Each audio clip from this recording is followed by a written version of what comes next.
just like looping shit, and they have a drum kit and a bass guitar, and it's a great time. It's a great time. They're Mike, Matt, and Mike, I think, is their names, which is amusing to me.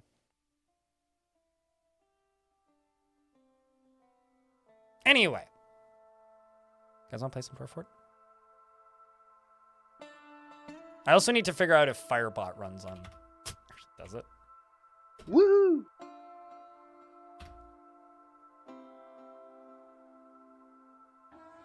Hey, Firebot runs on Linux. That's good. That's the bot that I use.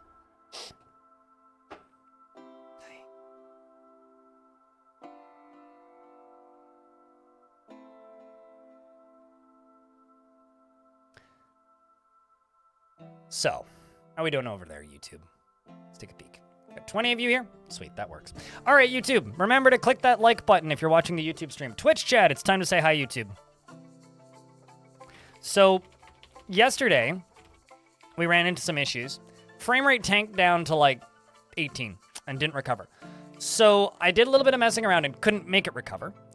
So, what we're going to do is we're actually going to jump back one save. So, we're going to go from mid-spring, 17th of Slate, to early spring, 1st of Granite.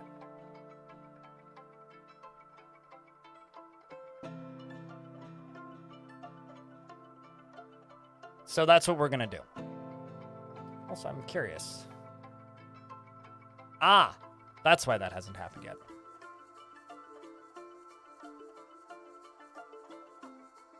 Oop, done.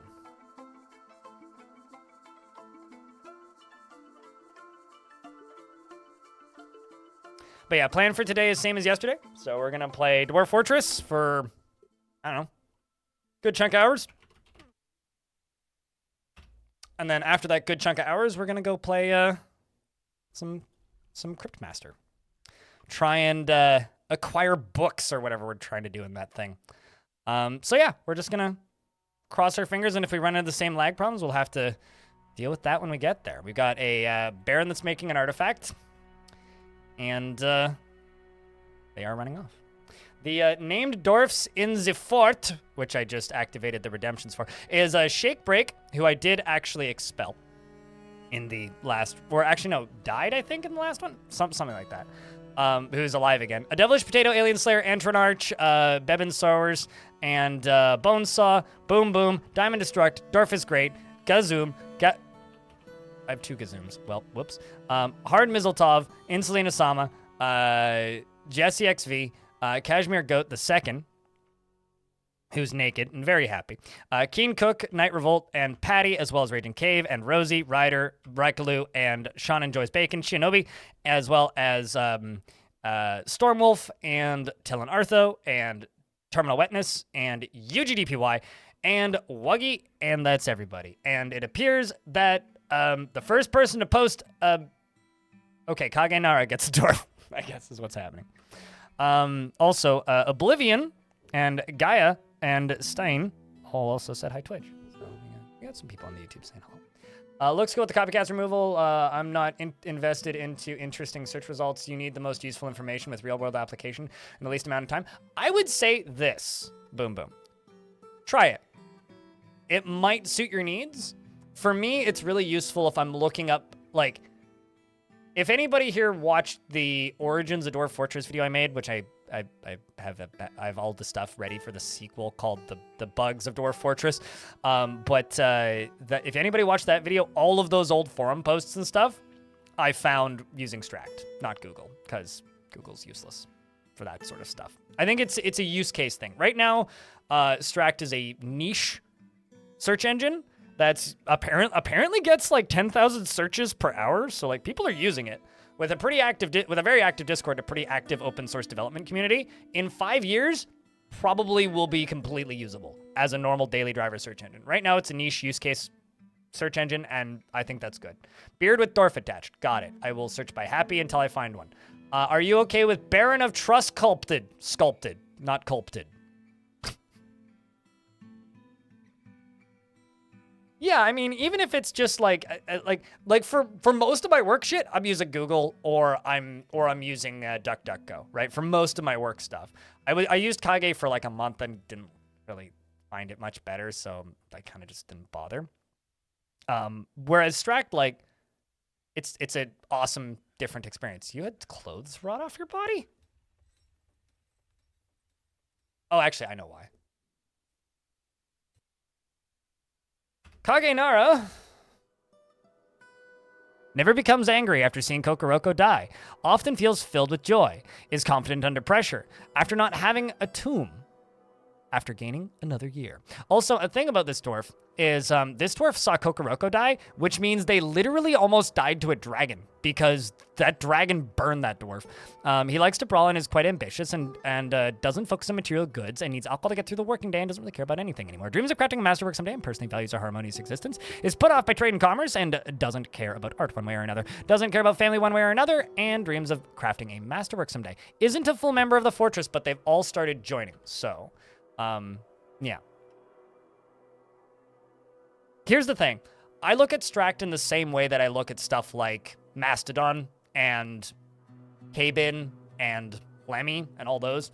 That's where me and Stract kind of fall into place. It's like, well, this is a piece of software that isn't going to be useful to everybody, but for the right audience, extremely useful. You've been unhappy with Google since 2010 or so. I've been getting progressively less happy with Google since about roughly the same time slot. So I completely agree. We are, for anybody who missed it, this fort has several barons.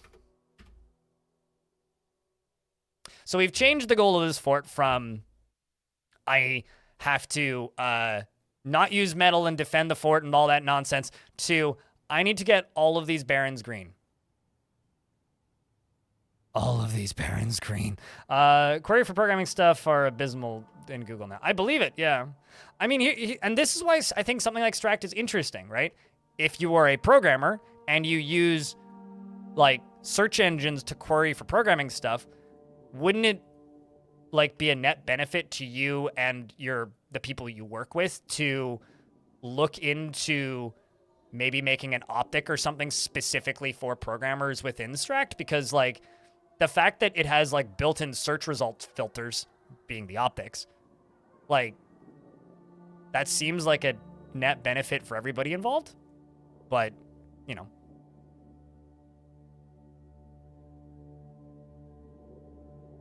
I would bet absolutely, because currently the people using it are into that stuff, right? The people working on it are into weird esoteric programming shit. Like, you need to remember...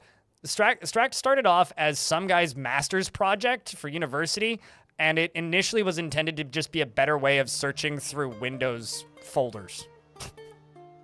That was the initial intent for the project, and it kind of ballooned from there. Now they're getting grants, apparently, which is good. I don't know who Grant is, but he keeps giving people money, so maybe I should meet a Grant or two. Got a dog that was found dead. Mysterious construction has begun. I'm also going to jump up to the surface and do a bunch of this. Is that a jaguar?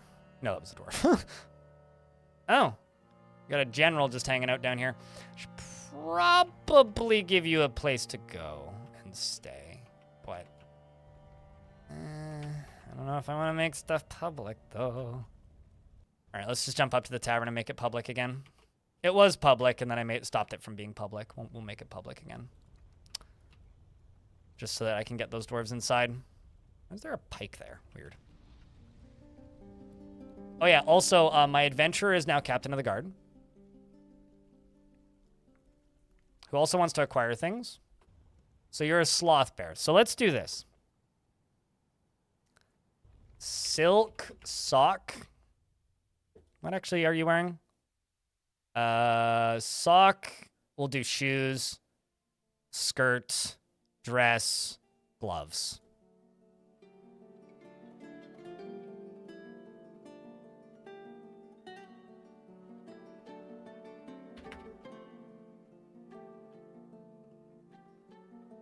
What?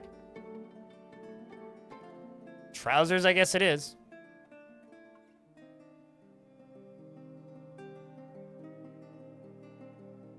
Gloves. Let's say leather gloves.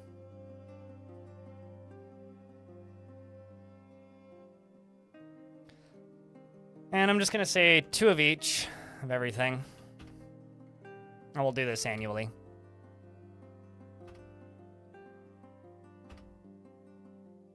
I also think I need to make my Boyer shop.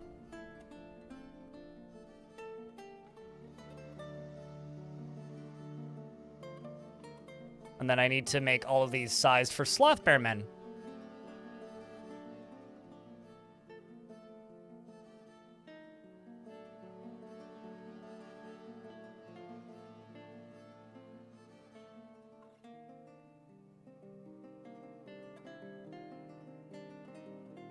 Which is terrifying. No one will commit crimes to when there's a sloth bear man captain of the guard running around, right? Right? Definitely not.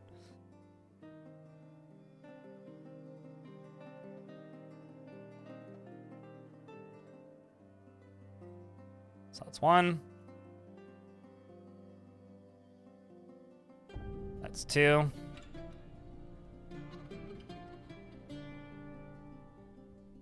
No, that's material.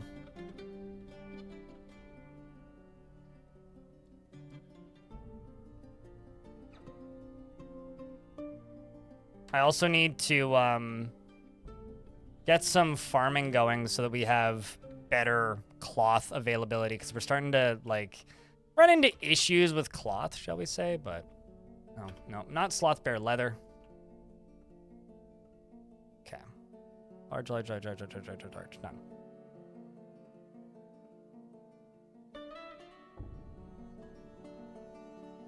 You'd outrun him if I stole something and feel bad and return it? Wait, really? The sloth bear man? Are sloth bears that slow? I don't think sloth bears are slow. I don't think you are thinking of what a sloth bear is. Sloth bears are like some of the scariest bears in existence. Good afternoon, Daramond on YouTube chat. Well, we're just talking about how horrible Windows is for a minute there. But aside from that, things are okay.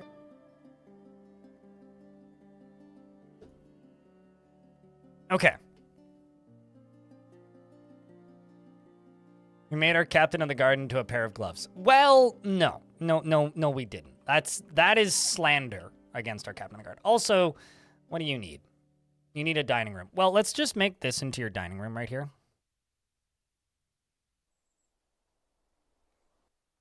Oh, right.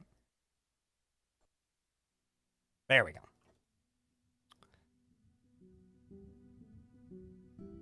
And let's do that.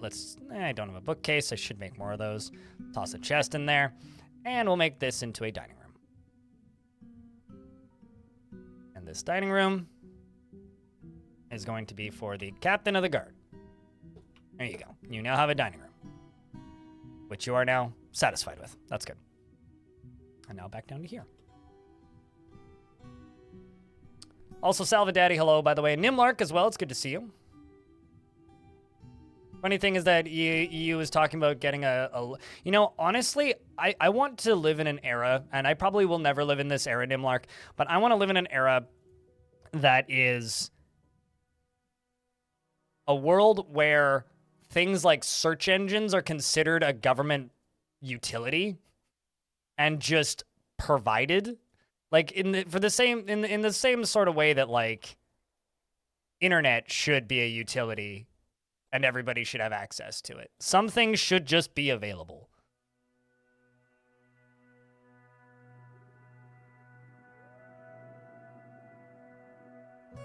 Yeah, no, you are not outrunning a sloth bear.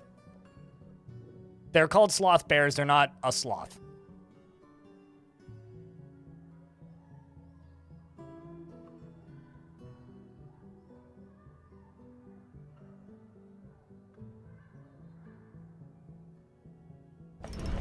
Whoa.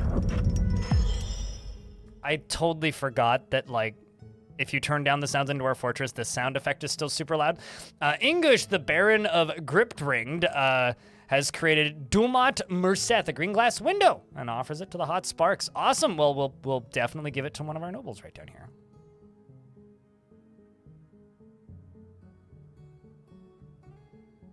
Are you outrunning any bear, though? Maybe one with no legs. I could outrun a bear with no legs, I think. Or a bear with no front legs. But if it had more than 2 legs, I don't think I was outrunning a bear. I don't think I'm outrunning a bear. So if it was like a paraplegic bear or a quadriplegic bear, I could outrun that. But like any more than that, I'm not going to be too optimistic.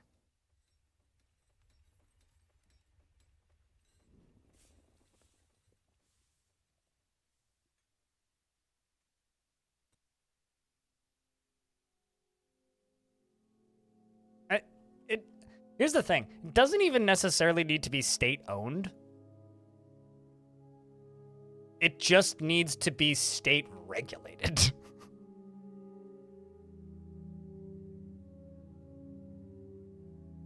Baby bear? Oh, actually, yeah, true. I have actually outbiked a baby bear. I have actually done that. Shake Break is stumbling around obliviously again. So this is the window that dwarf just made. This is a green glass window. While craftsmanship is of the highest quality, it is encircled with bands of cushioned green glass cabochons and billon. This object is adorned with hanging rings of phyllite and menaces with spikes of glass. On the item is an image of diamonds in green glass, and the item is an image of an octopus man in green glass. Ooh. Yeah, that's the thing. I don't necessarily want the government to run it. I just want the government to use my tax money to pay for it. And make it good, and make it accessible, and make it open source, and, you know, all that jazz. But we don't live in a utopia, right? And the reality is some other country would go fuck with it, right? It's like suddenly you get all these awful just like pull requests on your country's search engine. It's like, what's going on? Oh, China's fucking with it. Or some air quotes rogue hacker group from air quotes whatever country here, who's at war with somebody else, and then suddenly all this stuff goes to shit. And the world sucks. I hate this planet. Chat, can I move? I need to go to a dimension where people like each other. That's what I.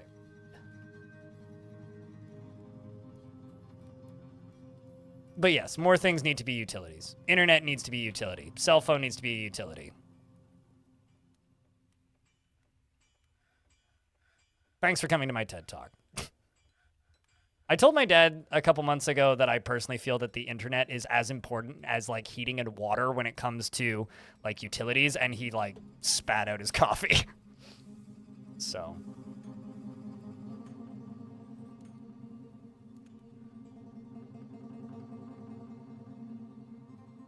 No, I get it, Salva Daddy. I get it.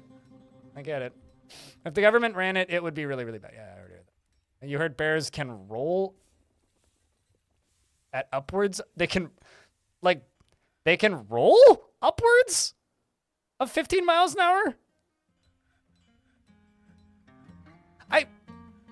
How well can they steer, though?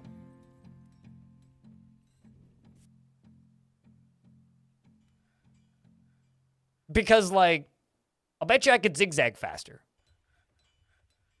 Actually, and also their ability to climb trees, probably way worse with no legs. So if bear still has no legs, I think I would still be able to win there. You would cheer if the internet disappeared tomorrow, but then I'd be bankrupt, man. Here's the thing. I don't want the internet to go away. I very much don't, but I am kind of accepting the reality that the internet that I want is probably going to make it difficult for me to do this full-time for a living forever. So, you know, there's two kinds of people, right? In the content creation space. There are the people who say, fuck it, I'm going to make as much money as I possibly can, and then I'm going to run away with it and get out, right? And some would say those people are pretty smart. And then there's me, where I'm looking at it going like, okay, so like reasonably, if I make a blog, let's just say, so like if I go out and make a blog and host it locally somewhere, and then like look into open source streaming solutions and like find a long-term way to make sure that I can still do this in 5 years, it's like, could I possibly pull that off? I don't know. I really don't know. There is only one place that has I'm going to the one place not yet corrupted by capitalism. Space! You know, the best line in video games, period. Actually, hold on. Did you finish those? Oh, yeah, they did. Let's see if my sloth bear went and got clothing.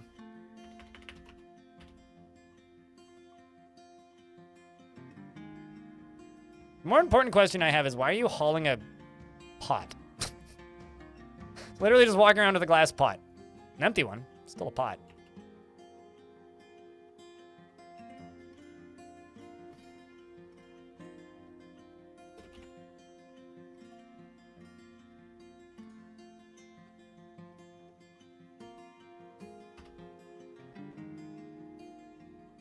I also didn't mean to make 500 of that. I meant to make 80, but let's lower that number. All right. Queue him up, son. Also, another thing I'm going to do is I'm going to go to green glass blocks and say 5 shops max.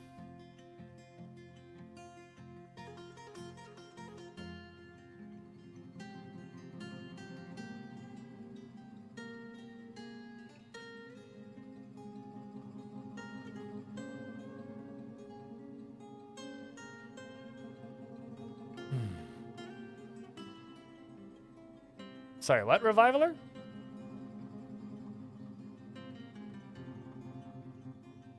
I've never actually had to go into an American DMV, and I'm very happy for that. Shinobi, the Marksdorf is throwing a tantrum.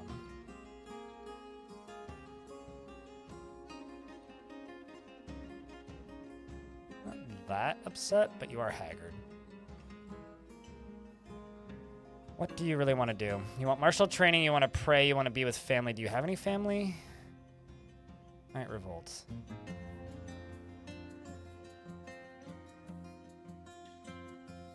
Well, at least you didn't commit any crimes. Human Pilgrim Hollow Slayer.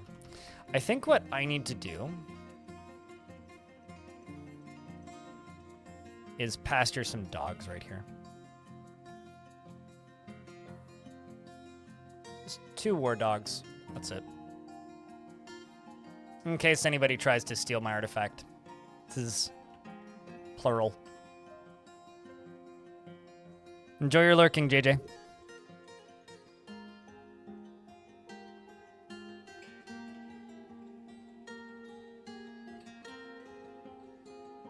If Canadian DMVs are also unbelievably shit. So I don't drive, so I don't have to go to the DMV very often. Last time I went to the DMV was in 2015, the last time I got my passport renewed, and I got it renewed for 10 years.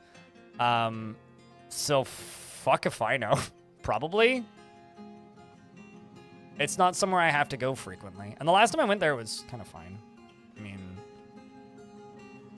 it was fine. It was a 15-minute wait. Walked in, showed up with all my paperwork. Lady said I owed 150 bucks. Paid 150 bucks. Got a piece of paper that was a temporary passport. 6 weeks later, my passport arrived. So yeah, it was fine. It was annoying. It's not something I'd like to do every day, but I mean, it was fine, largely.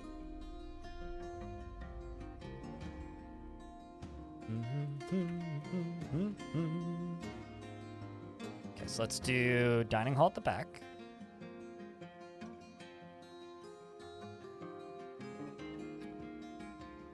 Office at the front.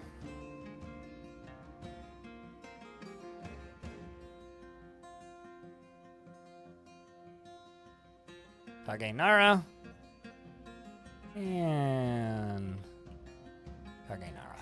We'll give you these 2. Took like 4 hours. Yeah, I don't know. I mean, like, because I don't drive, it's not the sort of place I need to go to super frequently, so it's not something that I really think about, to be honest with you. You need a chest and a weapon rack and an armor stand, so let's do that. Weapon rack.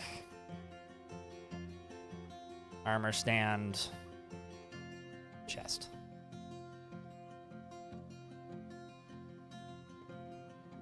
Cool. So that's all the gear and stuff you want. We need to make 3 picks, apparently. Dwarf needs stuff in their tomb. Wow, everybody wants, like, random shit in their tomb.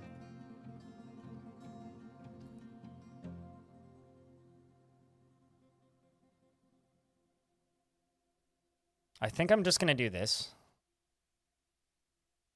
I'm literally just going to place a single tile of green glass floor in all of these tombs and just make them. or like a few tiles of green glass floor. Let's get them done. Because I know I don't have enough green glass to completely pave all of them, but at the very least, I can get all these tombs satisfied.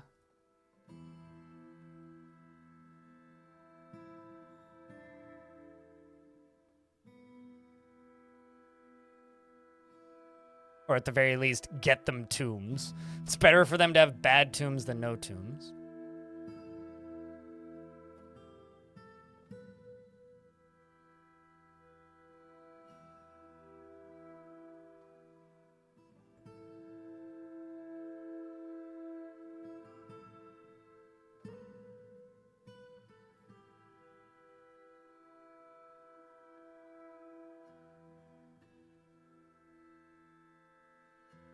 Sorry, I'm just kind of like doing the tedious Dwarf Fort building. But we should be through this pretty soon.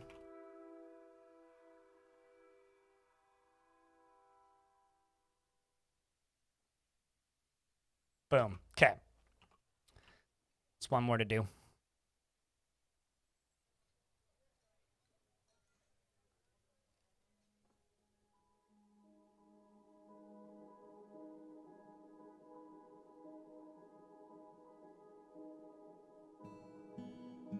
Okay.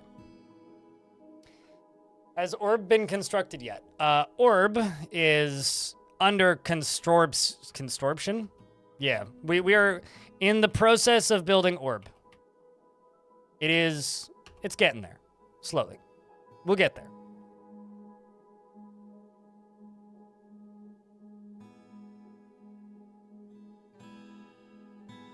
Oh yeah, true. Also, the something that I should note about the last time I did have to go get my IDs renewed is I went at like 9 p.m. or like, I don't know, 40 minutes before they closed. It was like 8 something. So maybe keep that in mind. I didn't go there like during peak hours, but it was fine. Baron of. Let's give this one to Talon Artho. This dining hall. Talon Artho.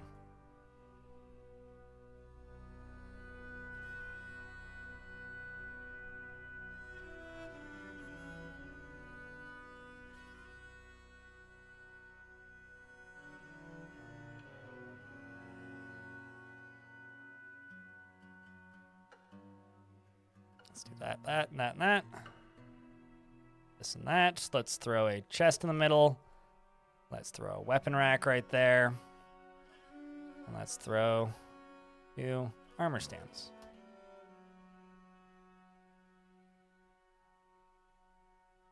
So let's check Talon. Cool, getting there. What do you need? You need a table in your tomb. For some reason. Alright, well, let's do this. Sorry, Ezim. I'll give you not 1 but 2 tables in your tomb.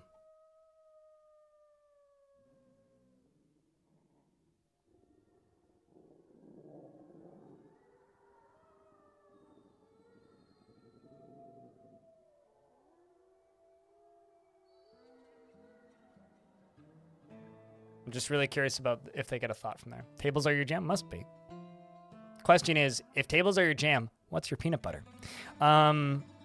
Having your ID renewed too takes like 10 minutes. It's the nice thing about the fact that you do it at City Hall here. I mean, we don't really have DMV. It's like BC Services is where you go. It's not exactly the same as the way that the American stuff works, where it's like it's called BC Identification Services. I don't know how the rest of Canada works, but it's pretty simple of a process, really. You just go there and you fill out some paperwork and you pay a person and you have ID. Although you print off the paperwork at home and do it before you leave. But it's not really that complicated of a process. Oh, I've just spotted one I missed. This one I could probably do the whole thing for, or a good chunk of it. There's a lot of gerbs.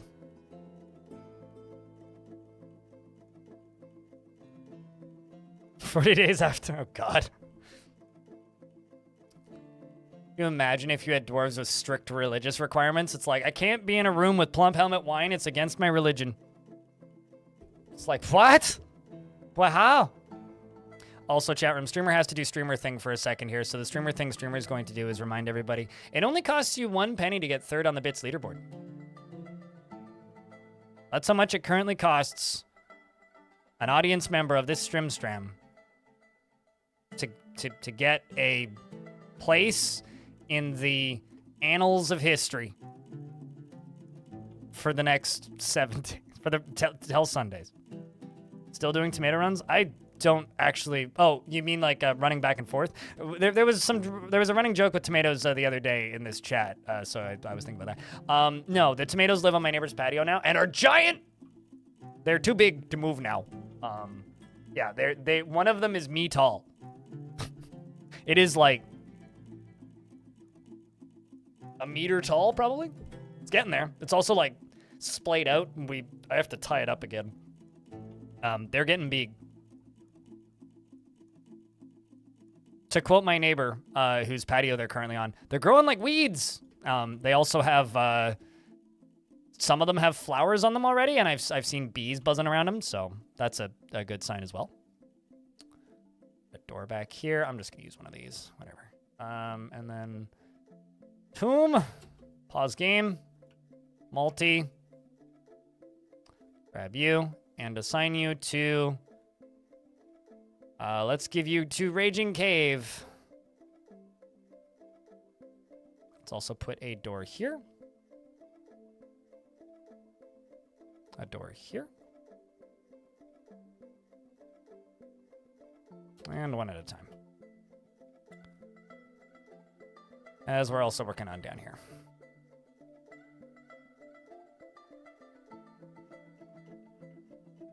It is probably time-consuming to get IDs, which is by design, considering we try to make it as difficult to vote in the U.S. as possible. Yeah, I don't know. I mean, people ask me all sorts of questions about the U.S. all the time. I've literally never lived there and can probably count on 2 hands the number of times I've actually been to the U.S. Like, I'm not a frequent U.S. visitor. I'm not the sort of person who goes down there for grocery shopping. Like, I have neighbors and stuff who, like, go grocery shopping in the U.S., like, constantly. I don't understand why anybody would drive for more than 40 minutes and wait in a line at a border to go grocery shopping, even for cheaper prices. That just seems like my time is worth more than that, is I guess like the stance I would take there. But like I know people who do that, and I'm not that person, so I'm never gonna be the person to be like, oh yeah, no, the U.S. does this, and this, because like fucking I don't know. I go down there and I see a golden corral and I go, that's weird, and then I move on with my day. Like it's just kind of feels like. And also the areas of the U.S. that I have easy access to that I've been to frequently, like Seattle and whatnot, just kind of feel like Vancouver, but like with more American flags around. A Golden Corral. It's a buffet place. You have great news? Oh, well, I also have great news. I'm switching to Linux because fuck Microsoft Copilot. What's your great news?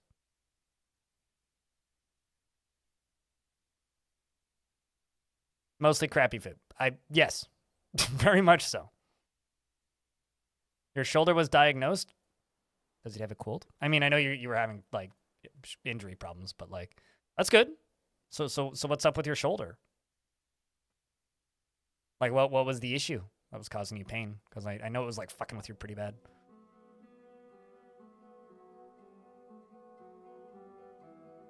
I also have great news.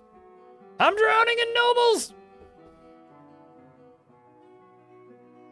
I don't know if that's great news, but it's news.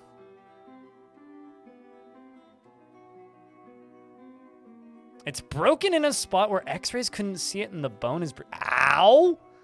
So so fun fact, my dad has had this shoulder that's bothered him his whole life, right? Recently, he was stretching after doing a pretty long hike with me and a friend of mine. And I got a ghost, Lorbam! He went to his doctor, and they sent him for x-rays. And apparently when he was like 12, he fell out of a tree at a weird angle and cracked his shoulder bone. My dad's in his 60s. Apparently he cracked his shoulder bone, And what he says about that memory is that he just kind of, it hurt for a little bit, and he kind of just ignored it and went to school. Oh, definitely Sauce Jam. Yeah, absolutely. It's thriving. Thriving! Also, thanks for all the YouTube comments, by the way. They do genuinely help in more ways than you know. Or actually, maybe many ways you do know. I don't know. What do I know? Nothing.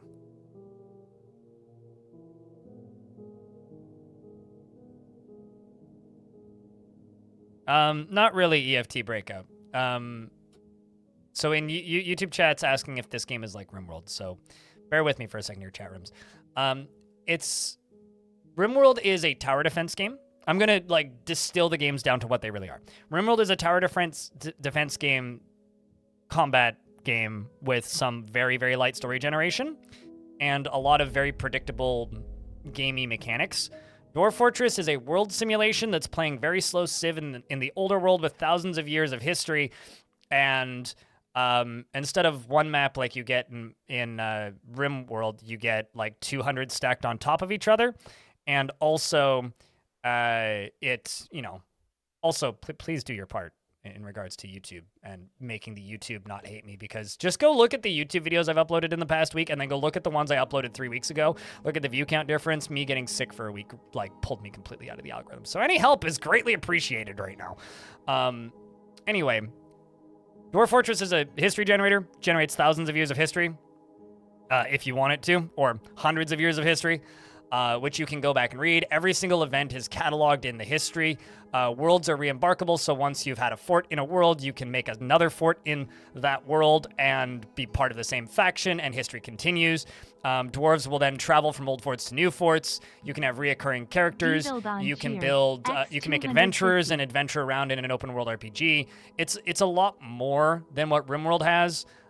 Presentation-wise, yeah, RimWorld is more modern looking. But that's about it, really. It's kind of like asking, is Civilization like StarCraft? Because they're both strategy games. Can you only play dwarves or other species too? In adventure mode, anything in the world that exists is playable. In fort mode, anything that lives in your fort is, I mean, I have some adventurers. But as far as starting species, by default, it's just dwarves. But you don't really want to mod the game to play as other characters because it doesn't work the way you necessarily want it to. I hate you, Zwari. Devildawn, thanks for the $2.50 and for finally filling up that goddamn leaderboard. Sathados, thank you very much for the 42nd month. Welcome back. It's good to see you. Or is it? Kashmir, thank you very much for the $2. Zero, it cheered. X200. Highly doubt it. This chat hasn't had any hype since last week. What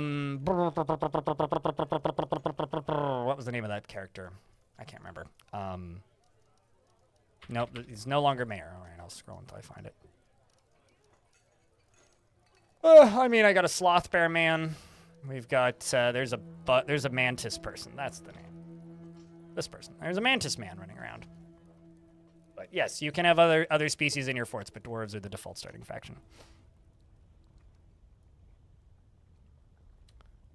But Kashmir, how you doing today? It's good to see you. And I'm gonna go read some nonsense. Hold up.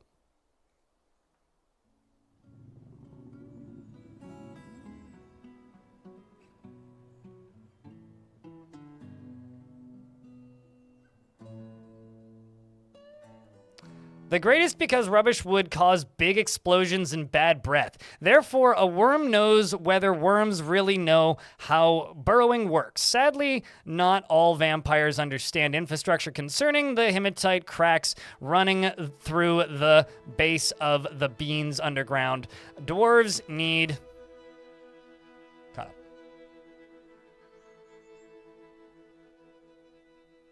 You're buried in work? Should bring a pickaxe to work. It might help. I'd recommend it. Webinzors has gifted 5 subs to viewers. Oh, wow. Webinzors. Thanks for the 5-pack of gift subs. Maybe I'll make minimum wage today. I didn't yesterday. Or the day before that, for that matter. All right, let's... Nope. Nice glass horse. Thank you. We're building Nimlarked has gifted 1 subs to building a viewers. big glass ball, and I'm gonna fill it up with lava. Well, mostly. It's gonna fill up to here. Well, no, here with lava. Yeah, should be fun. Devildawn, thanks for gifting a sub to Tell and Artho. Nimlark, thanks for checking out a random subscription. And Elfie, thanks for the $1. Devildon has gifted a sub to Tellin Artho. Paying rent's not a problem, but thank you, though.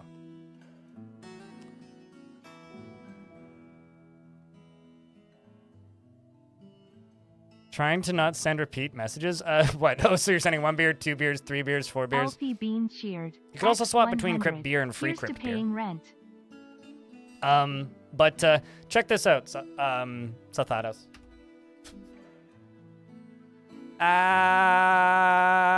Sorry, it's something. Yeah, what'd he say?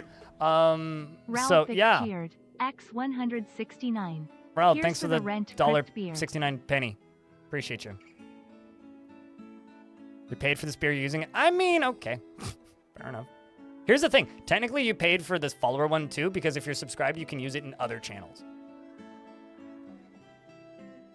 Whereas you can't if you're not subscribed. So. Is abysmal? Ah, it's fantastic. Not with that attitude.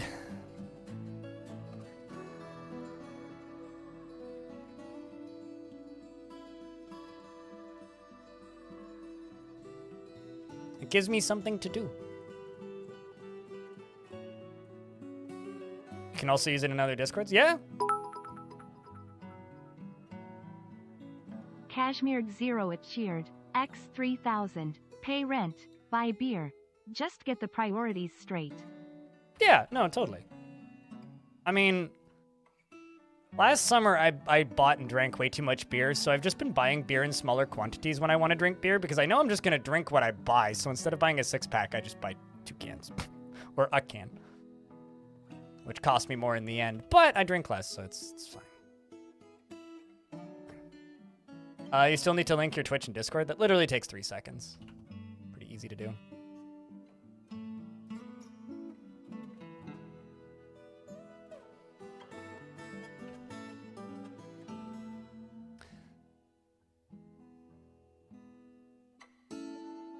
Don't spend it all in one place. I won't. Don't worry. You have a sinus infection right now? Oh god! It sucks. Everybody's off getting sick. Tis the worst, man. Okay, so it was mid-slate that the frame rate just tanked randomly, so here's hoping it doesn't do that this time. The suited giraffe Devildawn, cheered. thanks for a X1000. 5-pack of subscriptions. Thank you. As well as $10 from Suited Giraffe. So Devildon has with the gifted 5-pack. 5 subs to viewers. I really need to figure out how to turn that off. I don't want like the Devildon has gifted 5 subs to viewers thing to play. I need to figure out how to turn that off, but Fresh Cup of Joe, hi in YouTube chat. Uh-oh, that seems fine. Oh. Well, look at that. That's not friend. It is dead, though.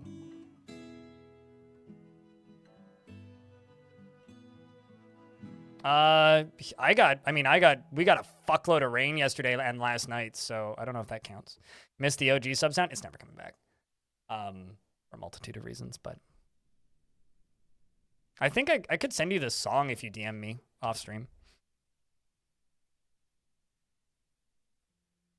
And wind, lots of wind, yep.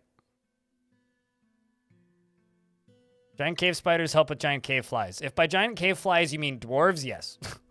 And by help I mean eat them, yes. They're pretty dangerous little fuckers. Canadian Pagan, thanks for the 37 months. Or, not the 37 months. Thanks for the rate of 37. Sorry, I'm in hype train brain. Chat room, can I get a round of beers for the Raiders and also the hype train?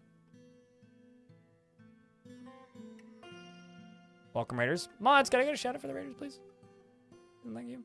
We're, trying to make 20 nobles-ish happy. We're working on it. We're making good progress. Like, really good progress. Devildon cheered. X250. Am I gaining doors? I am, in fact. Okay, that's good. All right, let's get more of these up there. But hello, Raiders from Canadian Pagan. My name's Greg. The internet calls me blind. I play this game too much, and sometimes chat lets me play other games. It's a good time. Hello, Lady Tessa. You do have to subscribe to use that emote. Thanks for the $2 fitty, Devil'Don, and also the 50 pennies from Wild Peak.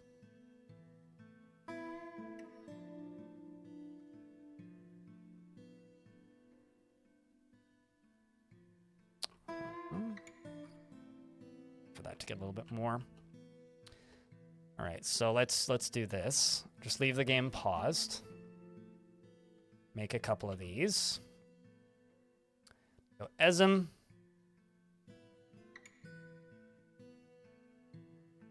Go English.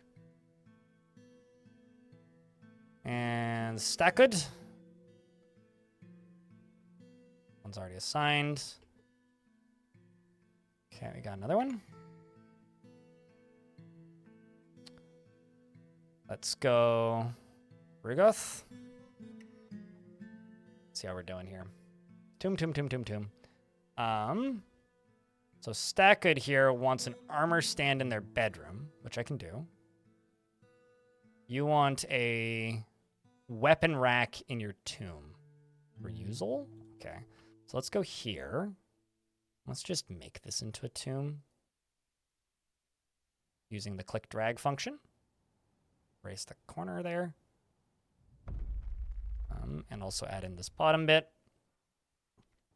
And so that was armor stand, right?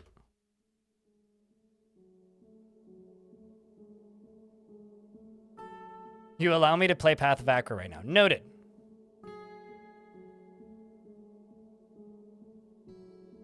I mean, Path of Acra will happen, but right now I'm just kind of distracted with this here little video game known as Cryptmaster.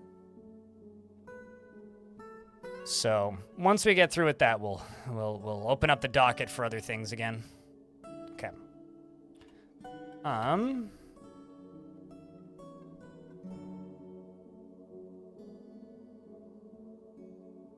Table in throne room / office. Why don't you have a bedroom?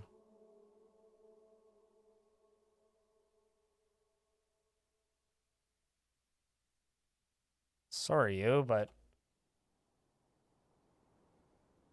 Melville, you get this.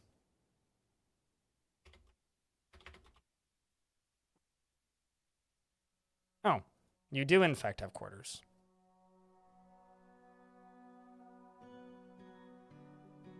We'll give you a table and a throne. It's easy. Also, apparently a chest, because you don't have one. All right, chat room, can I get a big round of beers? This is a thank you for the hype train, because it has been a minute since we've had a good day, so. I mean, we've had many good streams, but for me, like, making money-wise, I suppose. But charity streams do that, you know? You raise a bunch of money for charity, and then everybody needs to wait for, like, 2 paydays to pass. I was joking with my friend while I was on the hike over the weekend. I was like, you know, there's a part of me that whenever I do a charity stream, I just want to go on vacation for a week. And he's like, are you saying, like, you'd unironically just, like, show to your audience, see you guys on payday? And I'm like, kind of not joking. Like, yeah, that's kind of what I'm saying. I do kind of feel that way sometimes. I've done it before. Done a charity stream and then just vanished for a week. 11 subs to make it level 5. I mean, that's not a small sum of money, friend. It's not. But, you know, if 11 people happen to have Prime subs available, we could do thing. All right. Also, morning. What I missed that got a huge hype train? I mean, it's been a team effort, shall we say. People can also drop likes here or something. I don't know. Yep. Lucas J. Fox has gifted 1 subs to viewers. Lanix as well. Thanks, Lucas. Thanks, Lanix. Appreciate you too. Thanks a ton. Seriously.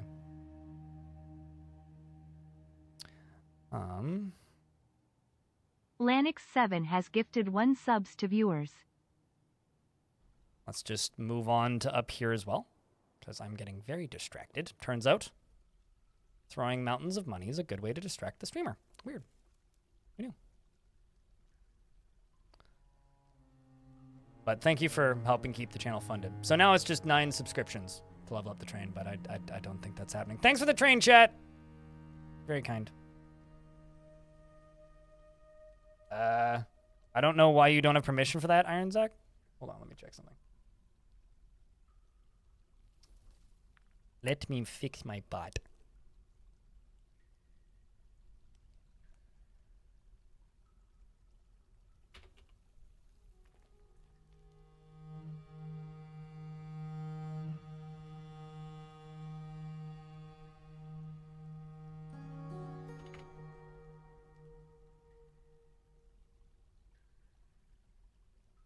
It should work now.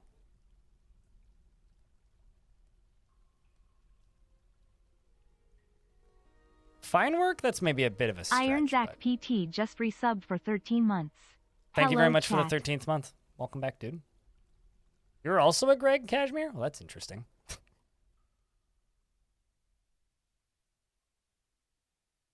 One day we should all go to the UK and all go to Greg's, which is something I've never been to and honestly don't care to go to that much, but chat has convinced me over the years that it's something I need to go to before I die. So they should open Greg's out here so I don't need to go to the UK because I really don't want to go to the UK for any logical reason. Usually go by Gregory. How do you feel about Gregory brand backpacks? Because I was looking into buying backpacks and ended up going with an Osprey specifically because I didn't want my name on my back. To be fair, they are good backpacks.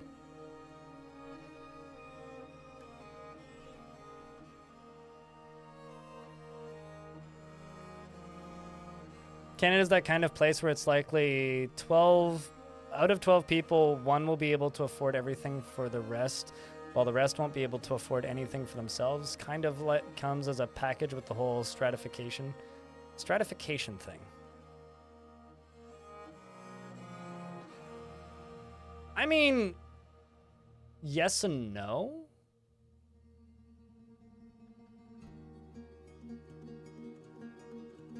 $2K seems like a lot. Volcano maps have a lot of obsidian, but this map has no metal whatsoever, so it's got a lot of rock. But I've been doing a lot of digging. Is the primary reason why there's so much obsidian. You're a Thule or Oakley backpack sort of guy? Okay. See, I'm talking like long distance, like biking or backpacking backpacks, but fair. As somebody who doesn't even own a laptop currently, which I'm progressively more thinking I should.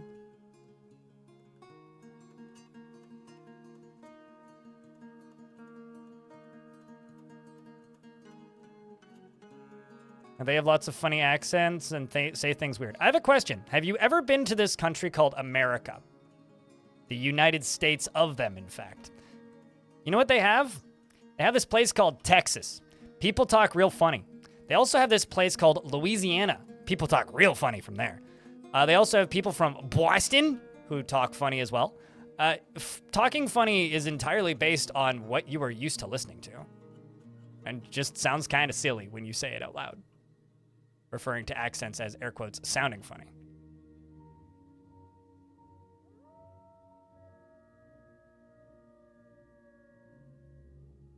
There's no way to say that in a way that doesn't sound bad, though.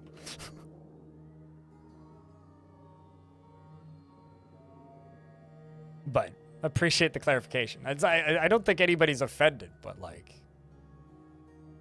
people tell me I sound funny sometimes, which I think is interesting. Because from my perspective, I don't even have an accent, right? It's only something that you notice when you're not from there. Totally. I mean, it has charm. For certain. Although I have heard from several people, including a person I used to know who studied linguistics that apparently like the West Coast US slash like West Coast Canada accents are some of the most neutral and easy to understand for non-English speakers, which I think is interesting.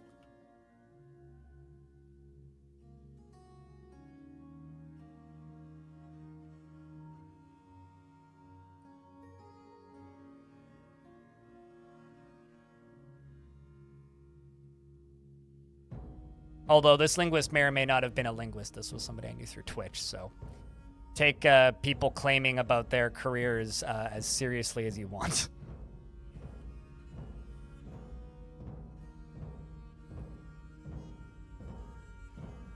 The whole aboot thing is a Eastern Canada accent quirk. People from Minnesota also say aboot. It's like here we would reference that as like a Torontonian thing. Like if you're from Toronto, you probably say aboot, not about. But I can tell you for pretty certain I don't say aboot unless I'm doing it intentionally to be ironic. I mean, people in Scotland just say nonsense I don't understand, so, you know. Vancouver Island has a very distinct accent. Vancouver Island, like, people who've never left Vancouver Island have some weird, like, slang that I recognize, but I wouldn't say they really have an accent. Is there any quirk to the West Coast Canada accent? Aside from, like, impulsively saying A and then ew whenever Toronto comes up? Not really, that I'm aware of. There probably is, but... Yeah, true. If you move to the island, you never really come back.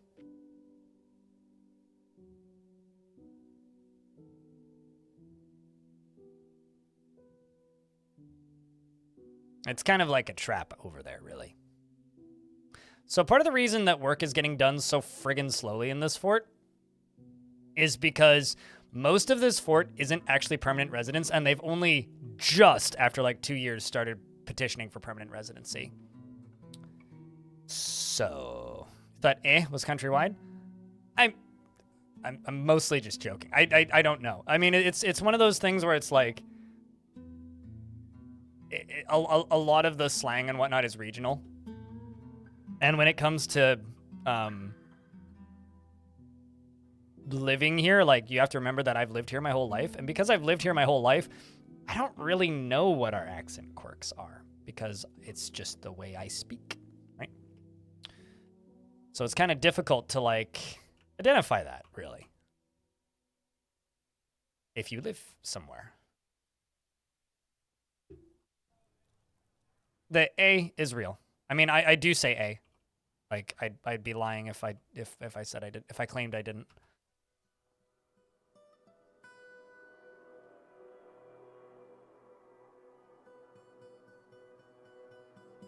I want a quicker route into these tombs.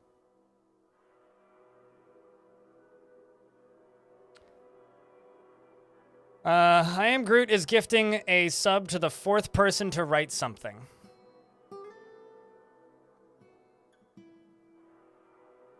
Oh, to write I need to study? Or I don't understand. Wouldn't that be Oplu then? Unless I'm screwing it up.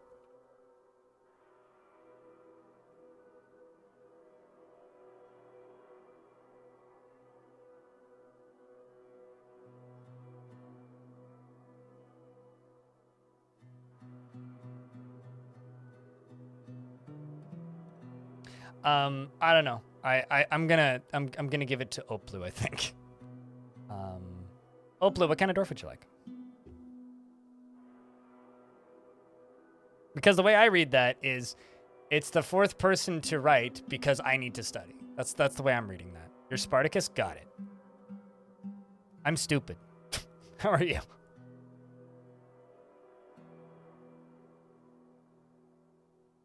And this is a rat. Also hybrid bones. Minor. Don't want a major? Do you want a beard or no beard?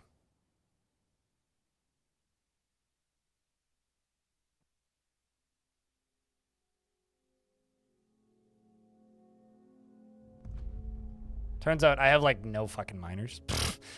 I just don't really need a ton of them. Yeah, I don't have any unnamed male miners. Let's make one.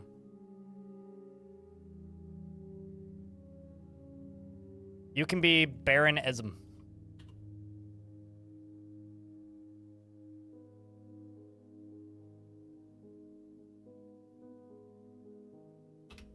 Oh, blue.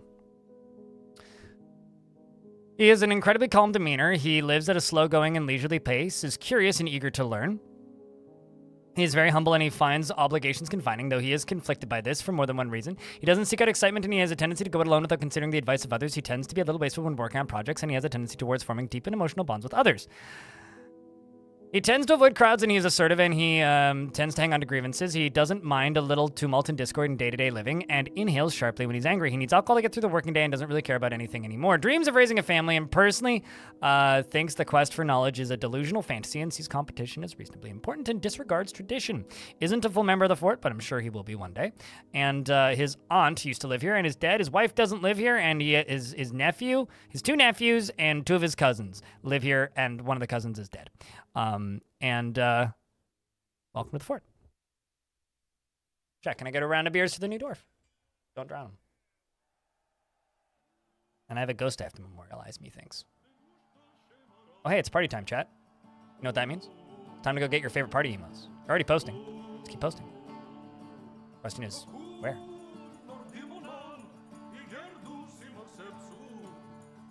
They're always dancing in the temple. It's neat.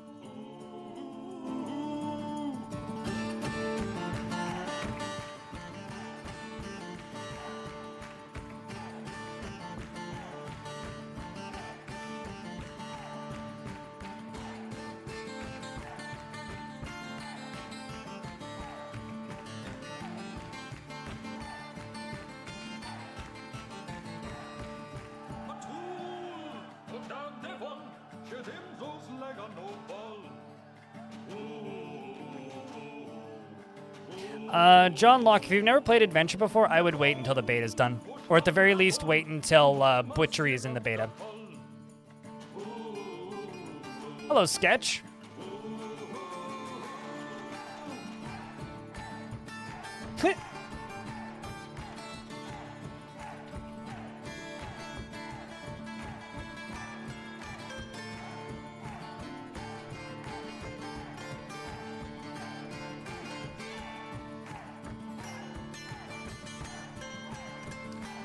This human wants to join. This is one of my adventurers. Stupid Head. The, yeah, the adequate pikeman. Well, we named her Stupid Head, okay? She has the minimum intelligence. I'll approve, Stupid Head. Welcome to the fort, Stupid Head. Do you even have a bedroom? You don't even have a bedroom yet. Oh my gosh, you poor dwarf. Or you poor human. But you can live here now. Finally.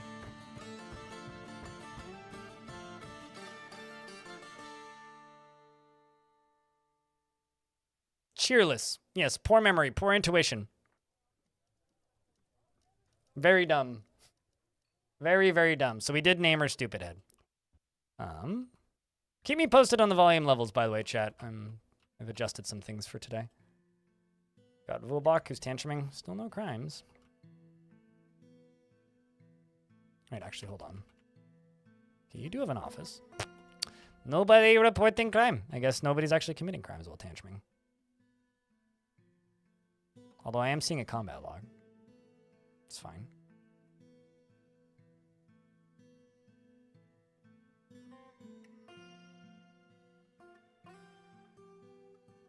But yeah, now that we're through that, we're continuing to build tombs, ever so slowly. Let's do that, and that. Pause. Do a multi. Let's. You can go to Nish. You can go to Rakust. You can go here. And you can go to somebody's less happy. Terminal Wetness. Up here, I can just place a tomb. Up here, I can place a tomb. I can make 2 more. Give 1 to the outpost liaison. I don't know if the diplomat needs one. I assume you do.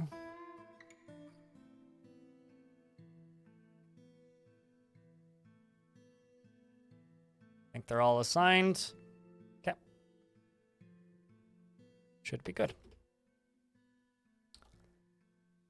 All right, what do you need? No demands, what do you need? You need an armor stand in your bedrooms. Is that good?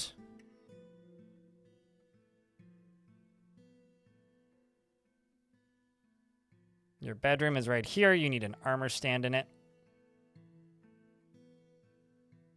What else do we need?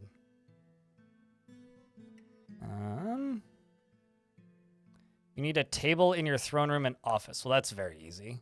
Oh, blue. Give you the next one. Because they're all going to have tables in them. In fact, you're going to have multiple tables. You're also going to get chairs.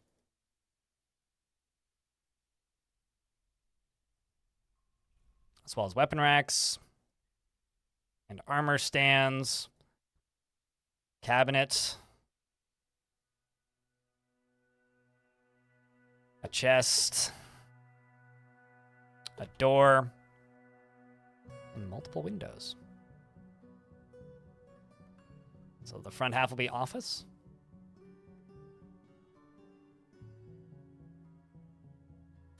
Kind of odd to add to the silly nobility ranks from yesterday. Do you make better bedrooms or better tombs for higher ranking nobility? They require higher value, like mechanically, in order to be satisfied by it. So on paper, yes, but like mechanically, do I? I mean, sometimes I'll end up with like weirdly top-heavy nobility where like... Okay, so you do actually have a throne room already. Hold on. You do. Where is it?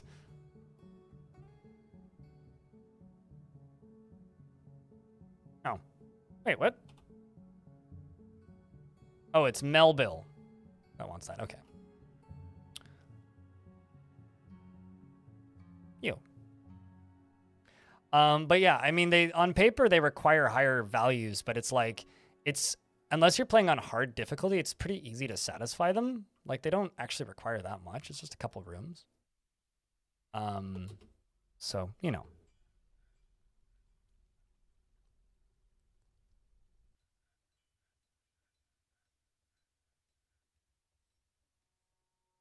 Okay, so that'll satisfy you in a moment.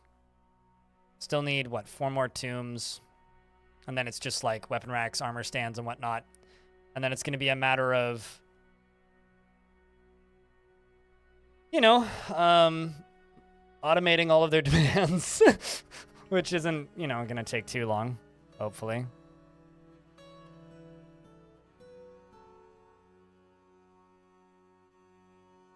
And hopefully there are things I can make.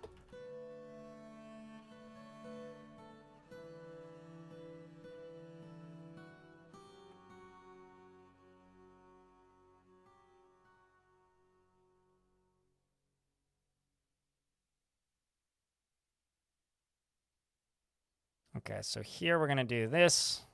This. Get rid of that. Let's do weapon racks. Let's do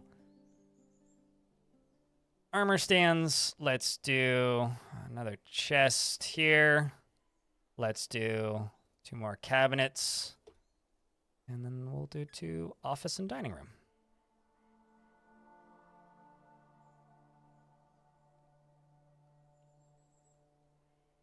Then you can do golden door array exploit if you're really, really averse to just putting expensive stuff into people's bedrooms and offices.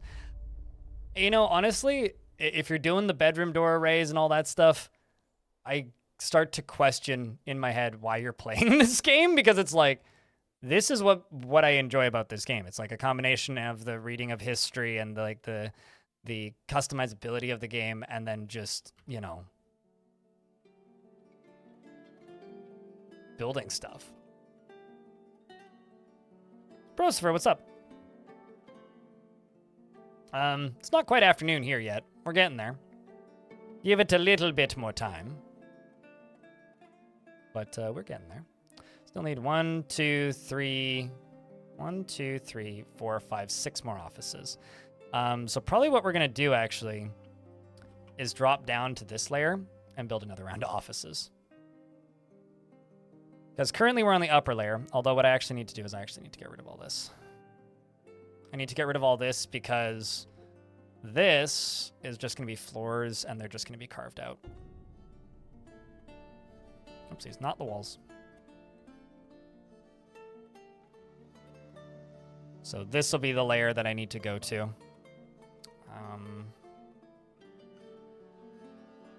I may actually just channel down around the edges because that'll be easier. But yeah, not a ton, Brosifer. Just accepting the fact that I'm going to try and switch to Windows in the next, like, 2 weeks.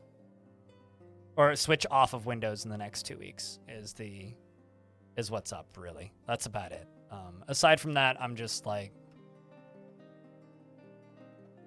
mad at Microsoft as being too kind, I guess. I'm not thrilled. I don't want to switch to Linux. I really don't, like, being genuine. I want to just use a thing that works and not worry about it, but yeah, that's what's up. That's what's going on. That's the topic of convo, topic of conversation, if you will. That is the main thing in my brain right now.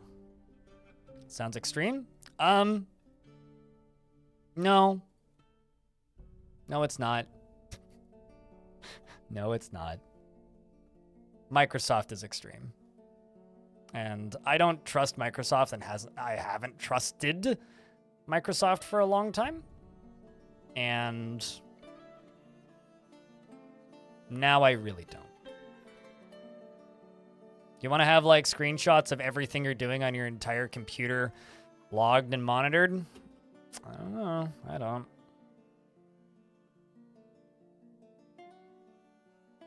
I don't. Here's the thing, and I tell this to literally every person, and I've told this to people for years, John Locke on YouTube.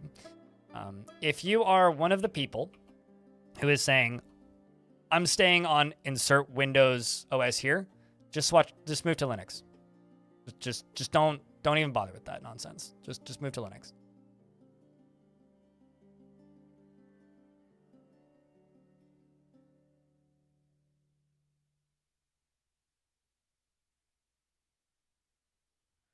Super pretty. Nobody's commented about the fact that it's not perfectly centered yet. I've been literally sitting here for 2 days working on this thing, and nobody's said anything yet. You were a software engineer for 30 years. Okay, well, enjoy still giving that company money then. You asked what's up, and I gave you an answer.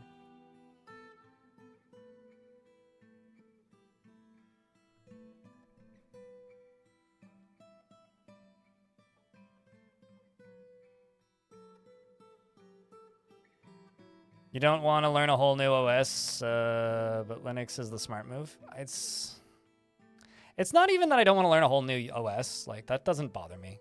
Learning an OS is fine. What I don't want to do is learn a new video editing software workflow. I don't want to relearn how to do chunks of my job.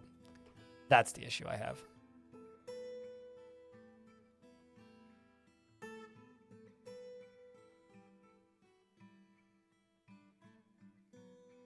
But, you know, we'll work through it.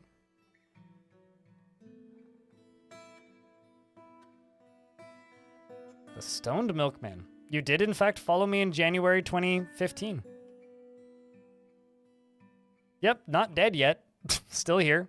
Still mostly irrelevant, but that's okay. Even though the numbers have gone up a lot. The numbers didn't go up until, well, they didn't go up dramatically until like 20. But, it was a slow increase. I think around 2018 was when, or late 2018 was when I got Twitch Partner. And that was kind of the, not, I think era is the wrong word, but that was the point where things kind of got good, I guess. But hello. I must have been playing like Roller Coaster Tycoon back then. I have no idea what the fuck I was doing in 2015, 16. It was like that and Planet Coaster probably.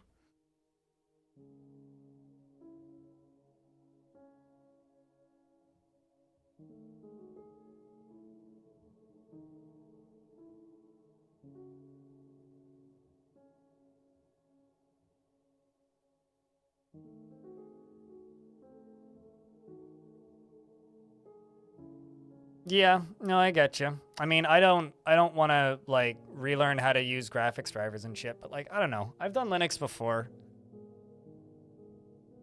It's time to do it properly.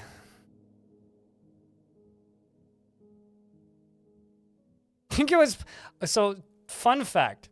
I streamed Binding of Isaac once with my friend Mitch, who I haven't seen since like maybe 2016. And we were drunk. So if that's the one thing you have memory of me for, man, I'm sorry. Like, good Lord.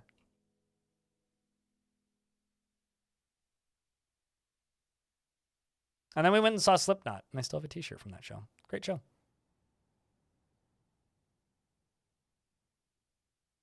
My neck hurt for like 2 weeks.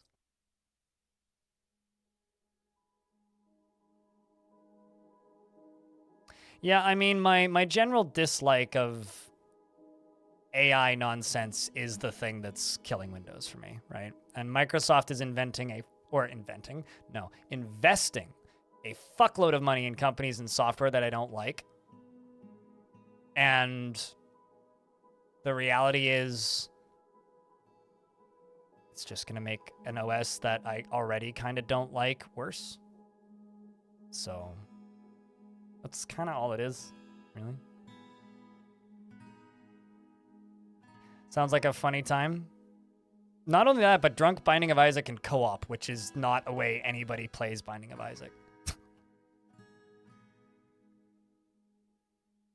Pretty sure, I think we were drinking Fireball. I actually can't remember. I'm pretty sure it was Fireball. A long time ago.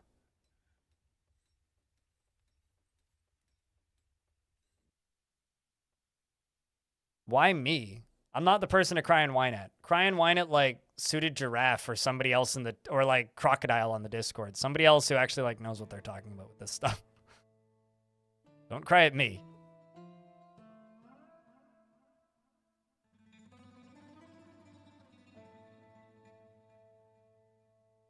On sloth bear human conflict, sloth bears are the most aggressive bear next to polar bears. They're quite small, they can climb trees, and are a bigger threat than grizzlies. So I'm not too surprised.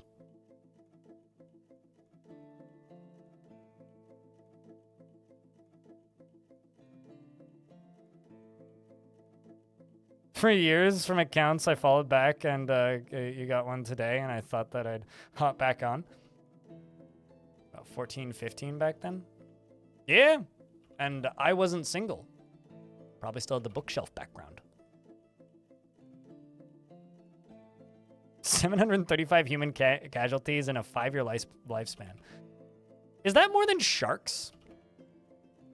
Because I'll bet you that's more than sharks.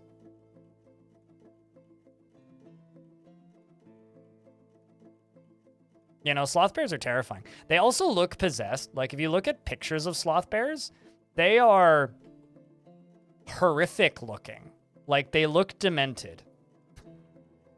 And as someone who looks demented, they look nothing, they look terrifying to me. It's way more than sharks. That's what I thought. Thanks for clarifying.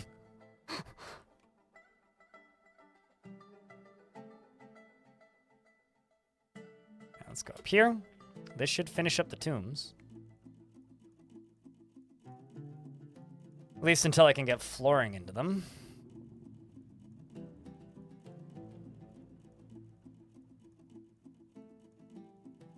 I think it's just 3 more.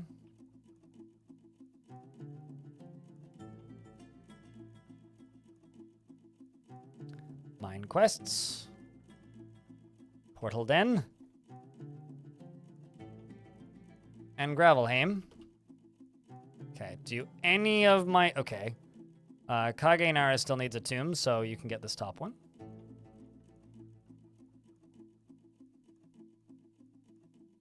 Tomb Sculpted, of course. Or somebody from Tomb Sculpted needs a tomb. All right. Everybody's happy with their tombs. I can ignore this nonsense for a bit now. Go over here. Work on this nonsense. Like 60 fatalities per year? How many of them are traveling tourists? It's like halfway a joke and like halfway a serious question. So I'm kind of tempted to put like a second dome at the bottom of this thing. And then just grow trees in it. Like, I feel like that would be really cool. Or maybe like directly underneath it, like down here. Like go 2 levels down underneath it and grow trees under it.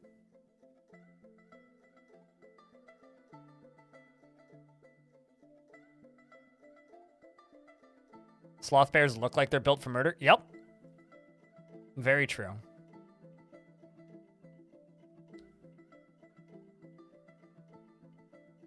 So one of my miners apparently punched somebody. Sloth bear currently is cooking, but I gotta say, this dwarf does not move, or not this dwarf. This sloth bear doesn't move super quickly, but pretty scary. I want to learn something and think abstractly. You know, as good of a creature as you are, I think you might actually prefer being a librarian. The sloth bear, man. Also, I'm going to dig up this area a little bit and make it for just like uncooked stuff.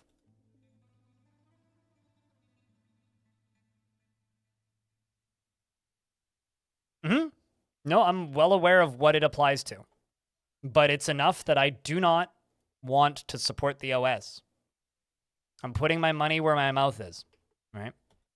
If you make a change that I massively disagree with a version of your OS, that will inevitably work its way into other portions of the OS. I'm out. I'm sorry. I don't care. I do not want, like, I've already had to disable Copilot on this computer, and I don't have an AI chip. It's just a feature that you can enable if you want, if you're running on the beta branches for Windows. I stopped using the beta branches for the first time ever and jumped into it, the stable, and then fully disabled it. So unless you want a desktop that is designed to be talked to and not used with a mouse and keyboard, I don't know what to tell you. The Forgotten Beast Octob Corsim has come. A towering one-eyed tarantula. It has large mandibles and a bloated body. Its dark tan exoskeleton is rough and cracked. Beware its poison bite. Cavernous juices. Gnarly.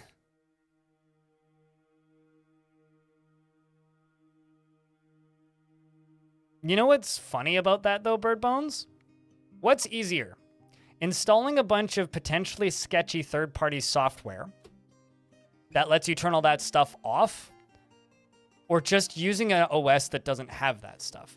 Because we're almost at the point now where it is actually easier to just use a different OS. Like 5 years ago, I'd be in the exact same camp as you, saying like, yeah, you can turn a lot of that stuff off. Absolutely. No, 5 years ago, I would have been agreeing with you. But we're pretty much there. I think there's still some driver wrinkles and some software compatibility wrinkles, but realistically, we're pretty much there. Can Linux play all the games in your Steam library? Anything that can run through Proton, yes. Anything with kernel level anti-cheat, question marks. I don't know. I know that I'm pretty sure that there's like some stupidness with the Epic Games Store, but But honestly, Bird Bones, like that was my hang up, was software compatibility in games. But I don't really have that hang up now that Valve is pushing so hard for Linux compatibility.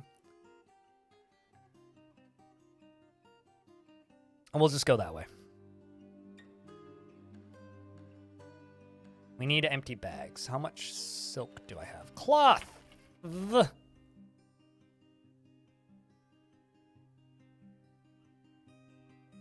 I'm in an ad, so I'm just going to do this. 10.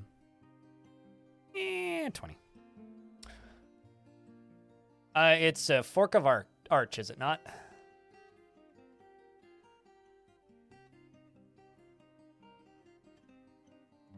Yeah, we'll go back to automatic web collection.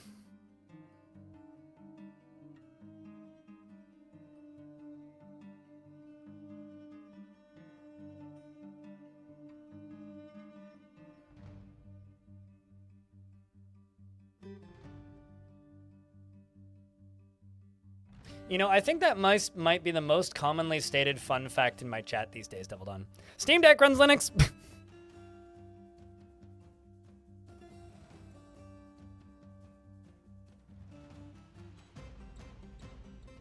By getting out of the Microsoft Office pay loop using free Office successfully. See, I use Google Docs for way too many things, which I probably shouldn't.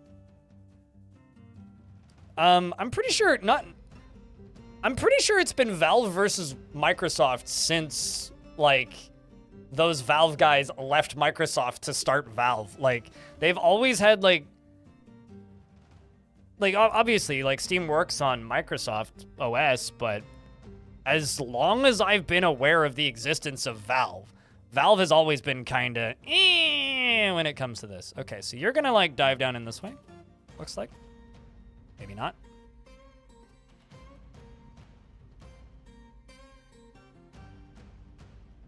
I never did wall this area off. I think I'm just gonna send my squaddies down here. And Zubob, thanks for becoming a brand new YouTube member. No, like, I know Gabe Newell has always been, like, weirdly pro Mac and Linux. The weirdly pro Mac part is the only weird bit, but, like, he's always been, like, Valve has always been a Linux supporting group.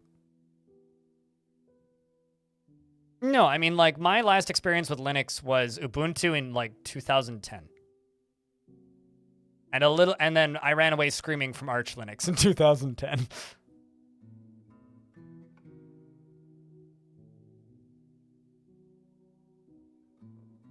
Well, duh. Your Android phone is Linux, no shit.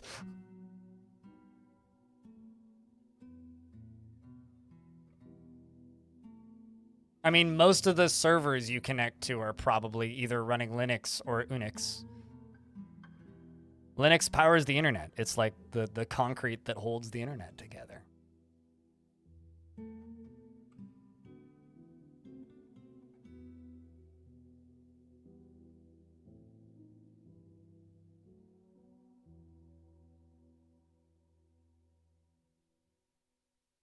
Unix. Dang.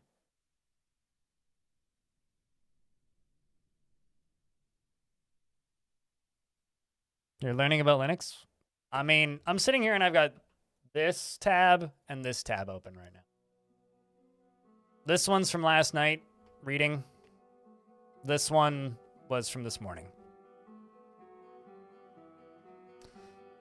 And also,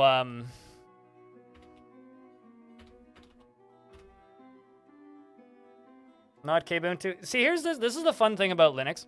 And this is why lots of people have a hard time switching to Linux. Because one person says one thing, and then 5 people go, no, not that thing, not that thing, not that thing, not that thing, do not use that, do not under any circumstances use that. And then somebody else says, but it's fine, what's wrong with you? And it's like, it's just this back and forth. So be careful. If you want people to listen to you, say logical things. And don't scream, don't do this. Because all you do is scare people away from it. Because they're an enthusiast audience, right? It's like I'm opinionated because I'm a Dwarf Fortress enthusiast. Anyway, yeah, I downloaded this and edited a video this morning in it. I don't like the workflow, so I need something different possibly, but this is video editing software that open source runs on Linux. Fortunately, I do all my audio editing in Audacity, so that's a non-issue.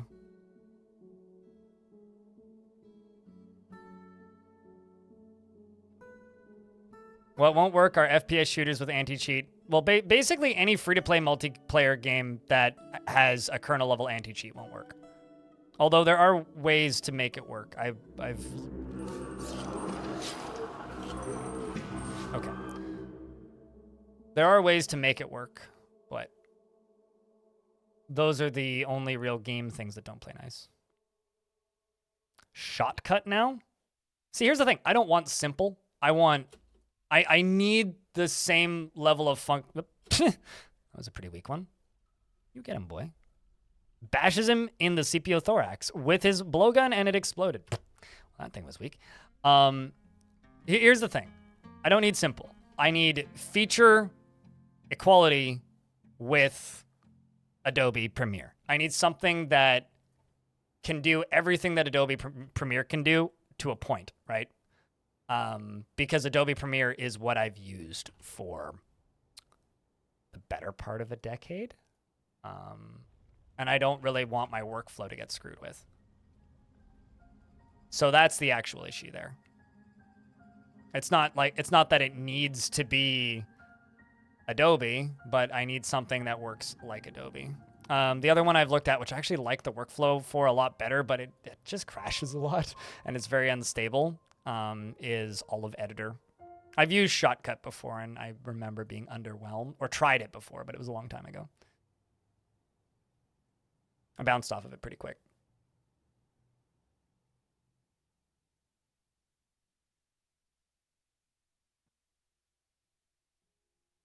But due to the fact that I work with it 5 and every day, and I hate it whenever, whatever you think will work for you, just do. Just don't use Arch because of the 4th. I mean, I'm not going to use Arch, okay? I'm not a Uber Haxer, like, lead macro nerd running Galaxy Brain software in my anus. So instead of trying to use Arch Linux, I will be a normal human being and probably just use Mint.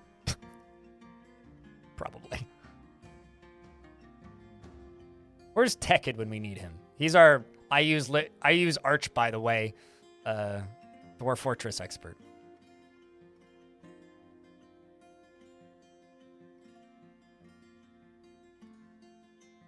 Yeah, I mean that's all that matters to me. I don't need to be on the cutting edge of jack shit. I just need to be able to use software. That's about it. That's all I really care about. Ooh. Ton the Crafts Dwarf begins to stalk and brood. We got a not a fell mood, but a dark mood. Brooding darkly. I need rat. You need metal bars. Okay. I probably need to butcher something actually.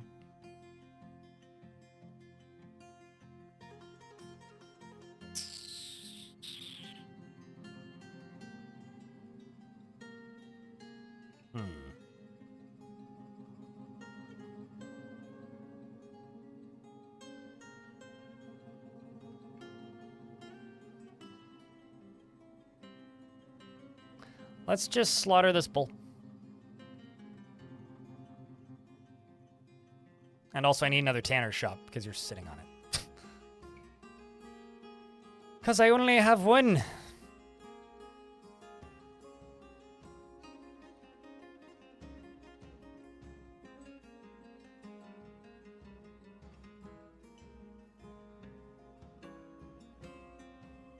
I'm getting the sad moods a lot more. You want to know why? Probably because of cave adaptation. Because cave adaptation is a huge negative mood buff if you don't manage it well, which I'm not because I'm out of practice. So because of this, cave adaptation is a very, very, very, very, very effective method of making your dwarves upset, which means keeping them happy is harder, which is good because that's gameplay.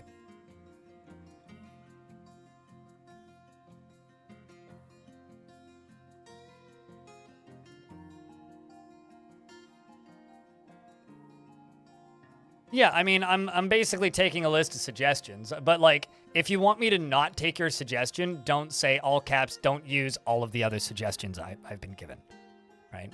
Like that's how to make me just go eye roll, opinionated twat, and move on with my day.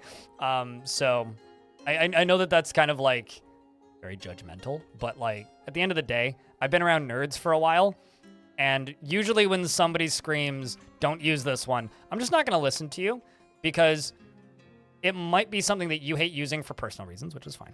And it might also be something that you don't like because you're forced to use it for some reason, or you use it for your job and your job sucks, so you're biased, or you've had to work on it or something, or like something. I assume that you have some preconceived notion as to why you wouldn't like that particular distro, and I kind of just write it off.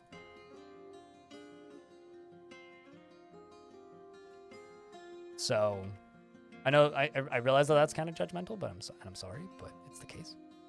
All right, Dwarf found what they need. Let's see, strange mode.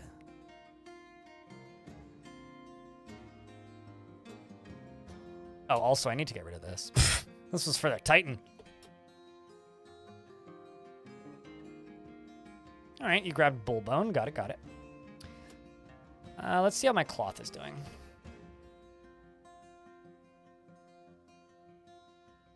Let's do silk robe. 100.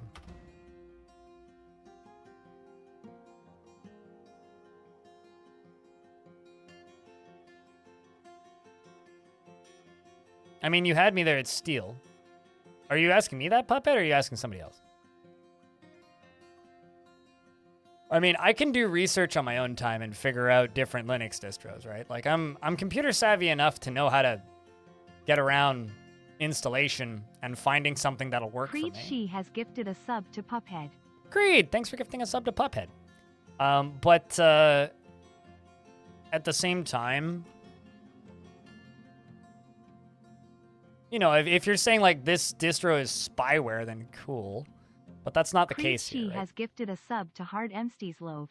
Creed, thanks for gifting a Emstees Love? What? Thanks for gifting a sub to Hard Mistletoe. Cheers, dude. But yeah, I like that. That's not the discussion that's happening. Creed Here, so She has gifted a sub to Jesse XV. Thanks for gifting a sub to Jesse and Birdbones, Creed. Thank you, man. Was it payday today?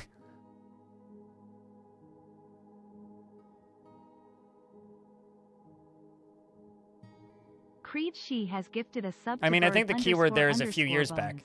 How many security breaches have Microsoft had in the past? You know, let's say 5 years. Creed, thanks for gifting a sub to Neff. Thank you. Creed She has gifted a sub to Neff 2019. I can tell you right now, hip trains are off cooldown or on cooldown currently because we had one less than an hour ago. But thanks for the $1. Giraffe. The Suited Giraffe cheered. X100. These bits are brought to you by Linus Torvalds. Linus says fuck NVIDIA. Hey! Here. I'm using an NVIDIA graphics card right now, and it's because it was the last NVIDIA graphics card that, or in the last line of graphics cards that EVGA made. And you know what? Hey, come on. Cards are nice. Creed She But has yeah, fuck gifted 'em. a sub to I agree. Badonkadonk. Badonkadonk? What? That honky tonk badonkadonk? It's burned into my brain. Her Harry McDur. Thanks McDur for just the resub for 2 resub for a months. second month. Appreciate you. Do need to figure out how to turn that off. The last one I bought was a 36. Well, when they announced they weren't doing graphics cards anymore, I bought a 3060 that afternoon. 3070, not 3060. 3070. Yep, no, I think, I mean, that's what I said after EVGA stopped making cards, was that my... Game, are you okay?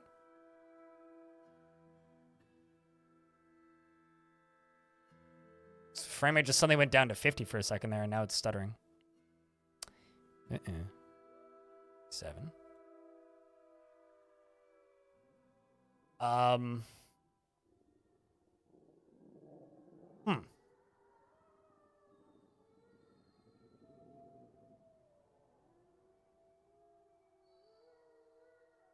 Who are you? I mean, you're not...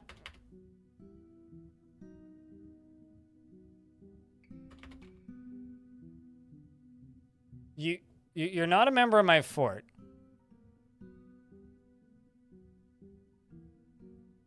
You got attacked by a war dog. What the fuck is wrong with you, man? I mean, I don't think I can assign you to anything. No, I can't. Hell?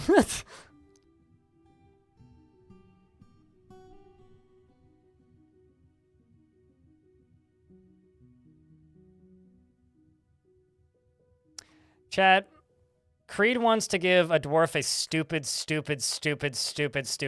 name. Do we allow this?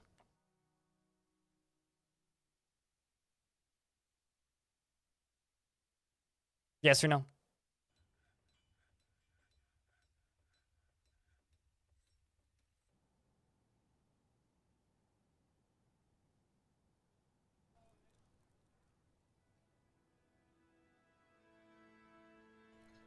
You use Linux throughout your career and you can't stand it. Fair? You have too much audio hardware to ever switch, plus Rocket League no longer works on Linux. You're chained to Windows for life? Well, that sucks. All right, so it has to be overwhelming. Well, it's Badonkadonk is what they want me to name a dwarf. So, yay or nay, chat?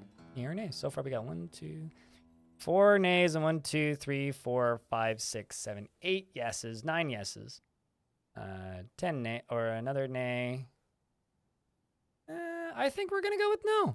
I think we're gonna go with no. Sorry, Badonkadonk, but no Dorfaget.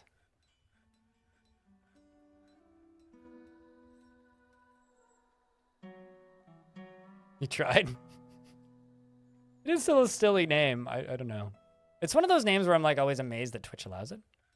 You know what, chat? We'll do a final voting round. Yay or nay? If anybody hasn't spoken up yet, let's see if we can get a break. If not, but you have to use the yay or nay emotes. Vote nay or vote yeah.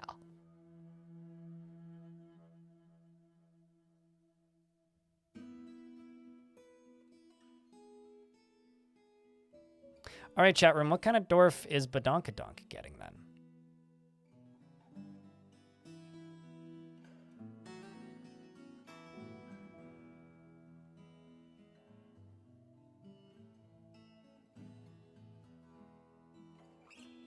Is it a so? Is it a? It means butt. It's literally like she's got that Badonkadonk. It's like literally like referring to somebody with a good ass. It's literally all it is.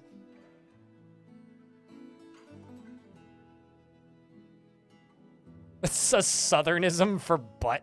Never seen the term southernism before, but that's funny.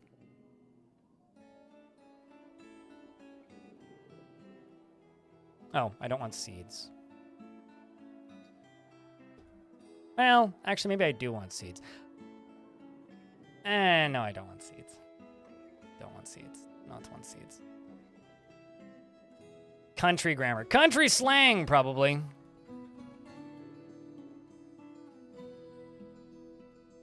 Dwarf is taking a long time. Grabbed hamster remains? Okay, chat's mixed enough. I'm gonna go with no. I'm gonna go with no. Bird underscore bones has gifted 5 subs to viewers.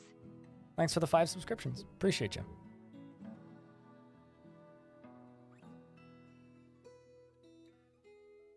I mean, it's a funny username, don't get me wrong. But it's also, like, still something that I'm kind of amazed. Based on, like, the way Twitch's rules have gone over the years, kind of amazed when I see names like that around. It's like, wow, they let you have that? But, you know, my mind rattles back to the greatness that was the username Sweet Sparkle Farts. I'm assuming he still has Sweet Sparkle Farts. I just haven't talked to him in ages. Hasn't been around the stream in a long time. It's one of those names where, like, I'd go raid somebody and the person that we were raiding would read his name and just burst out laughing.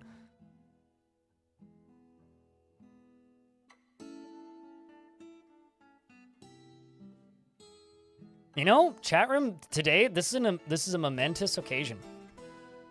This is a one-of-a-kind afternoon. It's the first time this has happened. This is the first time chat has said no to somebody getting a dwarf. Give YouTube a dwarf. Who on YouTube? Or just name a dwarf YouTube?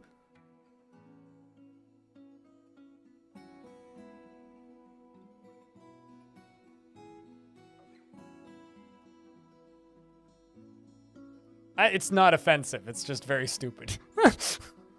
It's not. I mean, it's like saying butt. It's like saying butt isn't offensive. A YouTube viewer, sure, but whom on? I mean, I could name a dwarf a YouTube viewer. Do I ask? Like, how do I go about choosing? That's your job, not mine. Do you want me to just hey YouTube, pick a number between 1 and 10?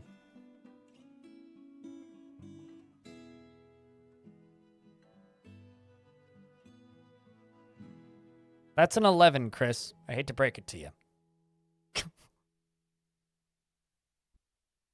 Duramond said 6, which is what was in my head, which, spoilers, that's always what I pick when I'm picking a number between 1 and 10. Beard or no beard?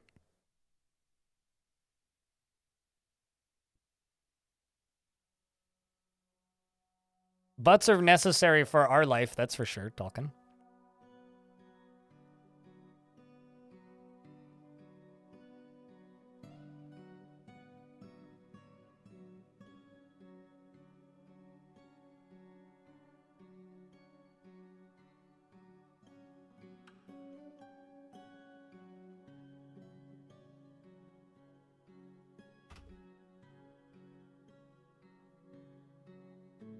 So Diamond is a diagnoser and is very quick to anger, presents himself modestly, and frowns on any flashy accoutrements. He is incredibly brave in the face of looming danger, perhaps a bit foolhardily, intellectually stubborn, rarely changing his mind during a debate, regardless of its merits, and generally is quite confident in his abilities when undertaking specific ventures, and he is often cheerful. He isn't particularly curious about the world and does not go out of his way to help others. He tends to hold on to grievances, is slow to trust others, and prefers that everyone live as harmoniously as possible. He enjoys the company of others, can sometimes act without deliberation, has a greedy streak, and tries to do things correctly each time. He is stubborn, and he likes a little excitement now and then. When he's surprised, he has a very unique laugh. When he's bored, he constantly rolls his eyes. He needs alcohol to get through the working day and doesn't really care about anything anymore. Dreams of crafting a masterwork someday and personally values decorum, dignity, and proper behavior. He likes olivine, platinum, and topaz, and giant rhinoceros leather, battle axes and rings, and reindeer for their large herds. Giant otters for their big, fluffy faces, and the words of the pantomime of tweeting. And when possible, prefers to consume plum wine and absolutely hates mussels. Seems like a good doctor to me. I don't know about you. Married, he has a baby son named Mistum, and he missed him a couple of times. And Yushrir is his wife, who's a woodcutter. And he wants martial training and prey and excitement and a bunch of other things, but he's vengeful while joining an existing conflict, apparently. Oh, because Shinobi was running around beating people up. Well, sorry, Shinobi. Dwarf is still moving items around to make that artifact. It's this FG. I don't think FG's a dude. You were sleeping. Hi, Walker Loco. Well, I mean, if you need to sleep, you should sleep. Don't stay up all night and ruin your sleep schedule for my stupid streams. That's not worth it, I can tell you for a fact.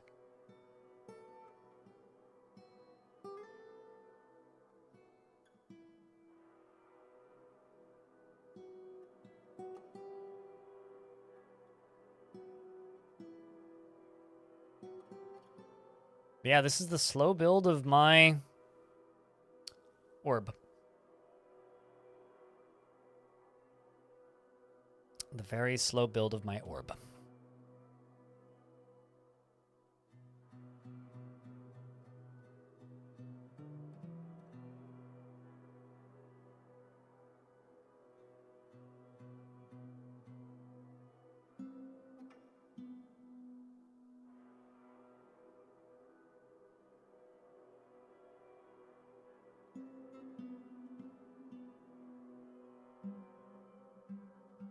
Don't forget to wash your hands. It is very important to wash your hands, yes.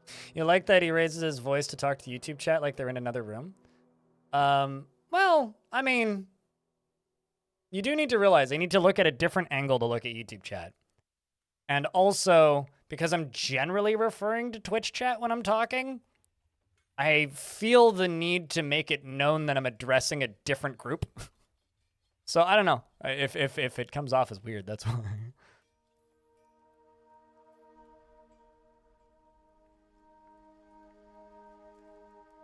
Yeah, it's the YouTube chat room instead of the Twitch chat room. So yeah, I guess it is a different room.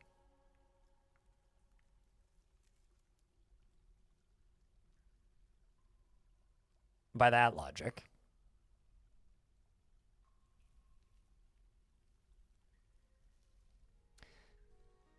All right, let's do this.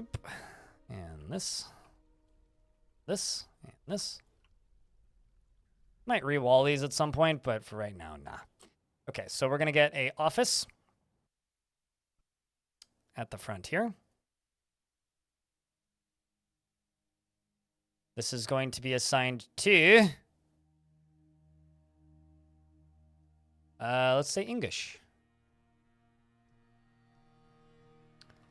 And a dining hall.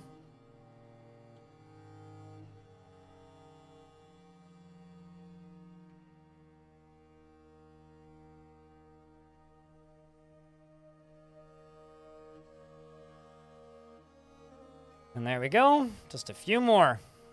So 1, 2, 3. 1, 2, 3, 4, 5 more to go of these types of rooms. Then I need to improve stuff for the outpost liaison.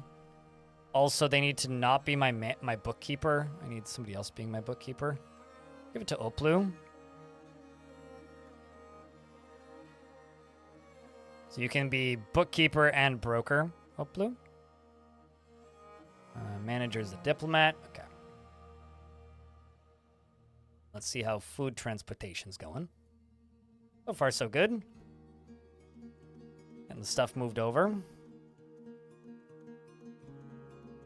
Power? Well, more like day job, but certainly more like day job than power.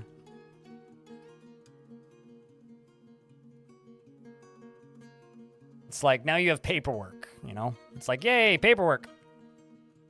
But yeah, I think that the most interesting thing to me about me, like, blabbing about Linux is I have a friend named Kevin. Bless Kevin's soul. But him and me, while we may disagree on many things, we both take, like, privacy relatively seriously. I think him more so than me in a lot of very paranoid ways. But I've talked to him for years, and he was one of those, like, I used Windows 7 for, like, 10 years longer than any normal human being ever should have. He's stuck with Windows 7 for a ludicrously long period of time. And I used to always just tell him, oh, switch to Linux. You know, like, if you're gonna, like, Windows 11 just came out. Like, if you're still in Windows 7, swap to Linux. And eventually he caved because none of his games worked anymore, and he moved to... He moved to Windows 10. Now he's on Windows 10 and refusing to move to Windows 11. And the kind of funny situation that's put him in is now that Windows is going full weird AI nonsense, his response is, well, I'm switching to Linux, and sent me a DM last night that he's switching to Linux. I've always been, like, open to the idea of Linux and just didn't want to do the work. This is a dude who would, like, rather cut off one of his testicles than use Linux. Because of how much he fucking hates learning new things. So, you know, honestly, what I really hope is that this Microsoft announcement just costs them a fuckload of money and they backtrack. But I'm still switching to Linux. You were also using Windows 7 as long as possible. You see, that's something that I will never fully get, actually, are people who stick around with no longer getting updated OSs. That always kind of shocks me a little bit.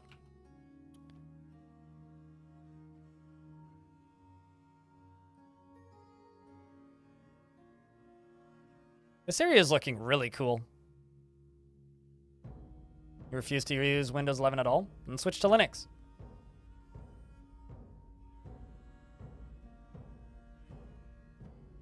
That's kind of...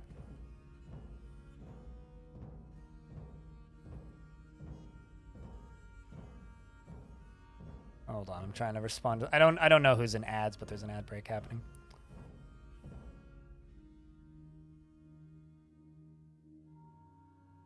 And there wasn't a real reason to switch to it? I don't actually agree with that, but okay.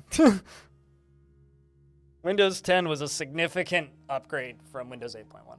It was a significantly easier to use OS with some weird settings screens that looked funky.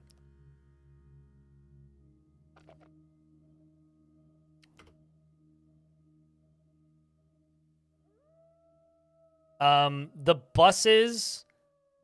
Okay, so two things. McDonald's menu boards run on Windows XP, and the buses around my like BC Transit, like TransLink, the payment system computers they have run on Windows XP. Because I saw one blue screen once, and then restart.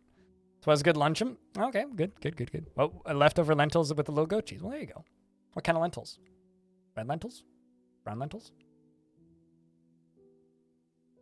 Yeah, like a lot of POS systems run on XP, which bothers me a little bit because I'm like, why don't...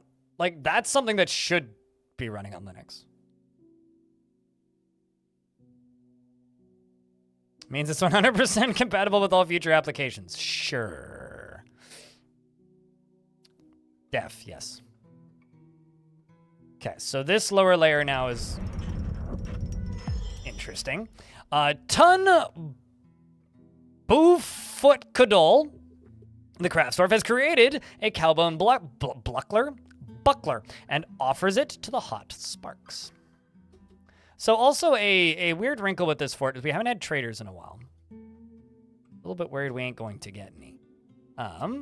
This is a cowbone buckler. All craftsmanship is of the highest quality. It is encrusted with cushioned phyllite cabochons, round obsidian cabochons, and phyllite cabochons, and a knoll bone.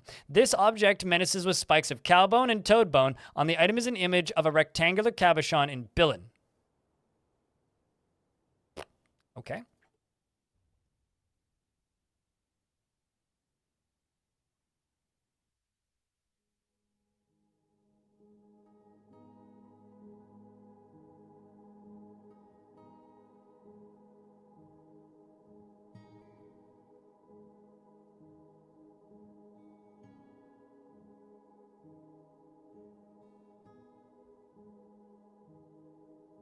Windows still at 51% usage on Steam server and EOL 14. You know, here's the thing that you need to remember, right, Dominar?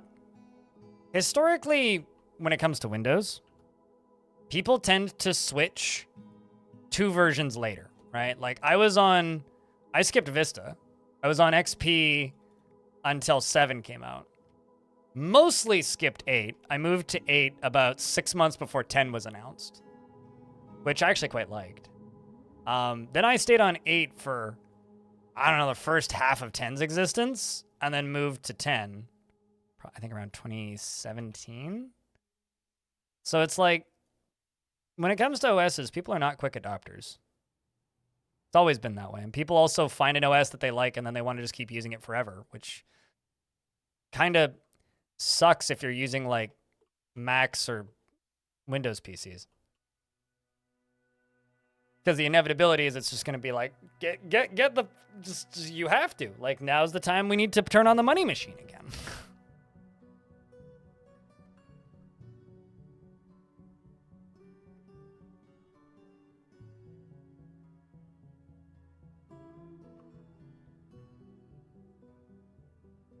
As well, it lined up with your PC upgrades, but this time there's no skip gen option. What, like, this time being, like, the AI stuff that Microsoft's doing, or this time meaning something else? I guess define this time. sure they have a way across to that side. Yeah, they do.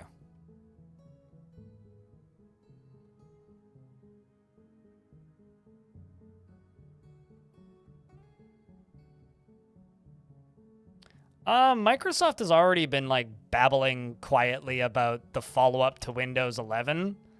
I think the infrastructure and like look of Windows 11 is going to be around for a while. I'd actually be kind of surprised right now if we don't get a follow-up to Windows 11 soon.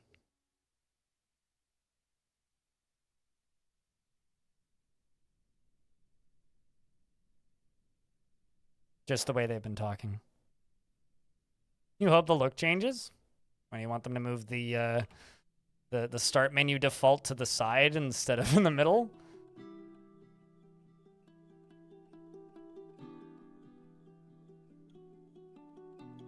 Because you can already customize the hell out of Windows 11 and make it look kind of like whatever you want. Like I have, this is my start menu. Doesn't look like Windows 11. Anyway.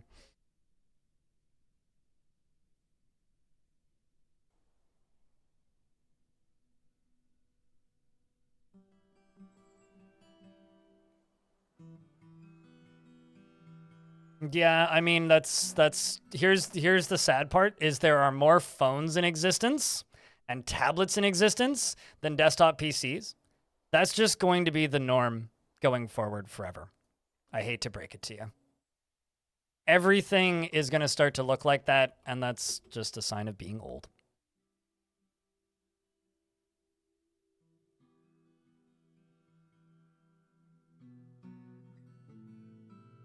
By default, yeah.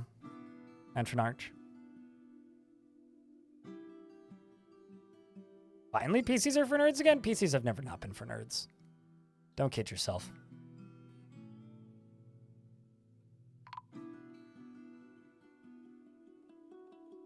Hard Mizzeltov, the wrestler, was found dead.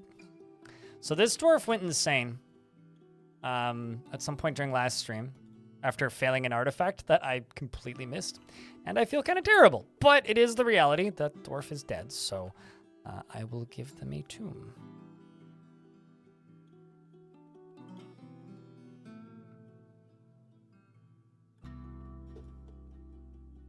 Rest in peace, dwarf.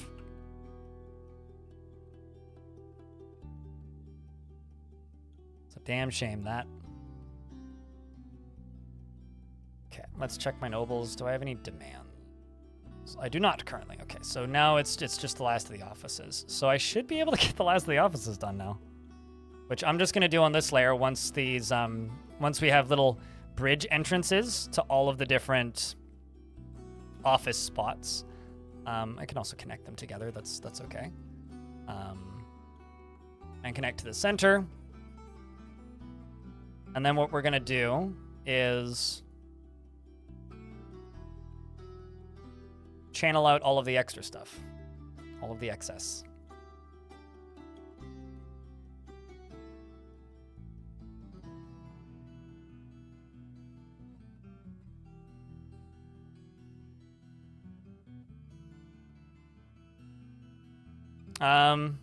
Well, we've got coffins and slabs, actually. Telenartho.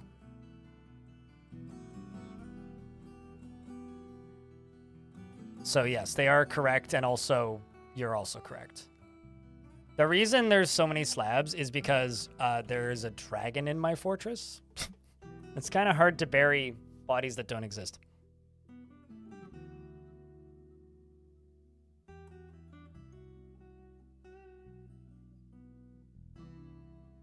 That is the plan, yep, to fill this sucker up with lava. I mean, actually, I could right now, but then I wouldn't be able to dig out this last layer and replace it.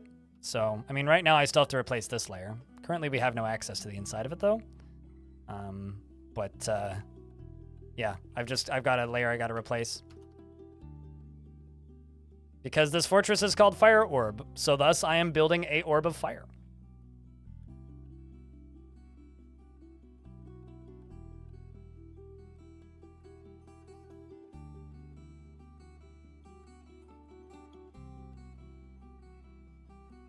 finally able to hide all the border noper stream? What? Why would you do that? Twitch actually has added some really good features recently. A caravan from this place has arrived. Now are the... yes. So this is an incredible chat room. I have been playing this fortress now for 3 years since I reclaimed. And now I have not one, but 2 traders. One of them is my faction too. Praise Armok. We can sell some shit. Hallelujah. Hallelujah. Hallelujah. I was getting very worried.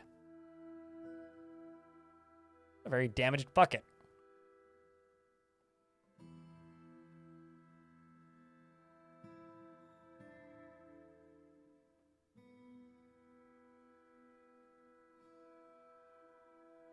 You know, I honestly think that Linux's biggest problem is ease of trying.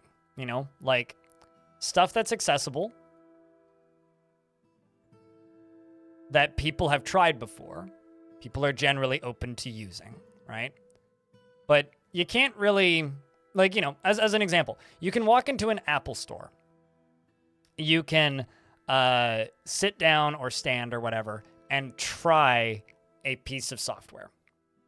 You can't walk into a store and just try a Linux PC, right? And that's, I think, kind of the big issue, because people have this image of what Linux is like. And like, I know what Linux is like, and I know how you set it up. It's not that insane, really. It's just, it's installing an OS.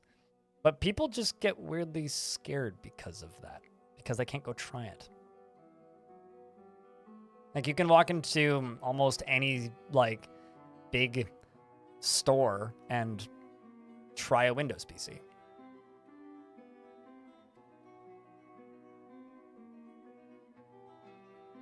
Yeah, only if you pay for the big, fancy, expensive, massive, big edition of Windows.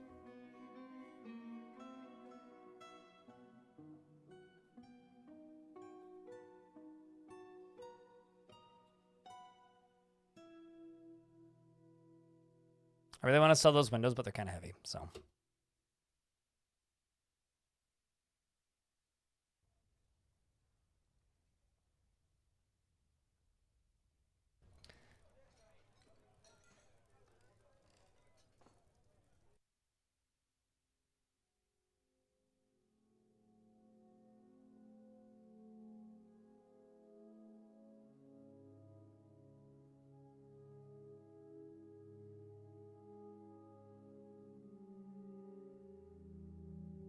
Also, I wonder, is this disabled? This is another one of these times where I just roll my eyes and go, I don't think that's true to the, well, maybe it's true for you, but I don't think that's true for the average user. And 128. And also, I've tried Linux before, but I'm not talking about power users right now, right? I'm talking about mom and dad. I'm talking about teenagers. I'm talking about people who just, like, the reason I think Linux has had such a boost recently, like, I've tried Linux before. I've used Linux before. It's just been about 10 years, right? The thing that I'm talking about is the reason so many people refuse to make a switch and refuse to even try it is because they've never tried it. You know, you're invested and you know a certain thing. You've bought a lot of software for a thing and you know it works. So people don't want to move over. And that's what I was going to say. It's like the only way you can get people to use a new OS is by giving them a device with it installed on it that operates like a computer. And no, an Android phone doesn't work like a computer.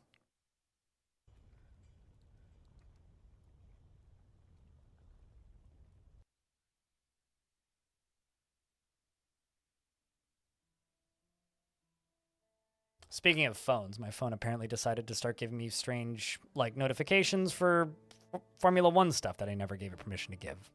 Guess I have to uninstall that.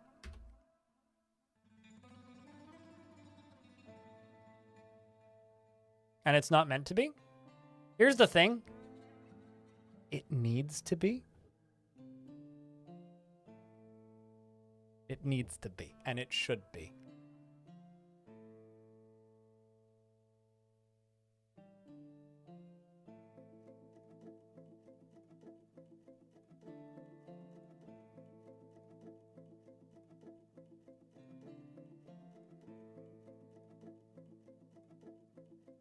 Closer to Linux, well, as in it uses more keystrokes.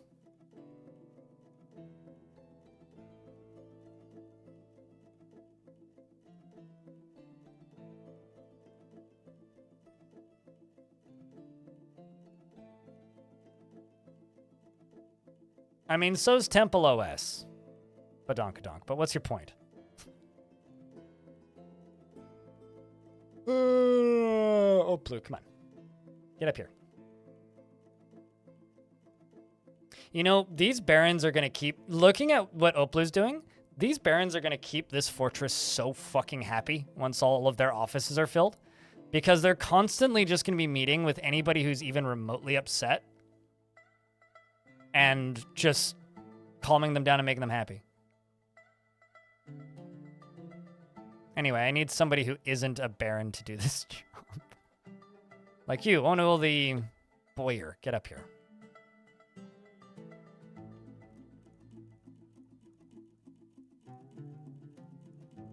Well, it's one I've never heard of, so... Man. There's plenty of Linux distros that I've never heard of, though. Dumad has risen. Okay, hold on.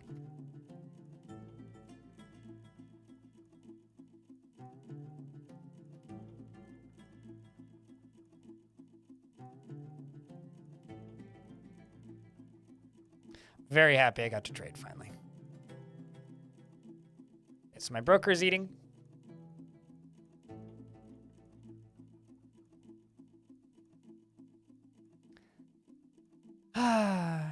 You guys make me genuinely sad. Only Art Rafts. Make me genuinely sad. But it's okay. You missed the point of the entire discussion. All right, let's just make sure I'm trading with the right faction. Yeah, it's the top one. Okay. Mark all. Our efforts are legend here.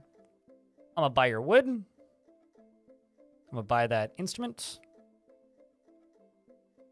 What cages did you bring? A boar and a goose. Okay.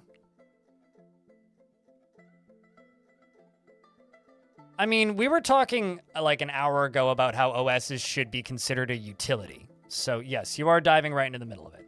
I understand what you're saying, but I'm talking about the future of home computing in a secure manner. And that's why I'm saying that it has to be. It needs to be. Because if it never becomes user-friendly in any format, and if the people developing and working on various variants of Linux value what they are creating, then the more OSs become just pure data harvesters, the more things need to be accessible.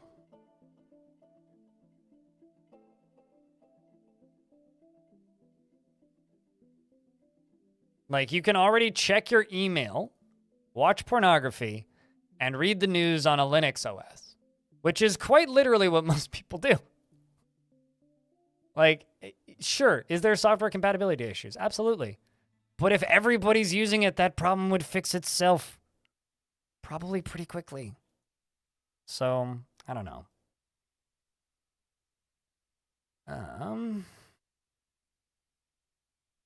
Example A, Steam Deck.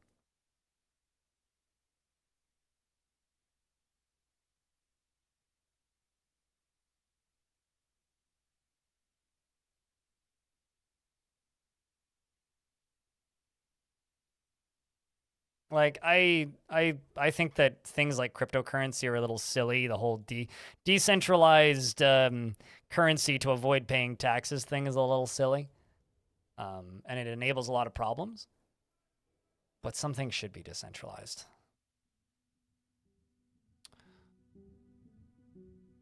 All right, let's see what else I can trade with you, with the other groups.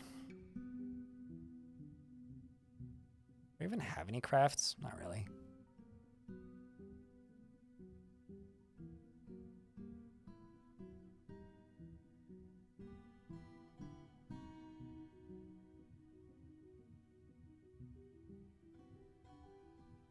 Do you remember how my statement wasn't... Okay. I understand that most people, and this is why what you're saying makes me really mad, because we've been talking about this for hours. It's not a matter of... People should know what Linux is. And they don't need to know what Linux is. They need to know what, like, Ubuntu is, or Mint, right? People don't use better options because they don't know that they exist. People need access. People need education. And you're saying, oh, they don't need that because that's not for them. Fuck off. Yeah, it is. Absolutely is. And the directions that these companies that are making the software that you use every day are getting less and less responsible. If you make something accessible, put it in their hands and tell them what it is, and they see it, people become way more accepting of the idea. Whereas if you give somebody something or you tell somebody about something they don't know, they'll go, I don't know that, and then they move away, right? I mean, I'm literally talking on a Windows 11 PC right now, Link Man. So it's like, what you need to remember is what the main use case for a lot of Linux distros right now is enterprise. It's not really supposed to be for users. Makes sense. You're correct. However, if we want home computing to continue to exist in 10 years, it needs to be accessible.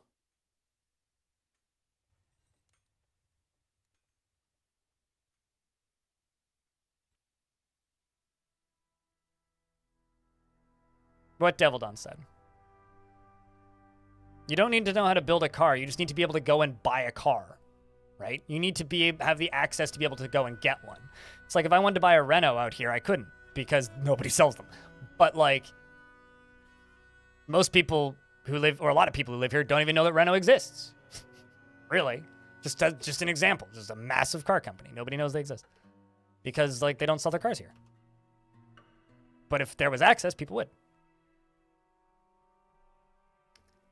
Exactly, Elite. And you know, I live in a world where I would like home computing to continue to exist, partially because it fuels my business, but also because like genuinely I like computers, and I'm looking at computer literacy, I'm looking at kids, and I'm seeing the mass adoption of smartphones, which to a degree isn't necessarily a bad thing. Smartphones, like on the surface, like they're okay. However, in order for home computing to continue to exist, there has to be a market for it. And if you've looked at any like major OS releases recently, they, like chat was stating earlier, like they're looking less and less and less and less and less like home computers. Tech literacy is on the decline, and that needs to be worked on, hopefully. But I don't know. Maybe I'm just losing it a little bit.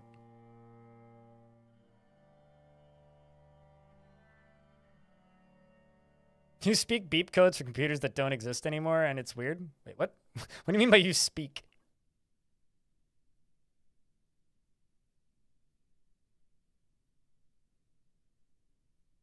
Yeah, I don't know. I don't think that profits should be like the main deciding factor on what OSs are used. I think OSs should be... There should be more than two that people use.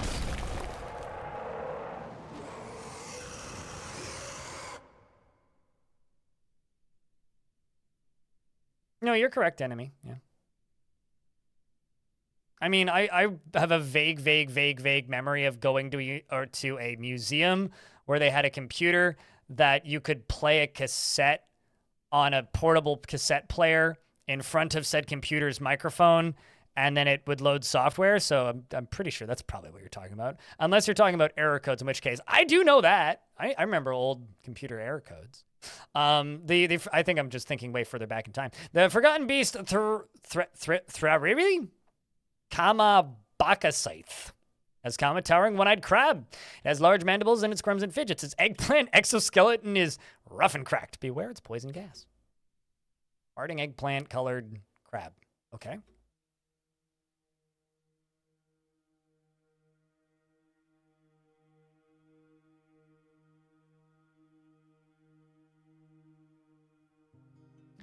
But see, we're not talking about most Linux OSs, right? We're talking about the ones that are. And there are ones that are. And there are more of them as of late, as I've been following the various portions of different Linux distros. Because I do follow this stuff. I do keep educated, right? And of course, I'm aware that I'm the minority. And like some of you might remember, like maybe earlier this year, I was like, I'm getting close to making the jump. And it's just this past week of news that has made me go, yep, okay, cool. We'll do it. But what you need to remember is the ones that are need to be put in front of people, right? As an example, public libraries. We have public libraries here. They all have computers. What if they all ran Linux? We have stores. Stores are paid by Microsoft to put, Windows onto their computers and have those as demo stations. What if governments paid the stores to put Linux onto them and offer a free OS pre-installed that you don't need to fuck around with, right? That's what I'm talking about, because there are distros that are pointed at more normal users. Obviously, I'm not saying every soccer mom on earth should use Arch Linux, but I am stating that they should be more accessible.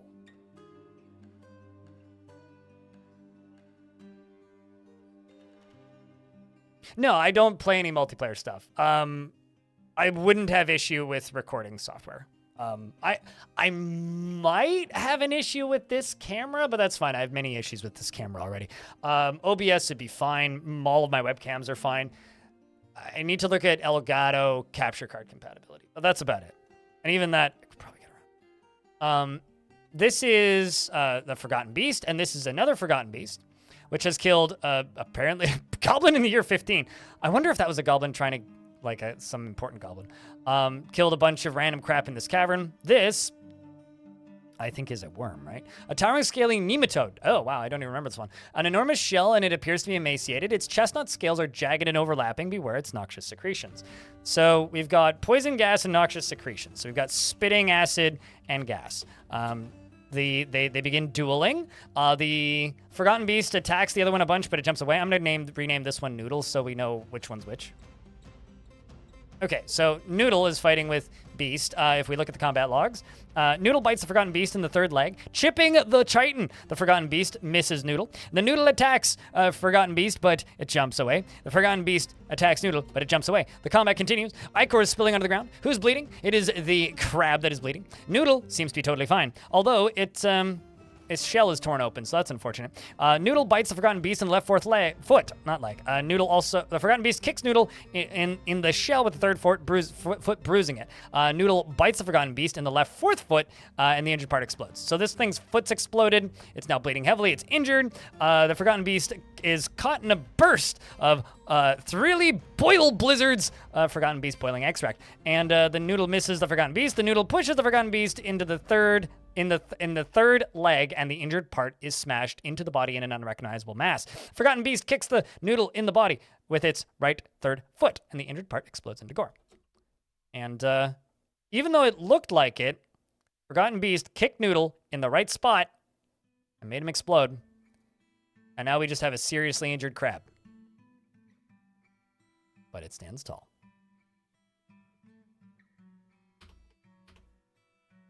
You see, here's the thing, right? This discussion is mostly desktop Linux, right, Enemy? So when we're talking about, Android phones, it's kind of missing the point. Because are Android phones Linux? Certainly. But that's not the market that I'm talking about, at the very least.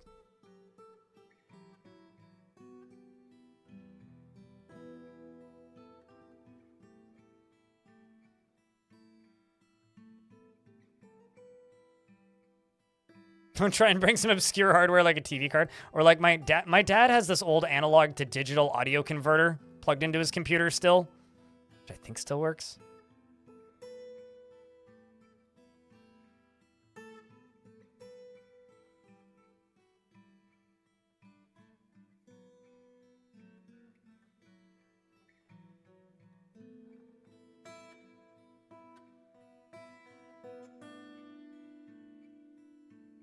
It's like, yes, Android phones are Linux, but like, phones are just kind of here to stay. And at the very least, Android phones are malleable for those people who care. But at the same time, it's like, at least, I mean, if we want to have this discussion, we can. I'm totally fine with it. But I don't really see the real connection there. I mean, we could also state that like most servers that people connect to every day run Linux, but Android is kind of its own thing at this point. I don't know how much people agree with me when I say that, but it's kind of like transcended that barrier.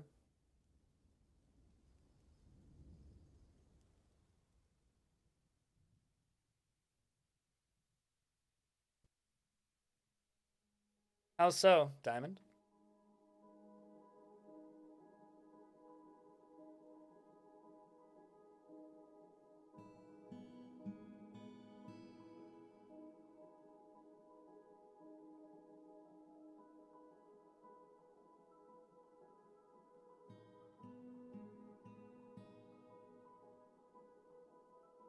Offer a good UX because of lacking drivers.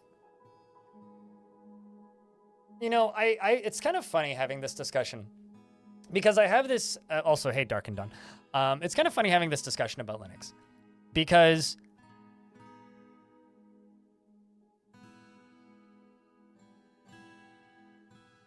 do I have any pets? No, just piles of plants.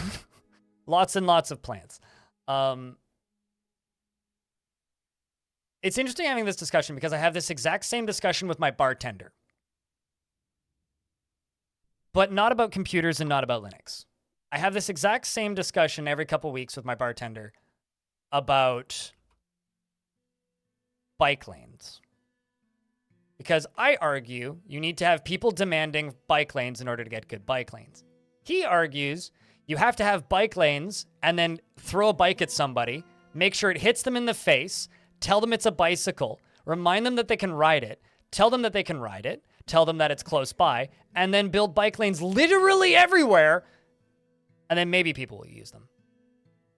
And for years, I've kind of slowly started to agree with him because it's this, well, people aren't going to fix the solution by themselves. You have to build the fix for the solution and throw it at them and make sure it hits them in the head hard enough that they remember it. People are dumb and don't want to do new thing if it's scary.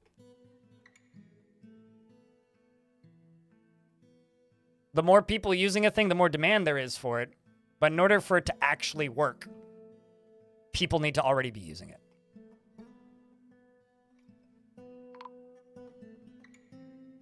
And collapsed where? Uh-oh. Uh-oh. Shit, that's blood. Diamond's blood. Diamond just flew up through a glass floor with a boulder on top of him. He's injured and bleeding and unconscious. Keen Cook is fine, just got something slammed into them. Yeah, so Keen Cook just got knocked around, whereas Diamond Destruct actually got, like, knocked into the air and did combat with, he had some obsidian, which struck him in the lower arm, and his arm exploded.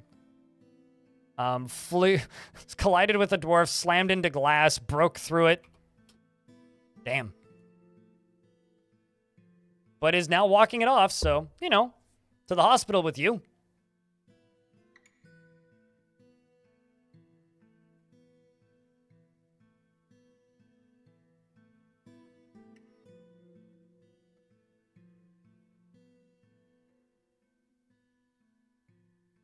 You didn't need that arm? I don't think you actually lost your arm.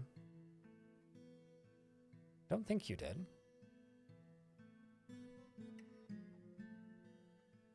Yeah, it's just mangled. It's just mangled. You didn't lose it. It's fine.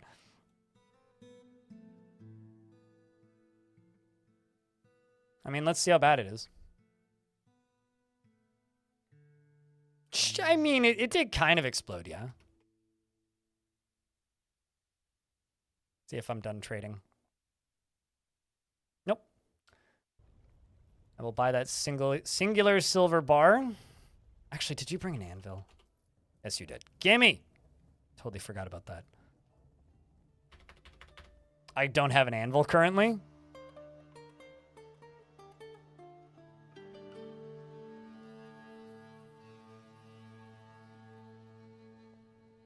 I'm going to buy Thoughts on the Movement of Animals. It's a book. And some cheese. Okay.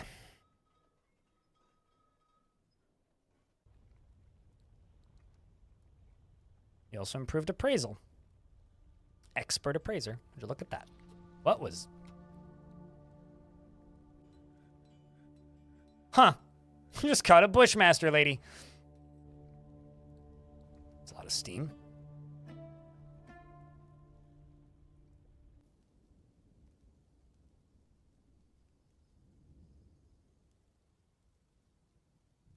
I would say more and more gaming studios aren't dropping support for Linux.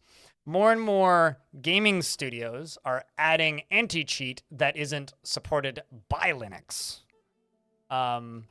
Which I would say is good on Linux. And if more people supported Linux, maybe less of these companies would be like, man, we don't want to lose this huge market share.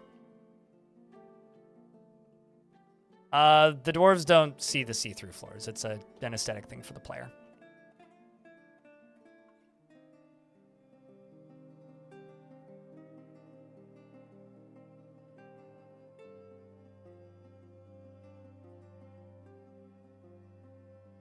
Dwarves just like high-value things, and glass can be pretty high value.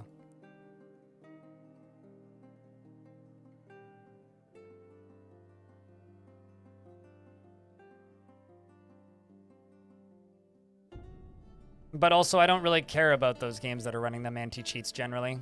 And if there was a game I cared enough about, I would figure out a way to dual boot. But I don't, and I don't care to. It's just not something that really concerns me. At least for me, personally.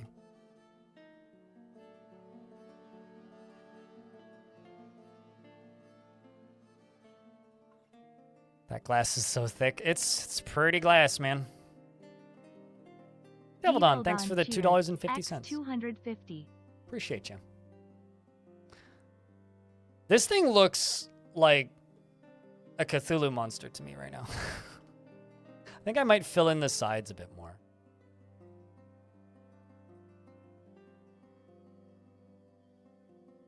Like an amoeba. There you go, that too.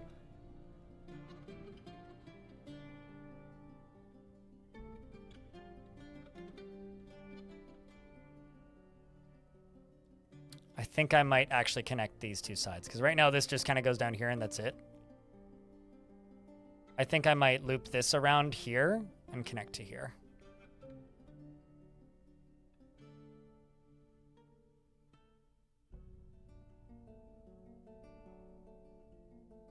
You're adding easy anti-cheat to prevent third-party RAM editors from tampering with their intended experience.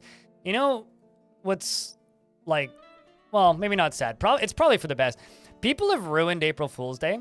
It's such an obnoxiously overused corporate thing now that people just get kind of mad when you do that. So I don't think that would actually be a good idea from like a public-facing perspective, but I won't deny that that would be very amusing.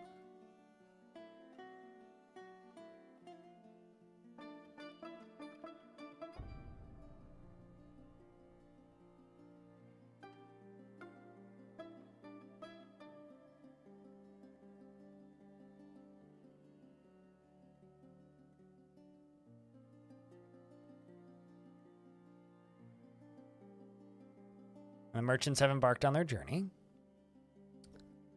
And this is the best year for this fortress. We actually got traders, which means we might start getting migrants again.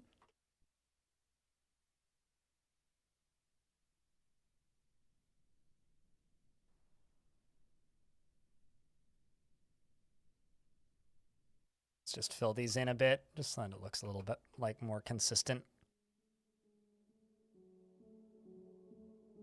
Okay. Maybe this too.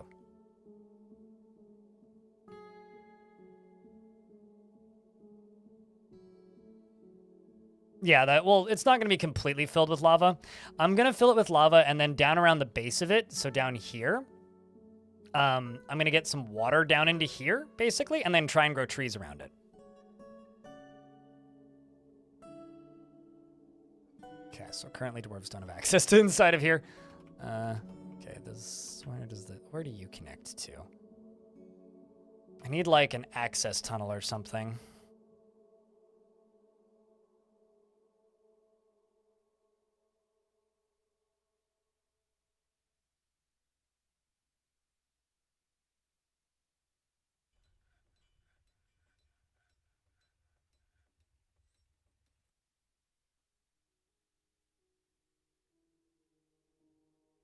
Having a hard time making design patterns for your volcano embark? I think a lot of people have a hard time with that because volcanoes aren't symmetrical in Dwarf Fort. So it like throws them off. Uh-oh. I still got the squad station down there. Sorry, guys. Go do literally anything else.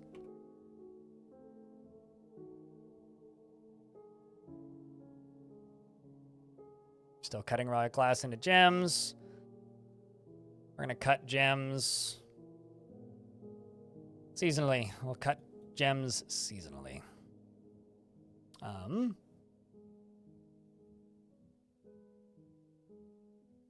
Tell the amount of rough gems is... Or do it when the amount of rough gems is greater than 10. So we'll just wait until there are gems available. But currently there are none. So now that we can get down here, we can get up to here. I can unsuspend these. And I can finish this. Not a whole lot, Alien Slayer, and yourself. You is still the Quinn. You quite want a lot of things, I gotta say. How are we doing on cloth, actually?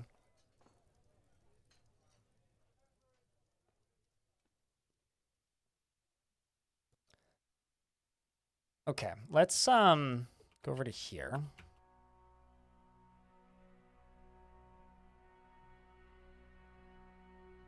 And shear some animals. And you're gonna milk an animal.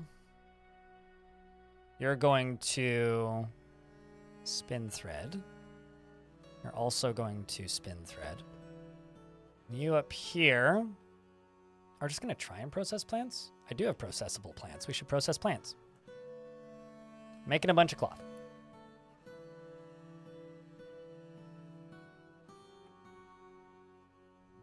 Here's the thing, like, not everything needs to be symmetrical. Sometimes symmetry can look awesome. This circle isn't symmetrical. So, you know, not everything needs to be symmetrical.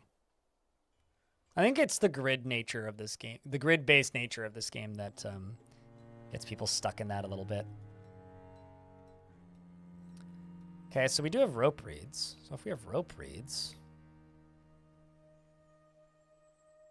I should grow rope reeds.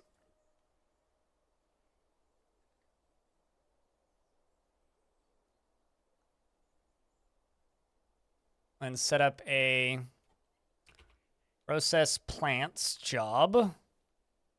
Do 10. Do it when there's enough.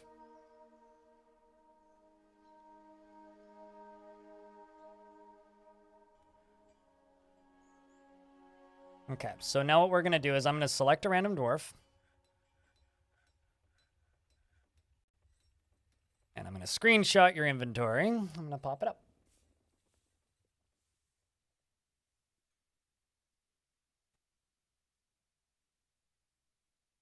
And we're going to make some new stuff. This is not circle. No, but is orb. Orb doesn't need to be symmetrical. Earth is orb. Earth isn't symmetrical. Let's say yarn shirt. Yarn sock. Yarn shoe. Silk robe. Silk cloak. And let's say cloth trousers. Just gonna do 100 of each. And I might run out of materials halfway through, but that's okay. Is Earth elongating itself? I don't actually know. I just know that Earth isn't symmetrical. That's a so does that mean we'll be living on a toilet paper tube in 1,000,000 years or whatever? Now, of course the Earth is flat. We've been over this. What else do I need? Let's say rock crown. Let's make 100 of those too. Get some crafts going. Just a couple. Nothing fancy. And I'm actually gonna make a craft store shop down here. Maybe 2.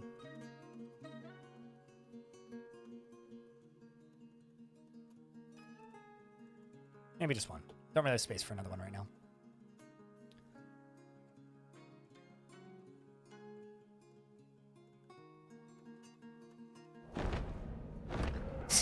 I mean, maybe I should say bullshit more often than Onyx.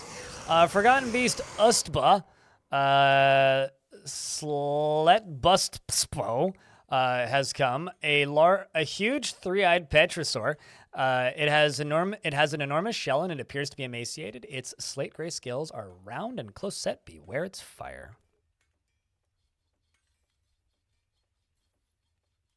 I don't know if I would welcome me to the local LLM club because I used one as an experiment. So I'm talking to a super thanks or a super chat in YouTube chat. And they say, wanted to officially welcome you into the Linux Daily Driver and local LLM club. Here's the thing. That local LLM that I ran, I think is kind of redundant, and I'm probably not going to do it again. But thank you. And I'm not a Linux Daily Driver yet. I've been on the fence for a long time, but I'm going to do it. So, our Forgotten Beasts Infinite. Nope. It's a limited number per world. If you go into Legends and go to Historical Figures, you can see the entire list of every single Forgotten Beast in the world currently. Small worlds have like 16, 20. Medium worlds have more. Large worlds have way more. And in Advanced World Gen, you can make there thousands if you want there to be. There was a person who, before the Steam version released, actually made a fort where they caught every single Forgotten Beast in their world, and there was like 800 of them or something. How many have we killed already? I'm not counting. Are you? This is also not my first fort in this world, by the way. And also other people have killed things. It's slate gray feather. Okay, so fire. Where? Oh my god, and it can, wait. Yep, it can fly. Flying and has fire. Well, that's horrifying. I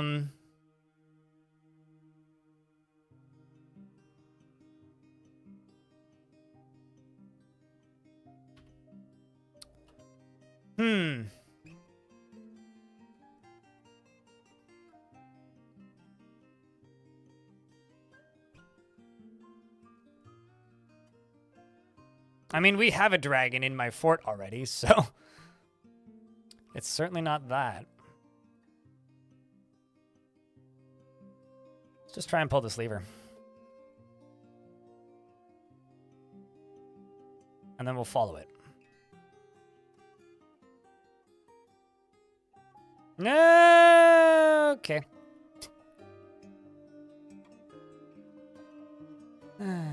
Wait, why'd you not? What are you connected? Oh, you're connected to the floodgates. Well, that's the wrong lever then. In that case, I need to go here, and I need to go pause, and I need to go here. Open you up. Go doop doop. Make sure everybody's in here, and then actually pull the right lever. Oh, I see. It's all the way over there. I designed this very smart.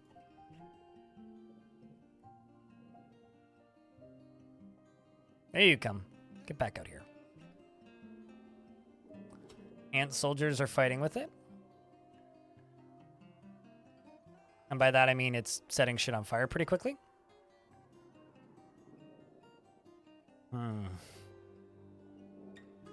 It's also already moved to a higher cavern layer, which is kind of terrifying.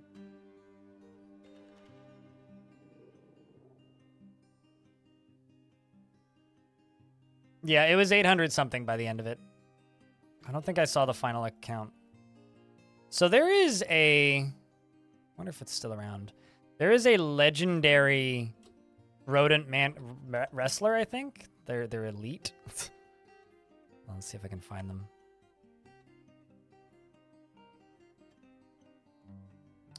Oh, you must have died. That's a shame. But for a good while there was a legendary... Oh, there it is. Okay, it's a bat person. They've sunk into depression. Well, that's a damn shame. They'd never killed anything, but they're a legendary fighter, wrestler, and observer. I have no idea how that happened.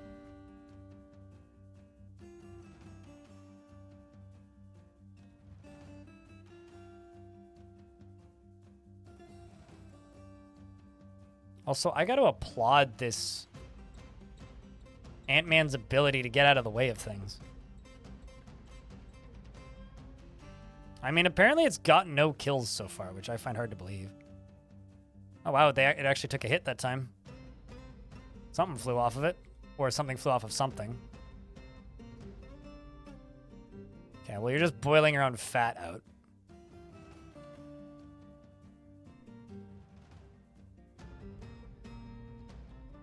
That's a lot of gear right there.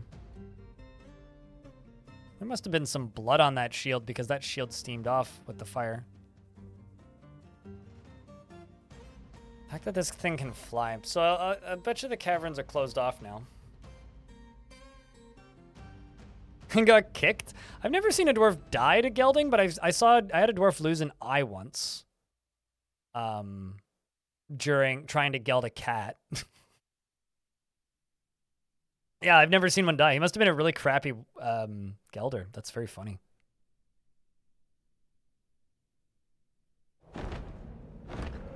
Oh. Well, it's already in a cage, so that's fine. The werelore is swordsman Urist Casbenbin has come. A large lore is twisted into humanoid form. It's crazed for blood and flesh, and its eyes glow golden yellow. Its sepia hair is long and wavy. Now you will know why you fear the night.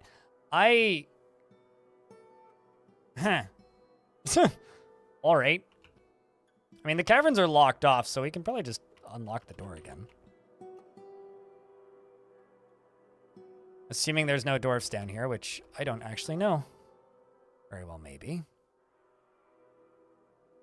Doesn't seem to be. Oh no, anyway, yeah, I mean, it already got caught in a cage trap. So what I can do right now is I can undo this.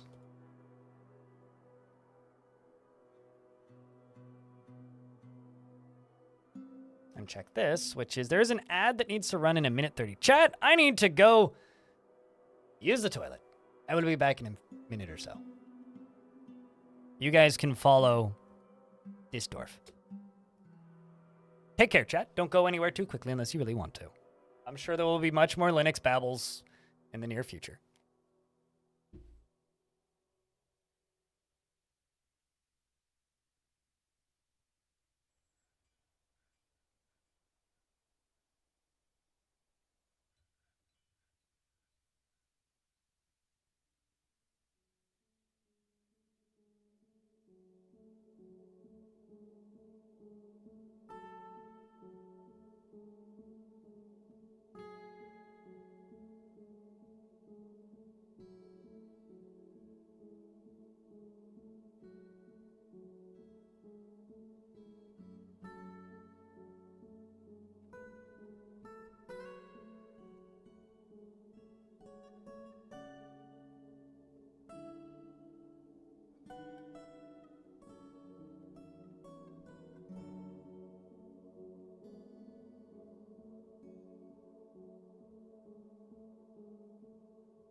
Bah. How does streamer play game? With a mouse and keyboard. I understand where this question's gonna go. I'm already saddened by it.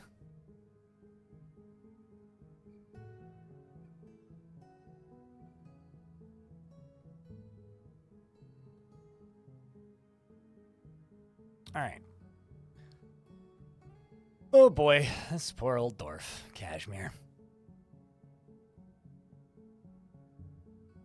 Well, it's not that. It's just a very silly question because, like, you're reading my username, right? And you're probably going, this guy's blind. How does he play? If you had a brain cell, you would understand the fact that there's a difference between visual impairment and total blindness, and your question would be answered. But you don't have a brain cell, so you'll never figure that out. And that's not your fault. It's simply the fault of human biology. All right, let's drop down to here. Because I still need how many?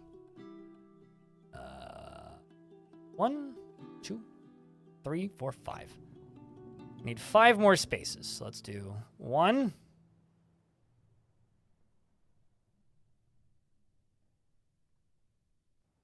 You always make ones out of wood? I don't think they're even barrels, actually.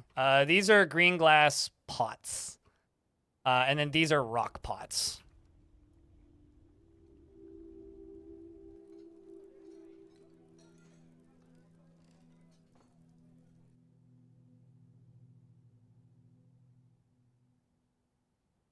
Okay, well, what do you mean then? Because this is the direction these conversations always go. But if you mean something completely different, then you should say what you mean. Which you obviously didn't, because that's not the way anybody read it. What are the benefits compared to wooden barrels? You don't need to chop down trees. Trees are one of the largest instigators for agitated wildlife in Untamed Wilds. This is an Untamed Wilds biome. I don't want to get constantly dive bombed by giant lorikeets, giant honey badgers, and bushmaster people. So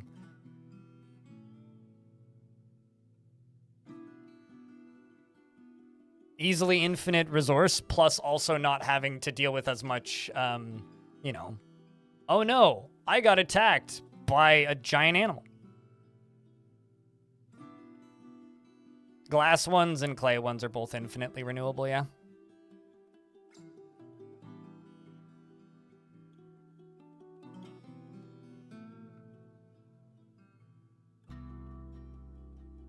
Do clay pots really need to be glazed? I don't think I knew that, actually. I didn't actually know that. The more you know. Learn something every day. Doesn't matter how much you know about a video game, you can still learn more.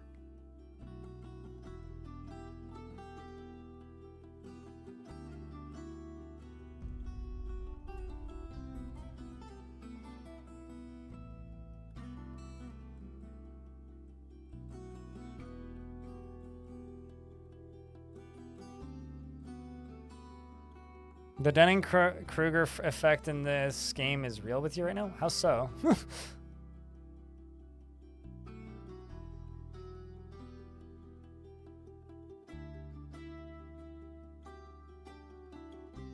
Knight makes porcelain, which doesn't need to be glazed.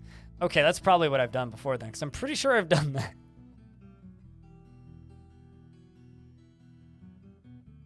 that. You only need pearl ash for clear glass. Which I stopped doing pretty quick because that's what caused me to get attacked previously in this fort. By the wildlife was making pearl ash. As soon as I stopped making pearl ash, like, everything went back to normal. So I did it for my hospital and a few specific rooms and not since.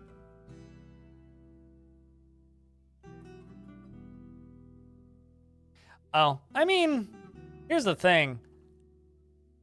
I played this game for years before I realized you could make pots even. So, you know, it's just like, I remember the day that one player discovered that older versions of Dwarf Fortress had a flow mechanic for making zones. And you could like click one tile and then press plus and it would just like automatically fill up to the walls. And it like spread throughout the Discord, and apparently that feature had been in the game for like, someone went back and found the patch note and it was like literally like 8 years, but nobody knew.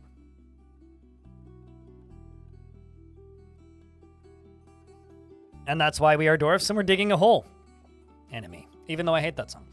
Do cavern trees count the same way for that? So cavern trees and surface trees both agitate elves. Surface trees agitate surface wildlife. Cavern trees agitate cavern wildlife. So like the random, like, well, not random, but like the ant people, the amphibian people, forgotten beasts, that sort of stuff. Song is a classic. That song is terrible. I am a firm disliker of that song. And also Yogscast, but, you know. And also Windrose is terrible live. I've seen them, unfortunately. I won't go see them again.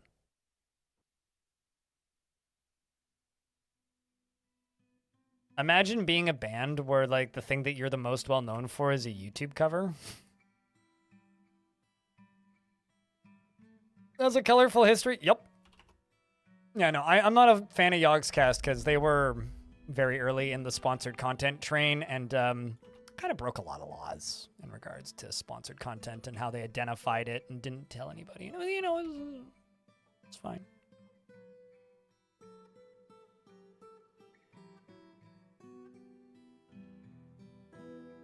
Forgotten Beast is fighting with a bug bat. Marksdorf is throwing a tantrum. Got several tantrums, actually. We actually have to make that execution pit that I talked about. Is that they got into a Sonic racing game. I don't think I'm in any video games, so I guess, yeah, I'm not that cool. There are references to me in video games, and I'm in some credits, but...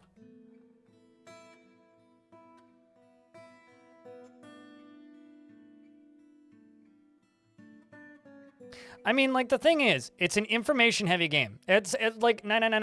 The nonsense of what you're asking is kind of like going up to somebody who's working on an Excel spreadsheet and saying, how do you use this? It doesn't seem user-friendly. Because I'm not dumb, right? Like...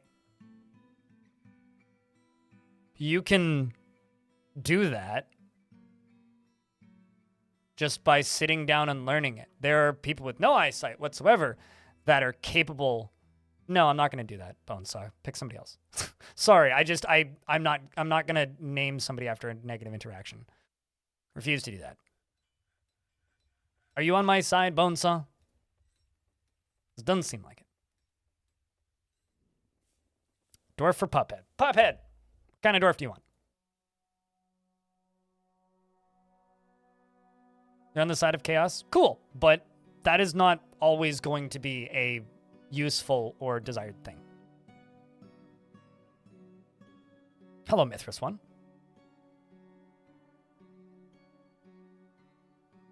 Old, so somebody with big gray beard, basically? Because I can't really search by age. How goes? Existing.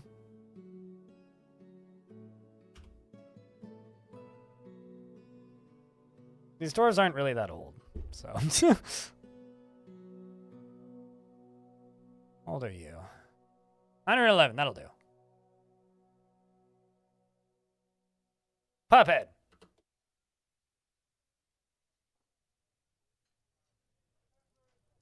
Sure, but you asked how do you, like, you... I'm going to stop talking to you, 999, because, like, literally the first thing you said in my chat is, how does this streamer play this game? Doesn't look too accessible. I've played it for 10,000 plus hours. How do you walk? You've learned. Like, what the fuck is this conversation? All right, he intrudes practical concerns for philosophical discussion. Puzzles and riddles in the world of ideas. Never falls in love or develops positive feelings towards anything. And he never fails to seek out the most stressful and even dangerous situations. He's a pessimist. He has a strong sense of duty. He is swayed by emotional appeals. He's very ambitious and is always looking for a way to better his situation. He could be considered rude. He takes offered help and gifts without feeling particularly grateful, and he often feels envious of others. He is curious, and of course eager to learn, tends to be a bit stubborn in changing his mind about things, and has a greedy streak. Does not often feel lustful, needs alcohol to get through the working day. Dreams of attaining a rank in society, and this dream was realized. Personally believes that a peaceful and ordered society without deceit is best, and finds the idea of fairy dealing foolish and cheats whenever he finds it profitable. And I am going to put Puphead into the library, which is over here, and I forgot it was even here. Because you seem like a dwarf that would be a good librarian.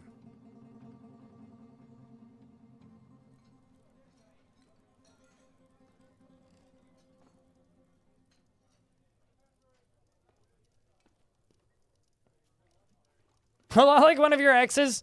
Yeah, just sounds kind of like mine too in the like reality part. Weaving thread into cloth.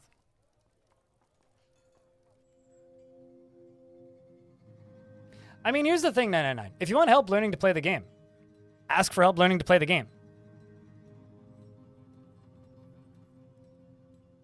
But if you come in and just say something that's exceptionally dumb, expect an exceptionally dumb response, right? Like, how do you know how to play this game? Because I know how to play it. I unfortunately misread your question as like a disability-related question, and I get a lot of shitty ones because of the extent of my eyesight. But at the end of the day, if you want help learning, we can help with that. If you want to just ask, how do you know how to play? I read the fucking wiki. Like anybody else who learned how to play this game. I asked people for help. Talk to people. Talk to friends. And learn slowly. I learned this game when it was in a significantly more complicated to learn state because I learned it in ASCII years ago. And I've played this game for over a decade. So I think at some point, you need to realize it's a really dumb question. So if you can accept that, that's fine. And if you want help learning, we can help. But otherwise, I never used the Lazy Noob Pack actually made it harder for me to learn, but I know it helped a lot of people. At the end of the day,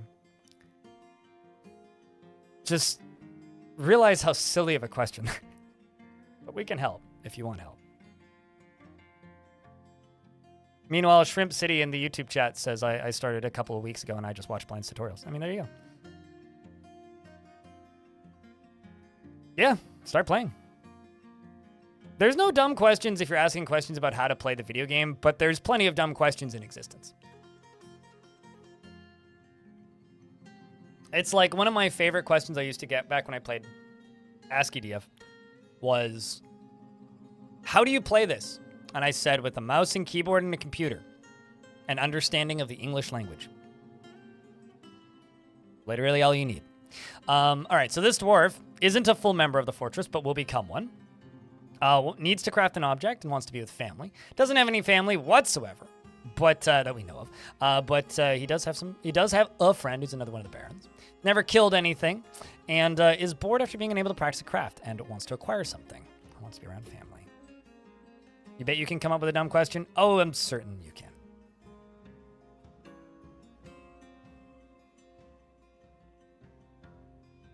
But anyway, what were we talking about? Sorry, that was just a weird divergence.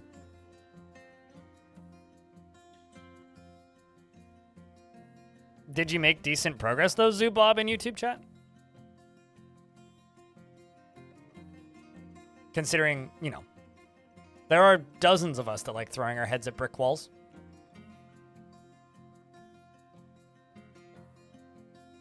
Okay, how many more do I need? I think it's 5 total, right? 1, 2, 3, 4, 5, yes. Wait, hold on. There's a yellow thing. What that? Make picks. Right, I actually have a forge again, so I can make picks.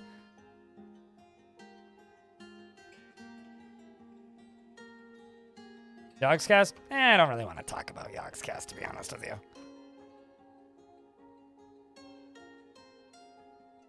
Because I know it's one of those things where I know a lot of people like them, and when I just openly start dissing a public figure that a lot of people like, or public figures, I guess, that a lot of people like, it just kind of makes people upset. Onyx98X just resubbed for 14 months.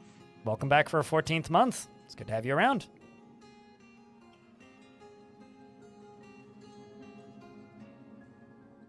And thanks for sticking around. Thanks for continuing to watch the stream.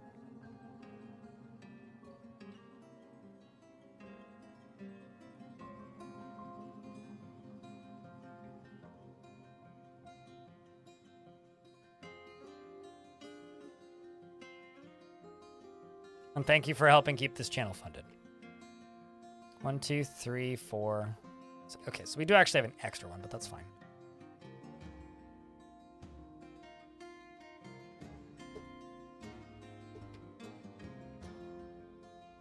Ba-da-da-bum-ba-bum. Worried that that might not be the right material, so we'll just get rid of that. Jump back over to this. We should be able to get this thing full of lava today, so that's good.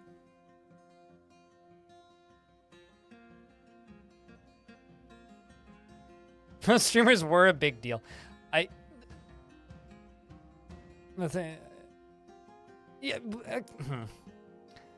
I mean, the Yogscast started off just as a group of friends that became a company. They were very early in the streaming space. They were very early in the wildly successful content space. They have a lot of massive fans, and they sign streamers to basically like a stream team, but the most business-oriented type of stream team you can possibly have. So if you sign a contract with the Yogscast, like you get a lot of guaranteed, sort of like the way VTubers work. You get a lot of promotion, but like, you know, you still have to do the whole streaming thing or YouTube thing. And now they're like a games publisher, like still multiple YouTube channels, but also like that network of streamers that they have. And like their early founding members were huge. Yes, absolutely.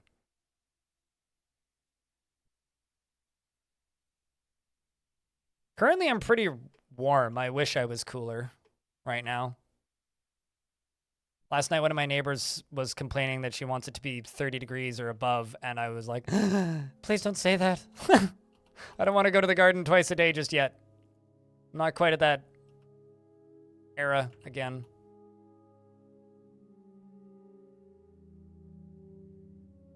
I don't want it to be full-on summer just yet.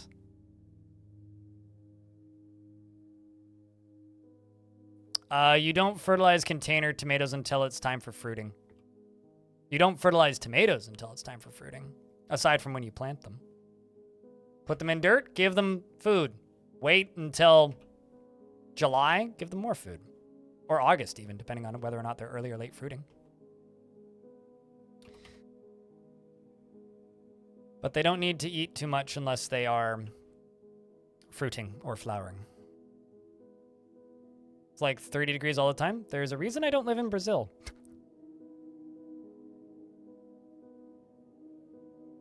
Anything above like 22 degrees Celsius, I bitch, moan, and whine. Ask anybody who's been around me when I have to go to like Las Vegas or something awful like that.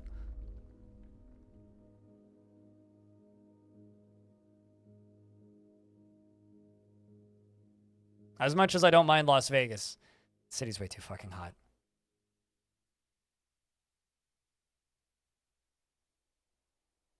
The one that you don't mind listening to. Because you'll have to listen to it. Because they'll be near your tomatoes.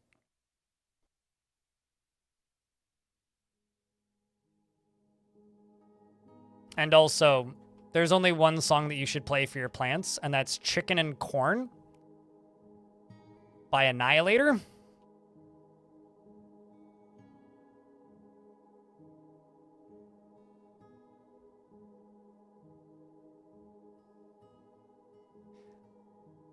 I think we just had some crimes punished.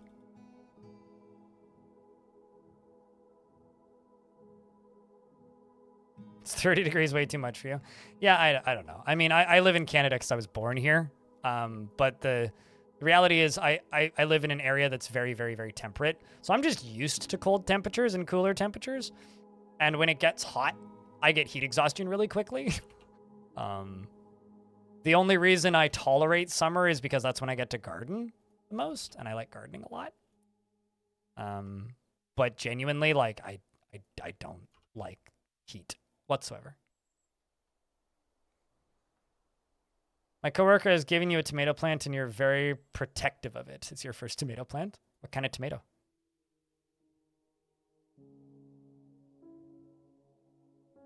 And also, this is a very niche statement, but I'm going to state it. Have you found God in a tomato?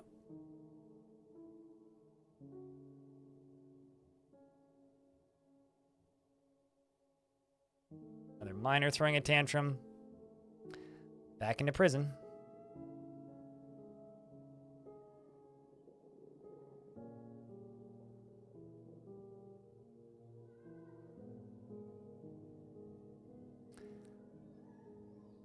The only validity that I know of helping plants grow, I don't know where you were reading that, but is plants need wind, and if you have indoor plants that don't get wind, they won't get particularly strong. They will have very weak stems and can get flimsy and brittle.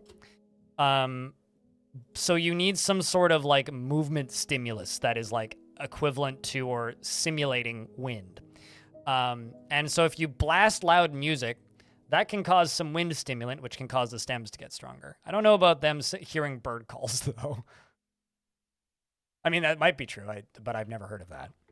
So plants like hard EDM. Well, plants like moving. They like to move it, move it.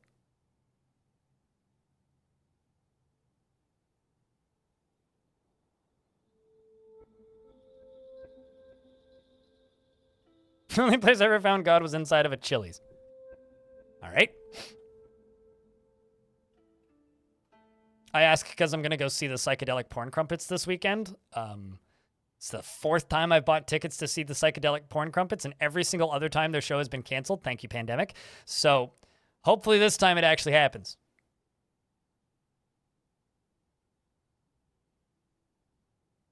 KFC is where you don't find God, just heroin and bad chicken.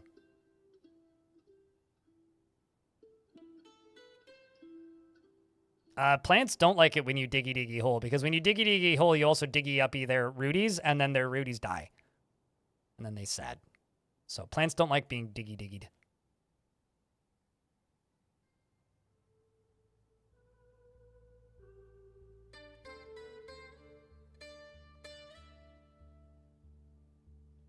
You heard you can find God in heroin? Careful what you say. Without any sarcasm indicator. Because somebody might believe you. Some televangelist nonsense. That's almost up there with just like, why don't you drink bleach to get over a sickness?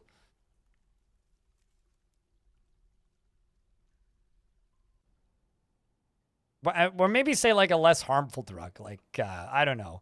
You can find God with psilocybin. There you go. At least that's happy-go-lucky fun times for some people. Instead of just like life-ruining nightmares. Every single KFC that used to be around here has closed. So maybe that'll give you an idea of my take on KFC.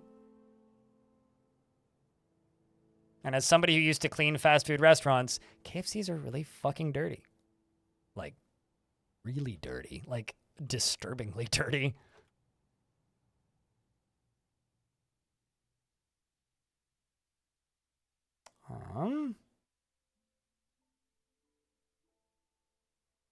And then 2 cabinets.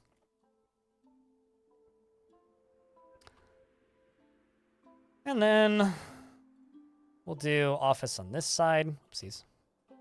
Office on this side.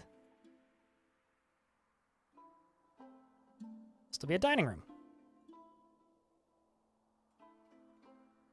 I'd swear I've given terminal wetness one already, but okay, terminal wetness, you can have this one.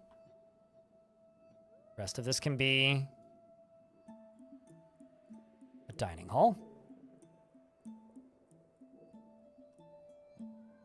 No, I hit pen pasture instead of dining hall. Whoops. Yes, you get the animal pen.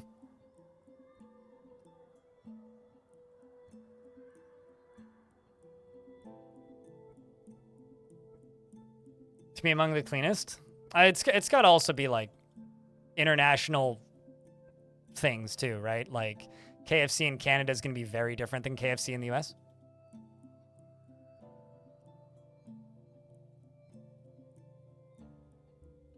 Oh yeah, no, totally. It's very hit or miss, and it's also very location and management dependent.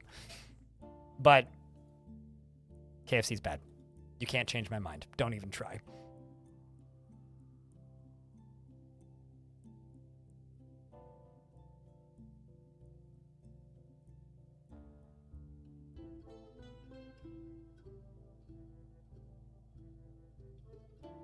This thing looks way too fucking cool. I can't wait to fill it up with lava.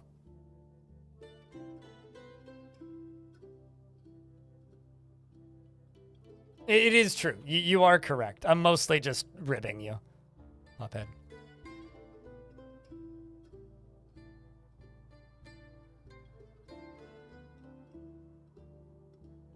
It's like that, or I mean, one of my favorite examples of this is the police officer calling 911 because he took edibles with his wife, and they were way too high, and he's just like, time's going really, really slow. Does anybody remember that when that thing went viral? That's genuinely one of the greatest internet things I've ever seen in my entire life.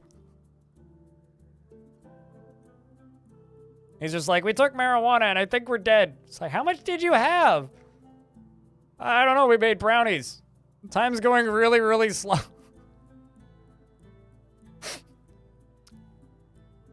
Just go look up police officer takes weed, calls 911. You'll find it. Lanix7 cheered. X100. Lurk, I'm heading out for a doctor's APPT. I hope you have a good couple hours blind. Have a good time at the doctor's APPT. Appet. Hope you keep that appet tight. Anyway, have a good time at the doctor's. Hopefully everything goes well. Rigoth. Baron. Done. Getting there. Almost done.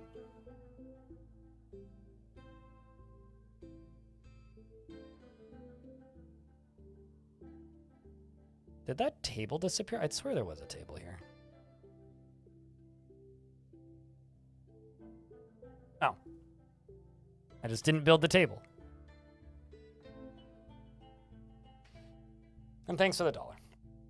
KFC is where Japanese people go to celebrate that weird Western holiday known as Christmas. You mean Xmas?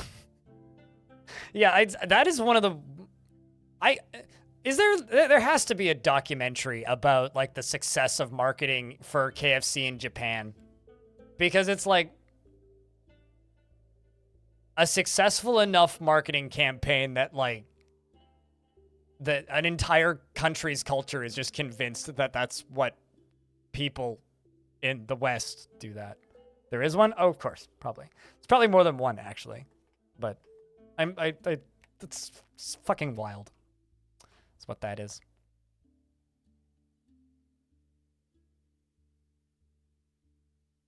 Rosie has bestowed a name, Lakal List, upon a copper mace. Rosie is a dwarf who killed the Rosie, a titan.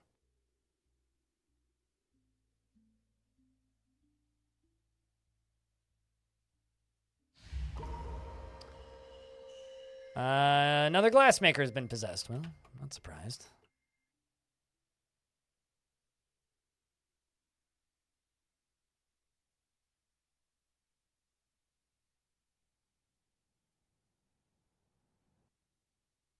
The fucking sale? If you're talking about Black Friday, 1, not a holiday. 2, nobody gives a shit anymore. So, yeah, I will, actually. Happily, in fact. And it's also a thing that I've literally never participated in my entire life, so. Black Friday can quite frankly go away and wouldn't be missed. At least not by me. Maybe by somebody. But certainly not me.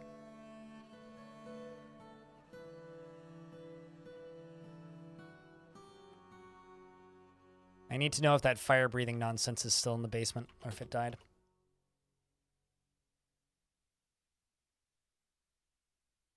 I think it might be dead. Well, we'll go down into the caverns eventually. Let's just finish up this upper stuff. Also, let's check this, actually. Need a bunch of yarn stuff. Still, okay, we're working on the clothing slowly. Let's go up here. Still spinning thread. Holy shit. Let's just get you shearing animal and you processing plants and also shearing animals.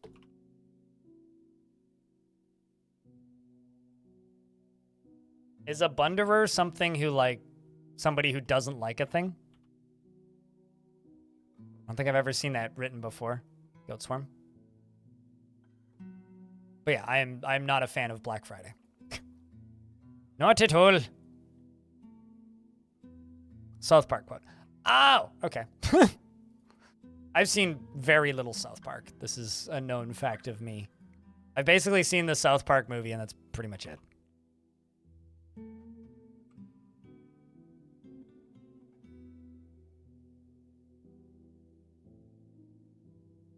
What, about Black Friday?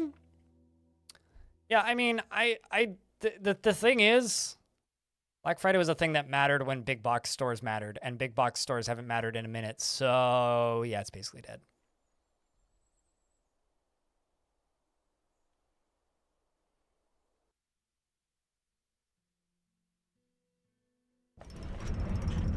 The glassmaker has created Signug Lycott, a perfect green glass gem, and offers it to the hot sparks. So something that I haven't done, because they all have bedrooms already and they're all satisfied with them, is I haven't made specific bedrooms for all of these nobles. I'm kind of tempted to, because it would free up a lot of space, and I still have, like, quite a few more layers of this thing that I could go through. I also have a public tavern up on the surface, but I don't have a secondary one. Kind of thinking about maybe making a tavern up here around the perimeter. What you posting? This is an E-Bombs World link? Oh boy. Fucking, oh! Yeah, I mean, that's the best sales, the fucking, yes, right. Yeah, because Japan doesn't understand that fucking is a bad word sometimes. I remember somebody that I knew a number of years ago went to Japan and texted me a photo of a t-shirt stand, and one of the shirts literally just said, "I want to fuck you." Which is like,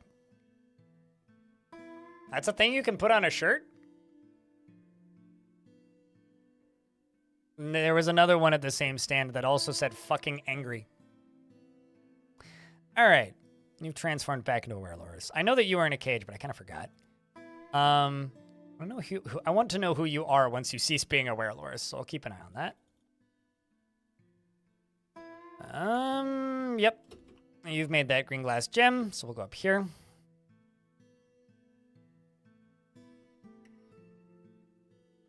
Oh, large gems probably. And also, let's check something else. Apparently I have 2.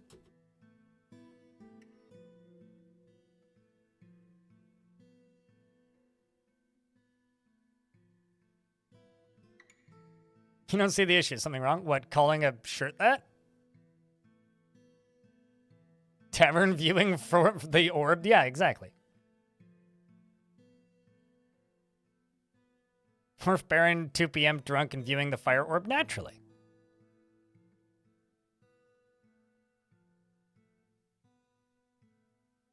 All right, well, it made it there. Now we just need to wait for the new one. Well, we don't need to wait for it, but it does need to be transferred. All right, down in here. I don't even know if I should bother flooring all of this. I don't really need to, but this is the last layer that we need to do.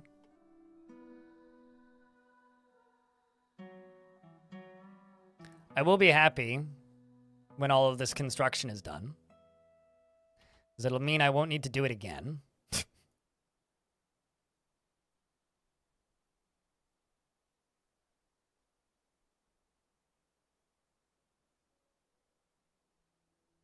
All right, so this is going to be an office.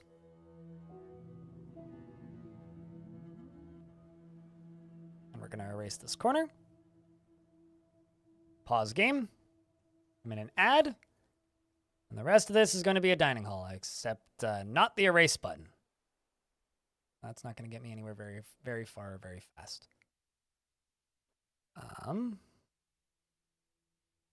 You. And you. Good afternoon. How are you doing, Celesty? Asob.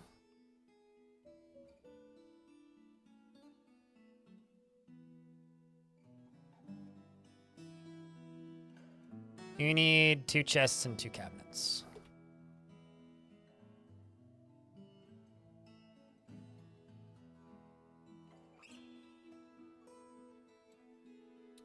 And Rakus still needs stuff, and you need stuff. You want me to make 2 picks. I need to go finish making this forge.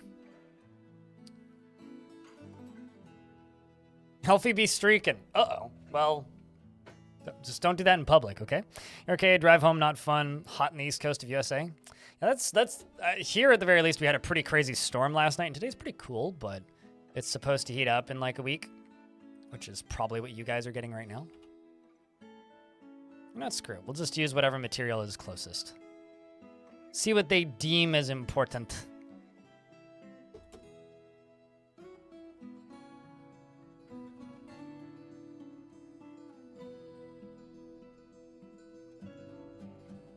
They don't have to take a break every few days to not starve. Well, that's good. Why didn't you just steal a bunch of it? Because you're still not punishment from you're still not punished for stealing food, but I should have a black shirt that reads "I'm so fucking happy." I have a black shirt that says "Live, love, laugh, drink, toke, fuck," which I get strange looks when I wear it in public. And it has a metal band on the front, and somebody once told me it makes me look like I'm in a gang. Weapons and ammunition. Okay, what materials do I have? Bars. Great. Let's do 2 steel picks then.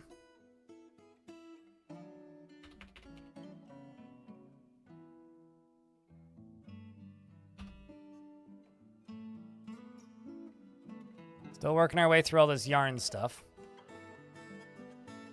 We're still spinning thread. Holy shit. So much llama wool. Let's shear animal and spin thread here.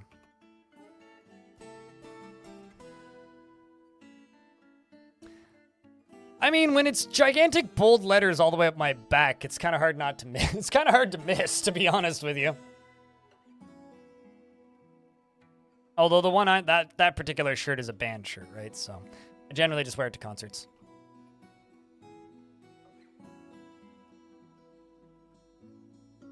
Okay, well that's dwarf niche.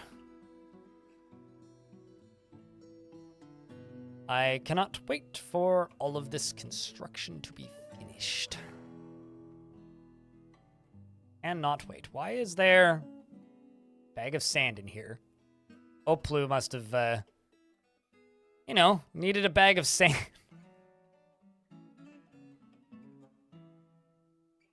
By the time you found a functional town, the update came out? Oh, okay. Fair enough.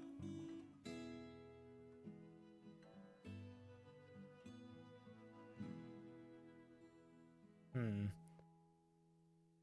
right, so you... Just going to dig all the way up to there.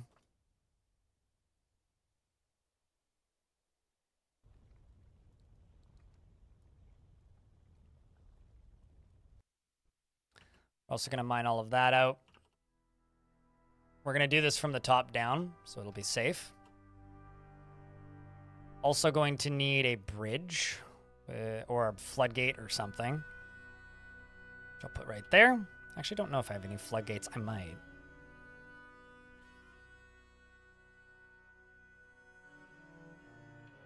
Nope.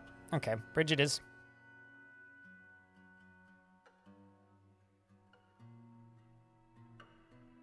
And then here, glass all the way. Green glass all the way. And these 2 will smooth, just for a little bit of variety. While they're still filling out slowly these bottom bits, there's an elf scholar faded one. I have a very hard time believing that any of these scholars that are visiting are actually friendly, but you know.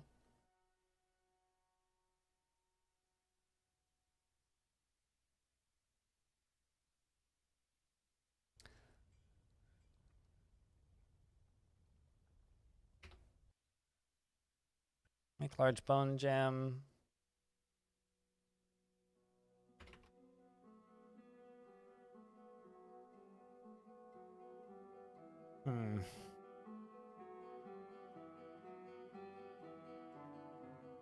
It's like I kind of want to just make a bunch of like fancy materials and like jewelry for my dwarves, but you know, we also haven't had those migrant waves yet, so I'm a little bit scared to just inflate the population here.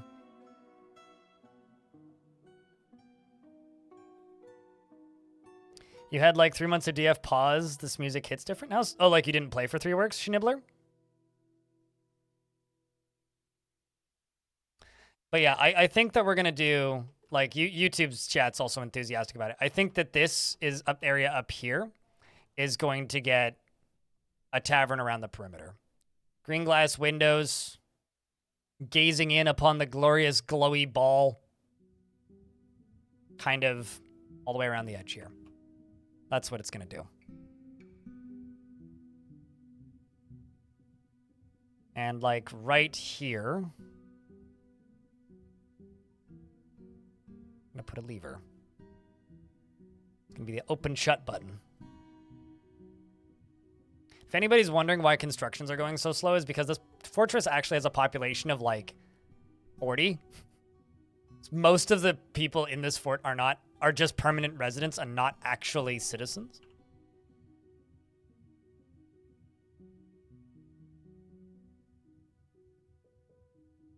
What about Brawl? Like Smash Brothers? Most of the towns are either getting rebuilt or ruined or even wandered close to one that was literally overrun by zombies. Yeah, although those towns can be fun to explore, although they're kind of bad for getting supplies out of.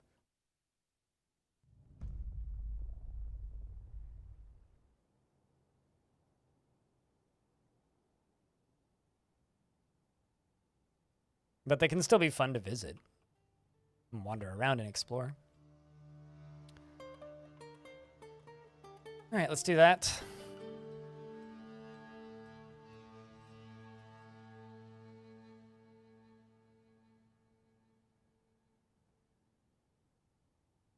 But yeah, I don't know. I've just been babbling about Linux so much today.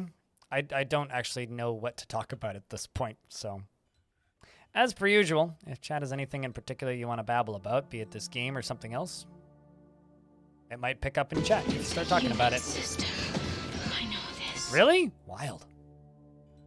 I thought this was a dwarfy system, but hey, we all make mistakes.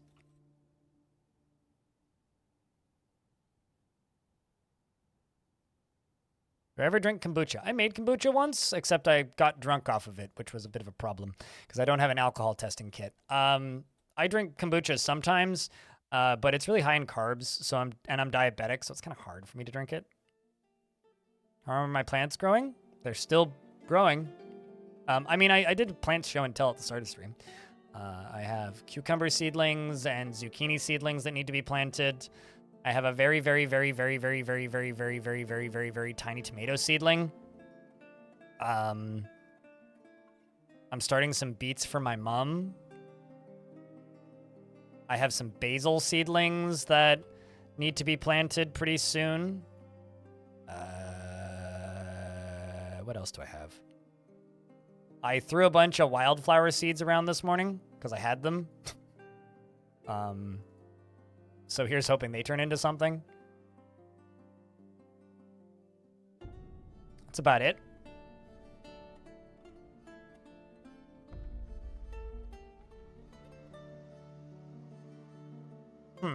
Apparently I have a Crundle in a cage.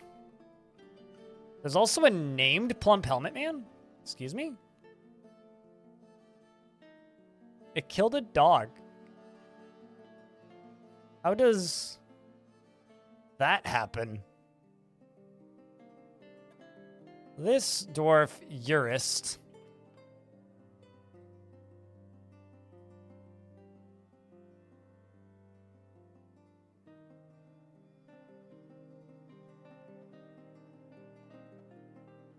You've been in one of my forts before?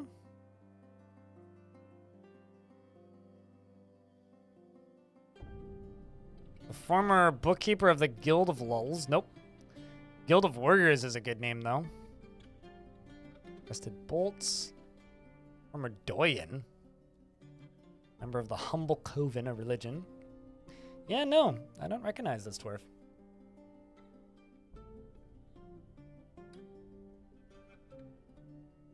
I've killed some dwarves and many an animal, and not in any locations I've been to. Places I visited in adventure mode, but... Wow. I'm on a rampage and murdered a bunch of elves at one point, too. Sheesh.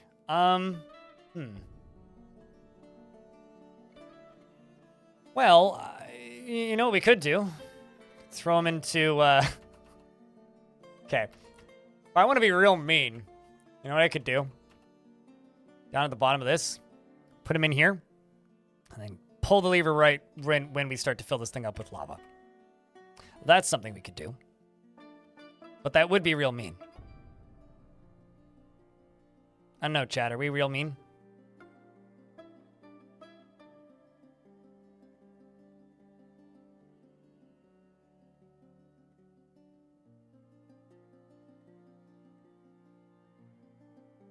Yes. I mean, it would be vengeance for Pupper.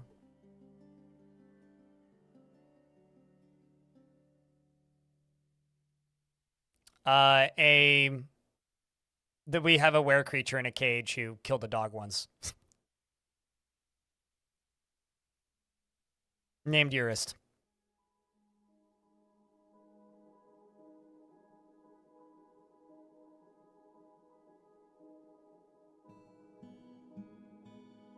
Okay, well, there you go. That's the answer then. So I'm actually going to go down here. And another thing I need to do is a drawbridge right here. Excuse me. And this one right here is being connected to this. That's been suspended for some reason, probably because of the bridge. Or smoothing. And then this one is going to be connected to the bottom.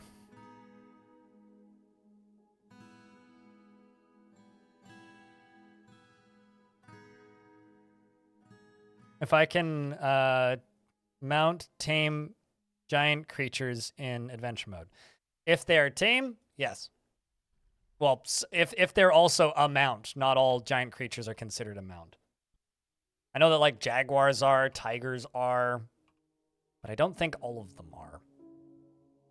Basically, like check the wiki, and if they are, it'll be pretty clear.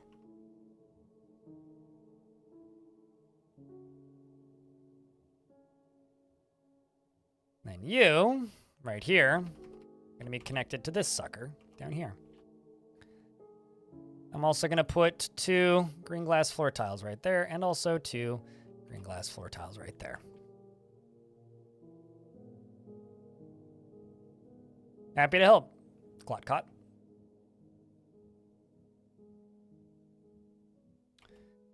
Okay, so this down here, we also need to finish flooring this up. So might as well get some more of this done. Little bits and pieces. Let's finish digging this out.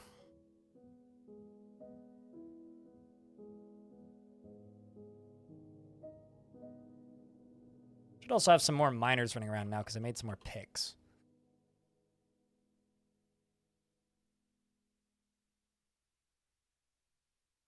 Yep, they finished those. Didn't I have a strange mood? Nope, not recently. But yeah, that's what I want to finish today is this sucker. And chat, can you do me a favor and cross your fingers? We're about to hit springtime. I just traded with the mountain home for the first time since I moved into this fort. Cross your fingers and hope for some migrants this spring. Because, my God, this fort really needs some migrants. Let me tell you. Like, real bad. Like, really bad. Like, really, really, really bad. We need migrants. And this is the last layer that I need to dig up. Before the orb, at least this stage of it, is complete. And then we can fill it.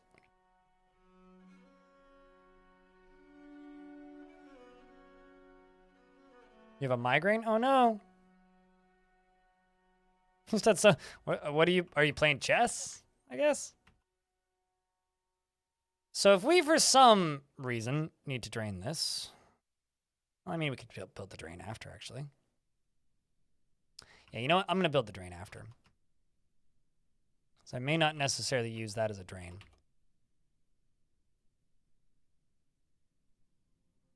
But, you know, maybe I should make a drain this way. That would be a much easier drain.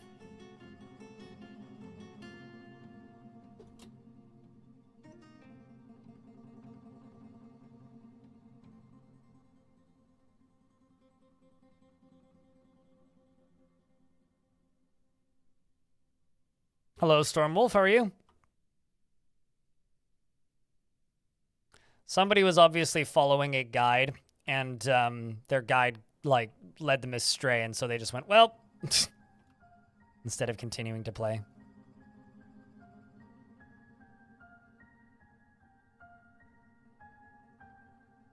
Thought I saw something for a second.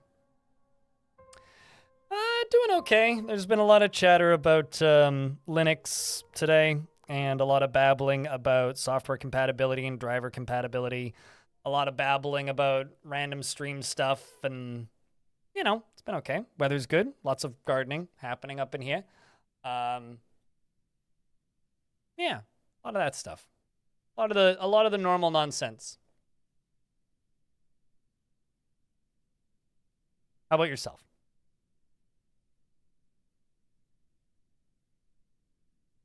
Also, time is going really, really slow, yes. And I think we're dead. But yeah, I'm trying to just... At this point, realistically, the final thing I need to sort before I... I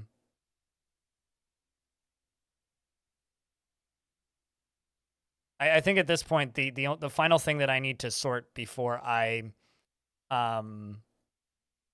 actually make the transfer to Linux is just simply... I want to make sure that I have software that works natively. And I have some software that doesn't. You can't believe you never saw it. It's incredible, isn't it? It's sampled in like 2 or 3 songs I know, too. It's genuinely one of the best police reports I've ever seen. I'm going to go top off my coffee because I have a little bit more coffee.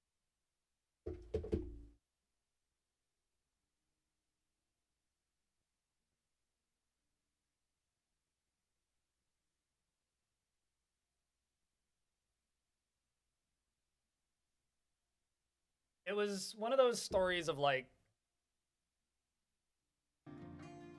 cop confiscated a bunch of weed and then instead of like actually turning it in, just like ate a bunch of it.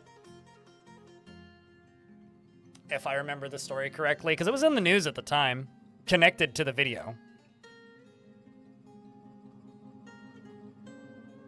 It's genuinely glorious.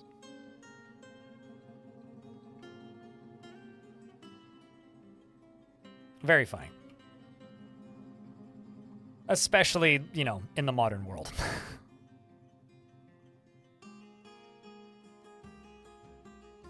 So now we'll have drainage and a potential redirect if I need one. Oh my god. The amount of disorderly conduct happening here is something.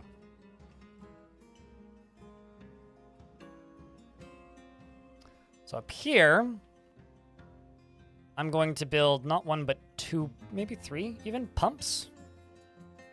What materials do I have? Oh, nothing. Okay, well. Green glass pipe. Tube. Green glass cork.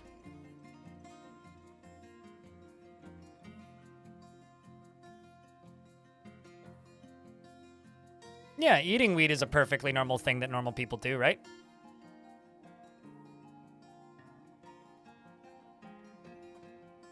Need to fill the top of this in. Also need to cancel this.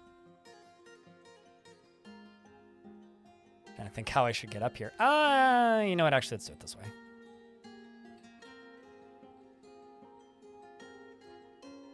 Because this will look super cool.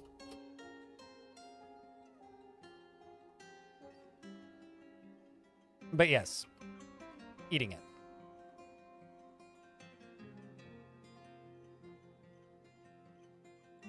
gonna say, oh, I see why they can't use that.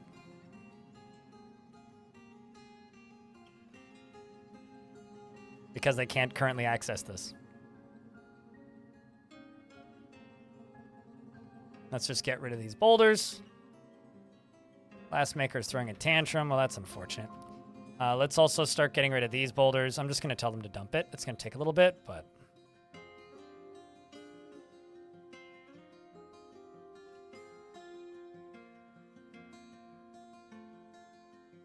that done. Hi, you're stupid. Hello. How are you on this fine day? It's good to see you. I hope you are doing well. What have you been up to, man? It's been a minute. All right, so now go around the edge.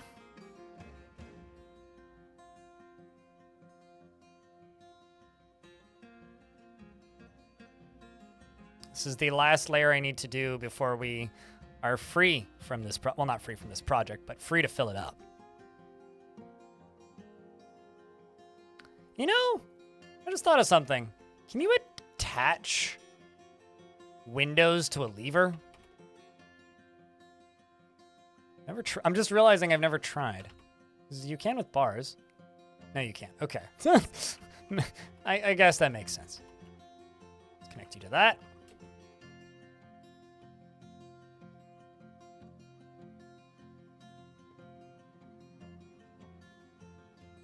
You're still waking up? Why is that, Budgie?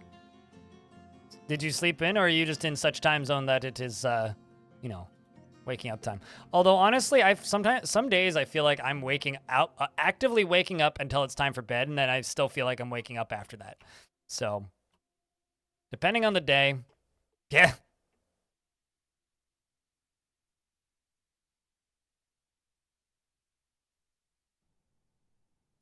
Trying to think.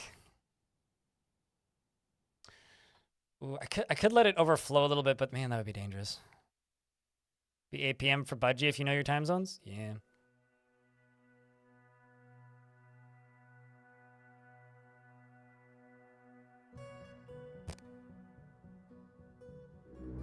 I think I know where those are spotted. Oh, nope, not where I was. Wow, another one. There's so many giant cave spiders in this level. I'm very happy we're not actively in there. Because, like, this is, like, the third or fourth one I've seen now. It's genuinely terrifying.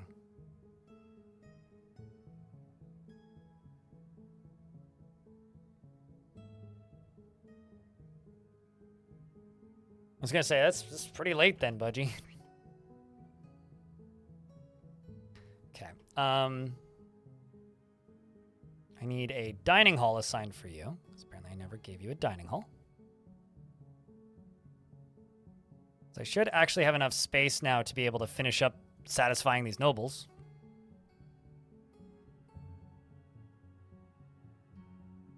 Wait, no, not you. Usual. You, yeah. And here.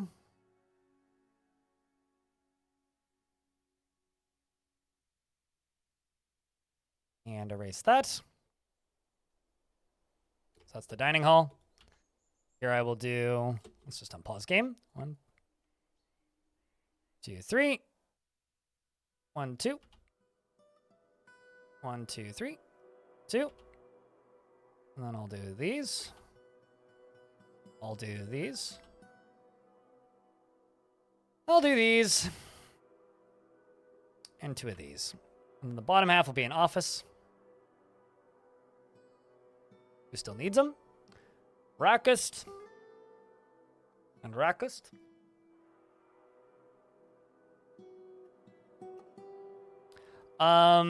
So fire-breathing creatures, Deep Space, and Renegade, and fire-breathing creatures and what's the word?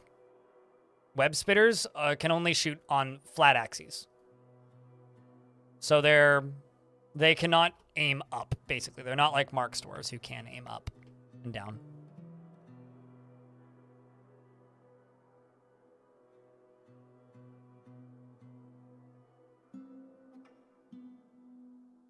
Okay, so how many more do I need? Outpost liaison. Who I think already actually has a thing. You want a weapon rack in your throne room or office, Ineth. INETH. Throne room or office.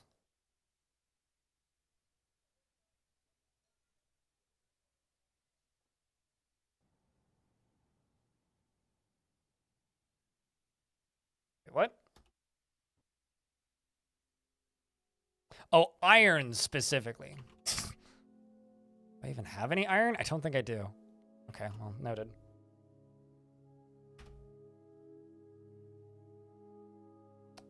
What do you want? You need another chest.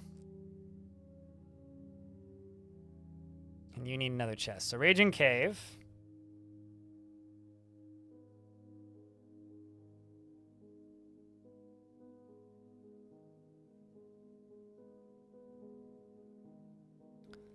And Niche.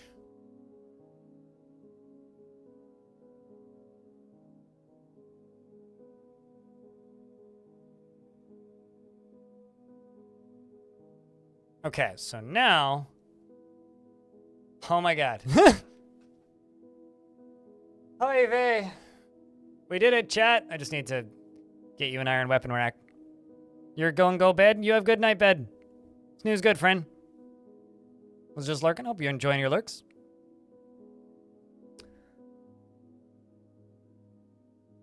Chat room, can we get a round of beers? Because we just satisfied 20 nobles. I need more than one after this. It was a lot of work.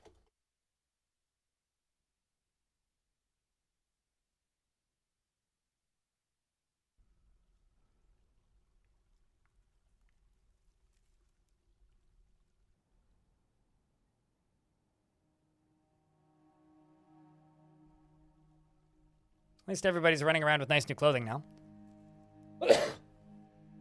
20 rounds of beer? Maybe not 20. My neighbor does that every day, though. Well, actually, that's not totally true. My neighbor drinks 15 beers a day.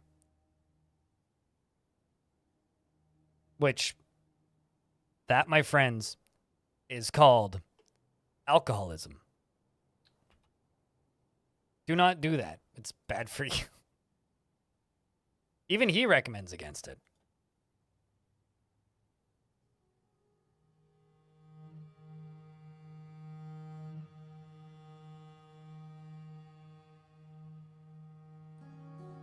It's pricey too. Oh yeah. No, and like it's not like he doesn't drink the good stuff, but like even the shitty beer is still pricey.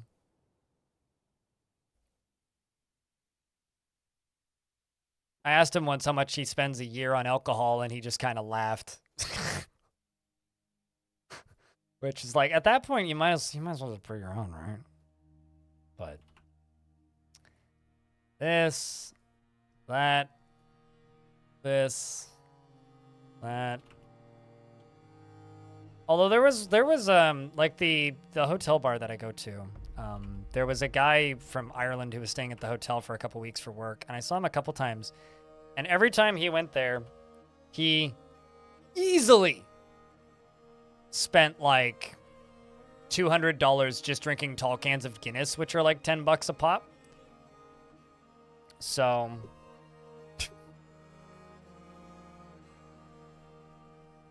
also feel relieved while in mist. Probably not. I don't know. He's a strange old man.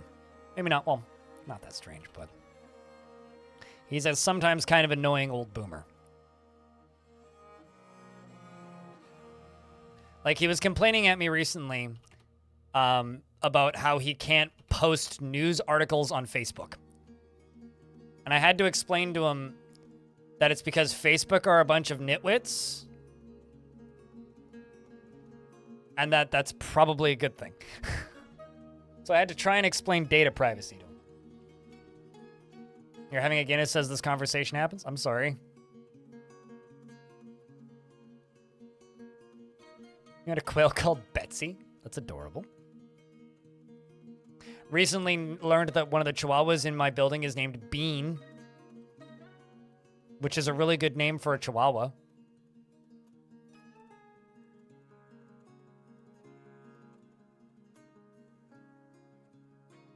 It's also a very quiet, nice Chihuahua. It's one of the not angry, evil monster ones. Because, like, Chihuahuas are a very fine line between lovely little dogs and absolute fuckwits that are awful to be around. It's a very fine line. And when they bridge that line, it's actually they're quite nice little dogs. But when they don't,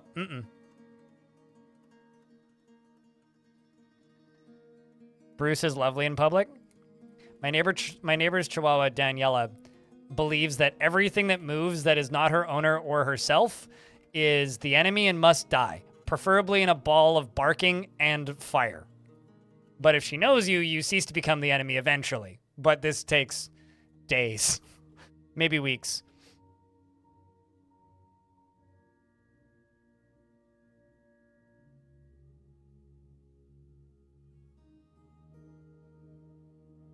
I mean, there's a lot more bad dog owners than good, I would say. No, man. Like, I've absolutely met some absolutely lovely, super calm Chihuahuas. I think I talked about this on stream. Maybe I didn't. When I went to see Cannibal Corpse, on the way there, we had to take the bus.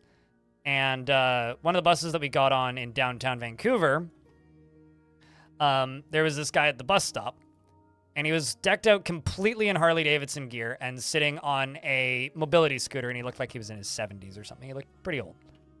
And he had a tiny, one of the smallest Chihuahuas I've ever seen, in like the basket at the front, and it basically was just sitting there, and like I didn't even see it, and I was just standing there, and then he licked my arm.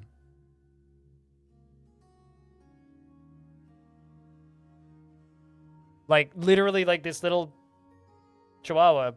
I didn't notice there was a Chihuahua there until he licked me. And then I just, like, jumped. I was like, what the fuck that? Because I'd also been drinking a little bit.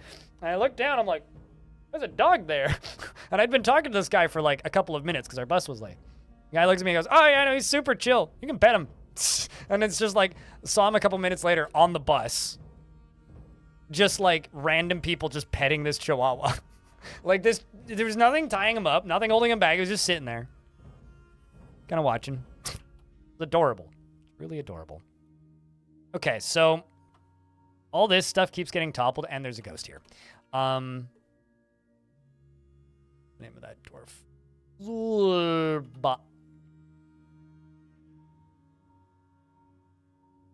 Lulban.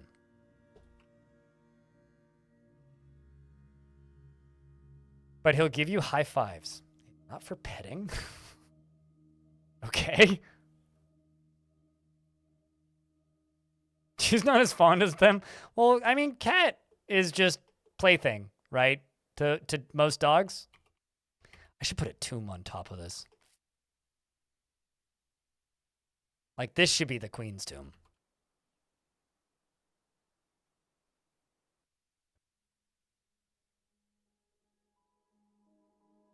Is anybody dumping anything? Nope. I wonder, is my dump zone still active? Yep. Yes, it is. Although I'm seeing stuff set to be dumped all over the place and nobody's dumping it, so I'm just going to try remaking the zone.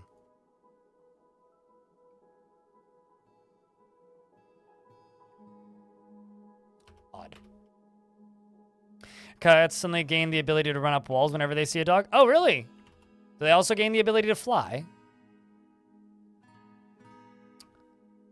My parents' old cat, rest in peace, old man, 22 years old, that cat lived. That cat used to just gain the ability to, like, snipe out a dog's nose when a dog came at him. So I've seen that cat. Okay, two things I saw that cat do. Pick a fight with a Burmese mountain dog and win, and also pick a fight with a black bear and won. So, you know.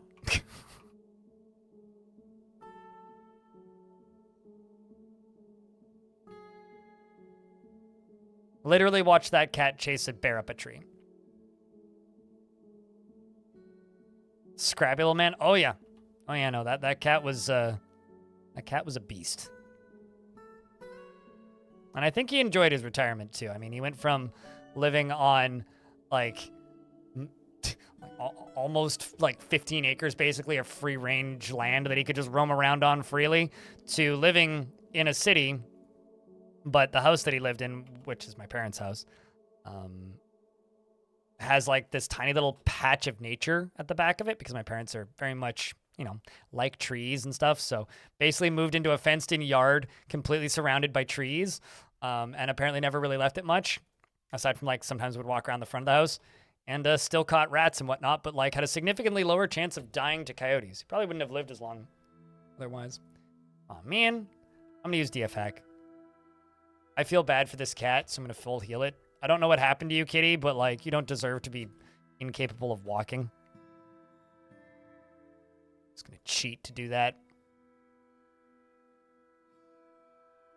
Back from D&D. Welcome back from D&D. Congratulations on your successful return. Disco, what's up, dude?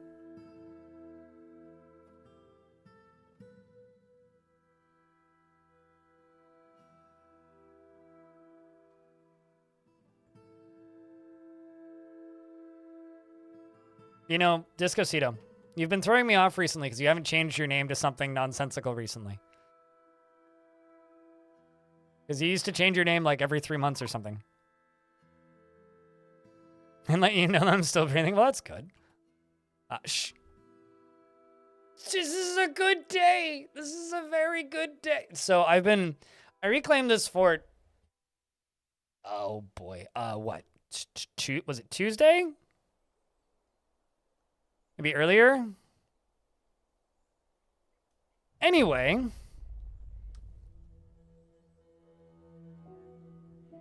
We haven't had migrants since we reclaimed it. We just got migrants. And a glassmaker's been found dead in the hospital. That's okay, we should look into that. That seems bad.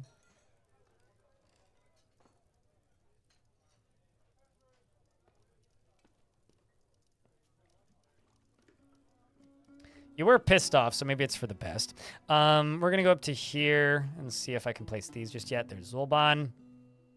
There is Udil. All right, let's check this. Nope, no crimes currently being committed actively. That's good. But yes, this is in fact still the glass fort. This is Fire Orb. Assuming that's the glass fort. I don't remember any other recent glass forts with these bedrooms. There's just one wrinkle, Disco, which is this. Now this looks pretty normal, right? Well, yeah.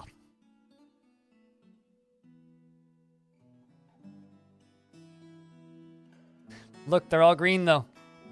The one orange. I need iron, actually. I have anything iron that I can melt down? I don't know where these are. Okay. That's suboptimal right there.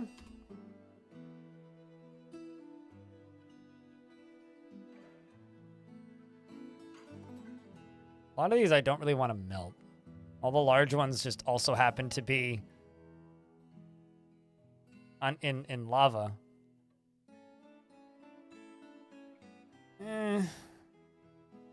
Let's just melt you down.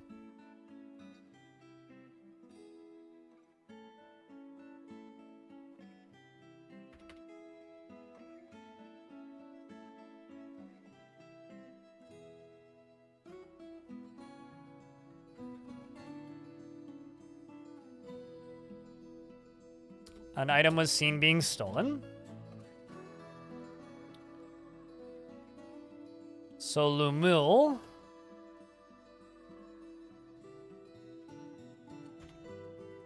So we have a crime happening in real time.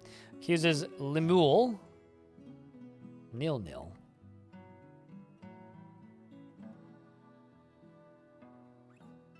Isn't that one of my art? Yeah, that's one of my Tisk. This is one of my adventurers. Why might you be doing a thing like that, there, dwarf?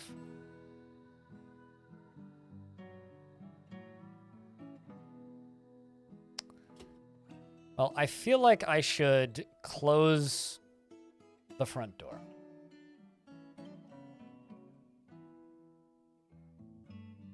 What I feel like I should do?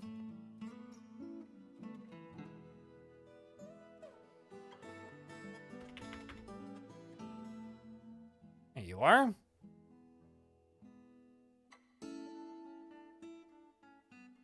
Let's see if we can get the door shut before you make it out. Who are you giving it to? Ah, this person?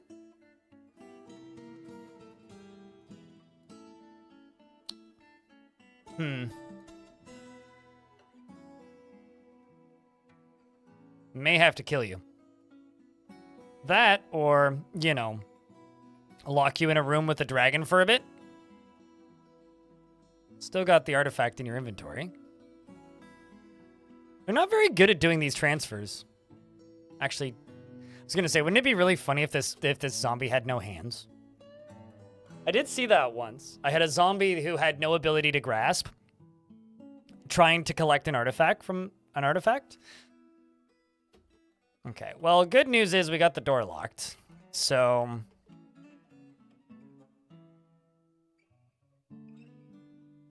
was seen being passed to a thief.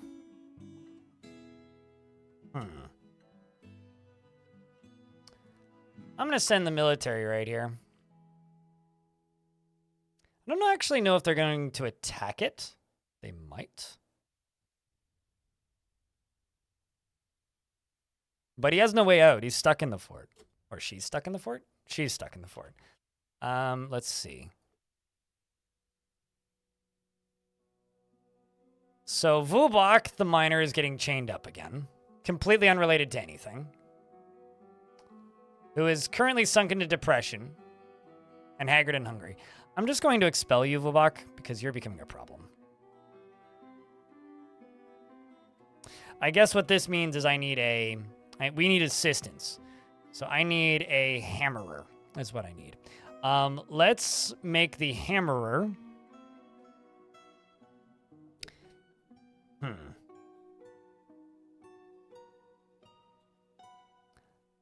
Asob, the elite crossbowman. My mantis man. Never cross the mantis man, chat. I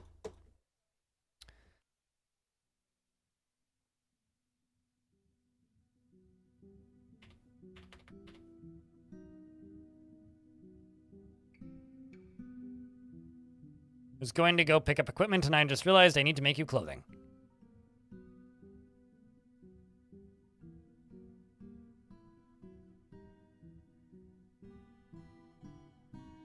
Pretty sure you should just go beat this guy, shouldn't you? Also, I should probably remove you from the squad.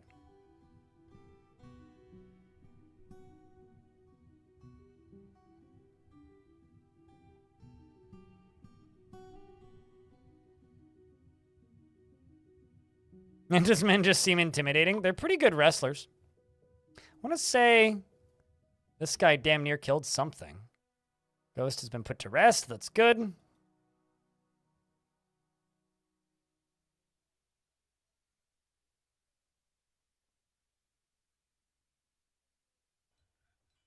Well, you're going to go collect sand, so maybe Captain of the Guard finally figured stuff out. Still cheating this fucking dwarf. Well, at least you figured it out.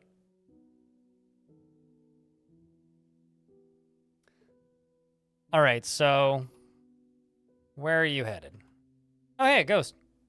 Lilbon. Pretty sure we're getting that one placed. Okay, so because you are doing the thing, and because this dwarf is also no longer a member of my fort, I beg your fucking pardon. Did you see that just now, chat? I gotta say, I've never once seen that before. This dwarf, like, immediately ran away. I wonder if it's because I expelled them. It's got to have something to do with that. Huh. Anyway, this is the actual problem character here.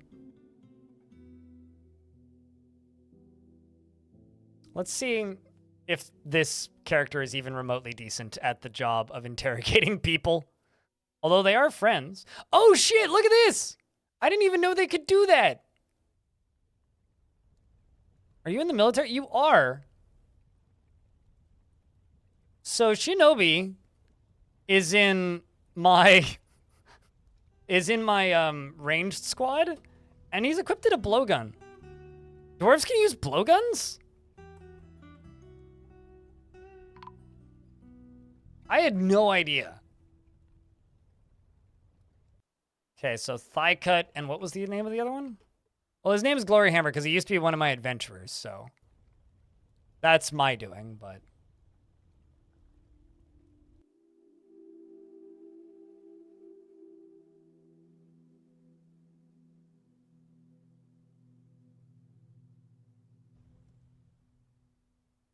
Yeah, I've never seen them use them before, which probably ain't great, actually. Although there are blow darts there. Question is can he carry blow darts? Because I don't actually know. He's trying to pick up equipment, so maybe. I guess you could say he blew it. That's funny.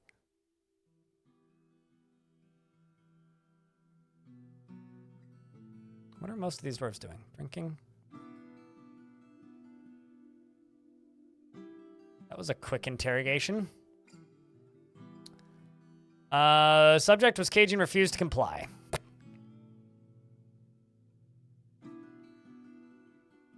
Well, there's a lot of witnesses. And also a lot of witnesses. So I'm going to convict both of these witnesses because we know that they did it. Yeah, okay, so they can't properly use them, it looks like, because he just tried to pick those up and failed to. So I'm just going to assume that they can't use them.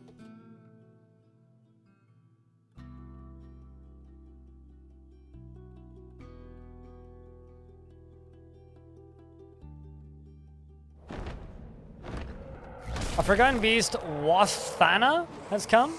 An enormous quadruped composed of vomit. It has a long hanging tail and it squirms and fidgets. Beware its deadly dust. Where is it? In a lower layer, Wathana. Sounds like a lady's name. Ooh, Keyflame. That's a cool name. And also, they killed some other things in a place that I'm pretty sure is Beauty and the Beast fan fiction. He's not a black bear. He's a sloth bear. And last week, when we walked them over.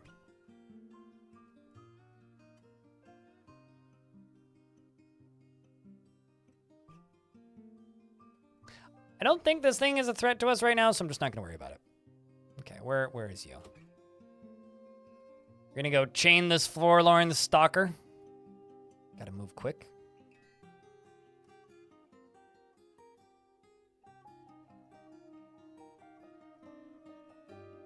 Problem is, I still got this. Okay, so I can open the front door again.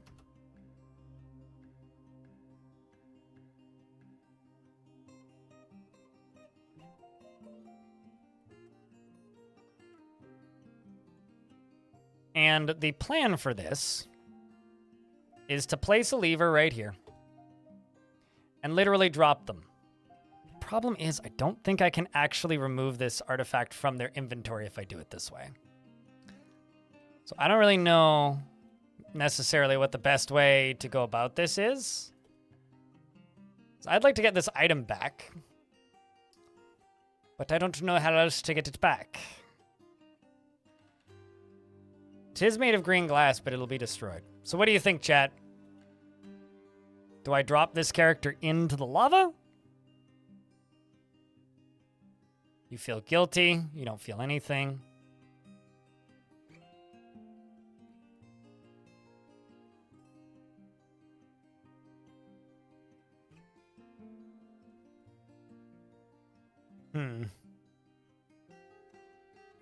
Wants a drink real bad.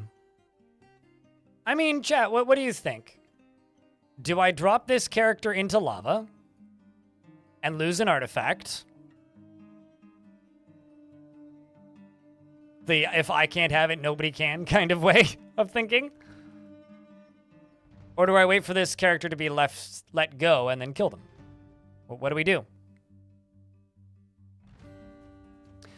So that trick hasn't worked in a very long time, ever since this version. You cannot dump artifacts. They're undumpable. Which is kind of funny. Wall them off? Nah.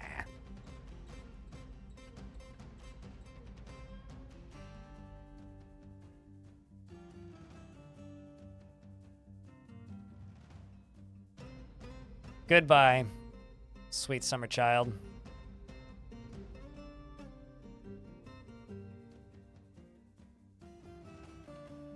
This is what you get for trying to steal my stuff, human.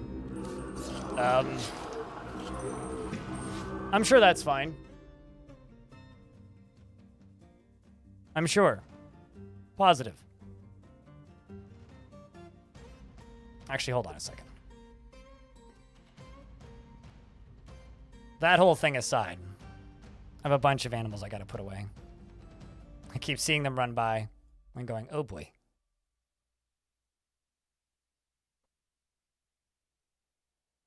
This floor's like crazy, thank you.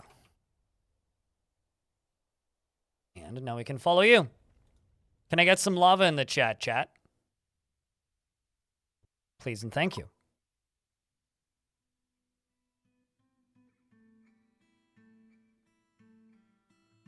Let's see what your combat log is. You don't have one yet. You have one yet? No.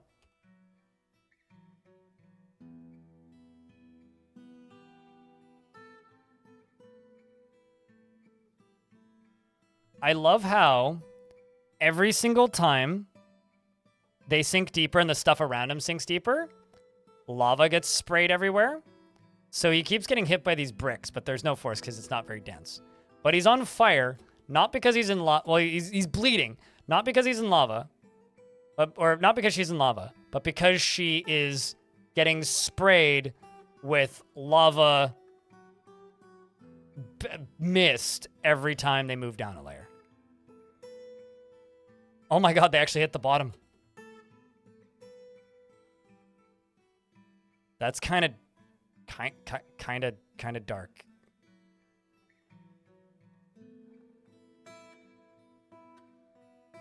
Anyway. Goodbye.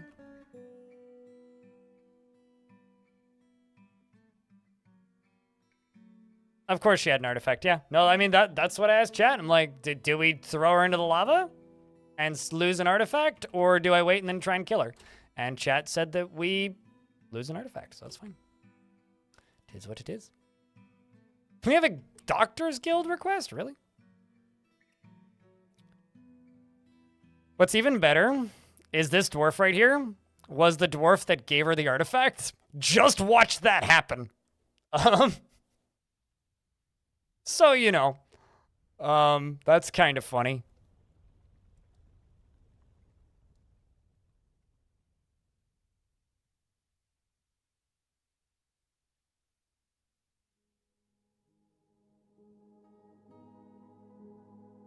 Vampires haven't been blue in the last 2 patches. Thankfully.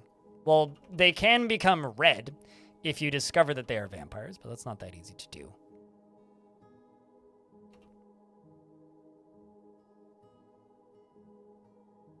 Vampires were never supposed to be blue, and vampires being blue was a bug, so. It's a bug that's since been fixed.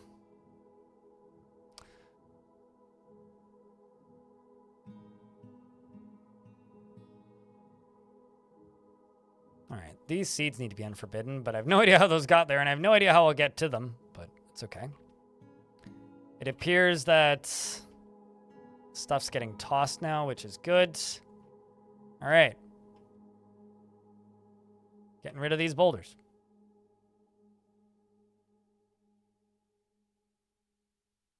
Oh, boy. Thanks for the heads up. Yeah. I see it.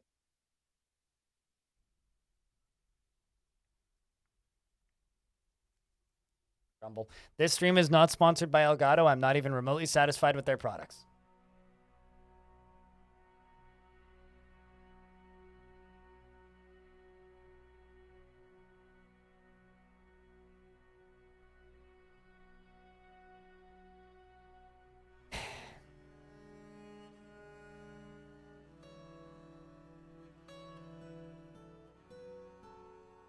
Blind VTube software has crashed. Sure.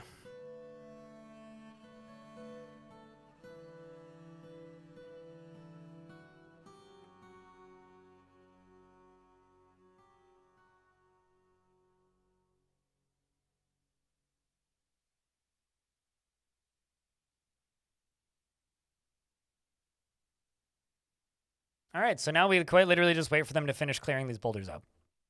Although what I think I'm going to do actually is I'm going to go up to here, make a dump zone right there, just so that they do this shit quicker. Yeah. And lots and lots of this stuff done. Okay. Who still needs an office? My captain of the guard needs a proper office, but is pretty close. Needs the weapon racks and whatnot. I'm pretty sure it's these two rooms. Yep. Okay, so you need 2 of these. 2 of these, and I think that's it, right?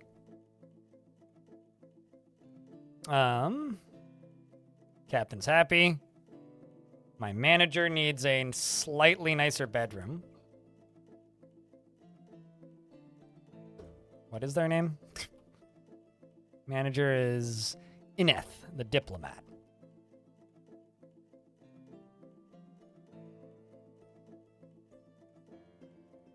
Really? That's not nice enough? Come on. Got some crappy coins on a thing next to you. How is that not good enough? Well, okay. I will give you a window then.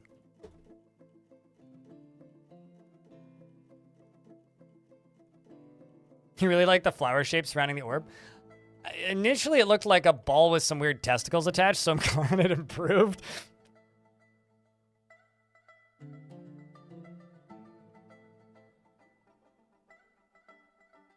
Let's just do some nice bar floors. And by that, I mean, I actually have to select what they are.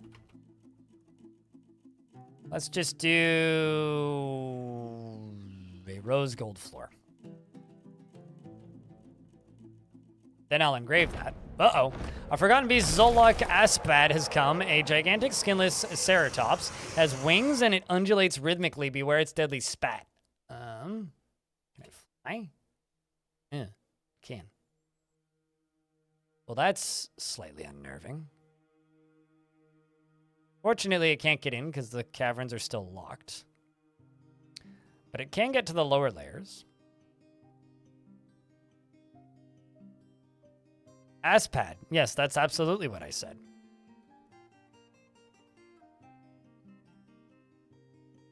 I'm wondering if that fiery beast is still alive. Well, the rodents are.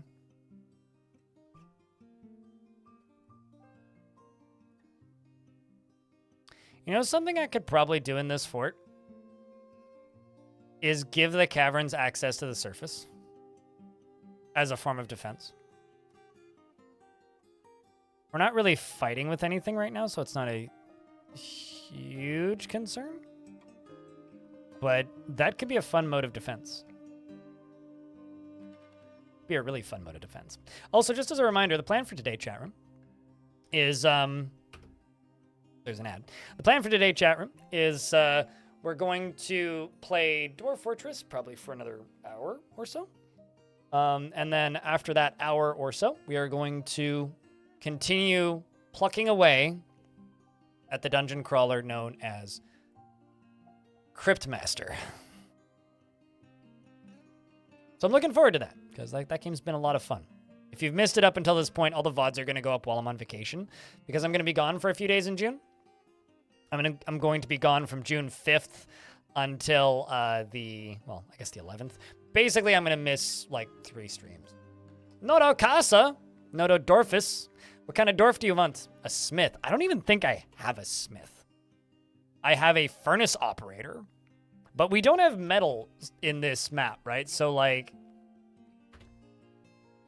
I literally can't give you a smith or a metal worker because we don't have one. Yeah. So does furnace operator work? Please don't ask for miners. I also have almost none, and most of them are named, and all of the ones with beards are named. You've literally gone for a thing I have nothing of, and the most popular default type of dwarf that people default to if they don't just ask for somebody happy. So, also we have no metals, so the number of pickaxes I have are very low. Furnace operator it is. All right.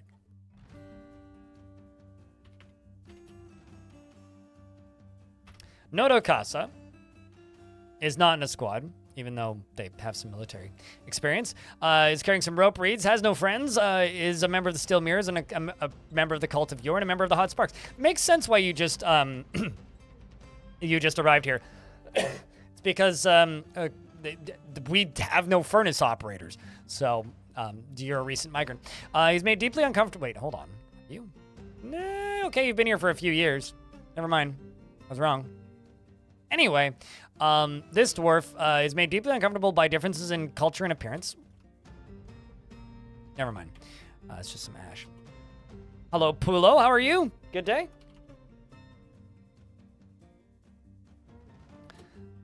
He lives at a high-energy kinetic pace. He occasionally overindulges and tends to hang on to grievances. He tends to think before acting, and he is driven. He's often nervous, and he is not inherently proud of his talents and accomplishments. He tends to consider ideas... He tends to avoid crowds, and he tends to consider what others think of him. He takes offered help and gifts without feeling particularly grateful, and he is rarely happy or enthusiastic. He needs alcohol to get through the working day, and though he does not mind being outdoors at least for a time. And he dreams of raising a family and personally thinks it is of the utmost importance to present a bold face, never grouse or complain or even show emotion. Doesn't really value merrymaking and doesn't see the attainment of knowledge as important. And like cinnabar, bismuth, and sunstone, gigantic panda leather, and desert tortoise, as well as, what? I just heard a very weird whistle. I think it's someone calling their dog, but it's a very weird sound. Blue peafowls, and for their enormous fantails, and the words of the lark of Caverding, and the sound of the ivory diamond, and the sight of the poetry of mothers, and when possible, he prefers to consume glass eye, and wine, and hard wheat flour, and absolutely hates cave spiders. You worship Okang, and you're a member of the Cult of Yore, which I already said. Welcome to the fort.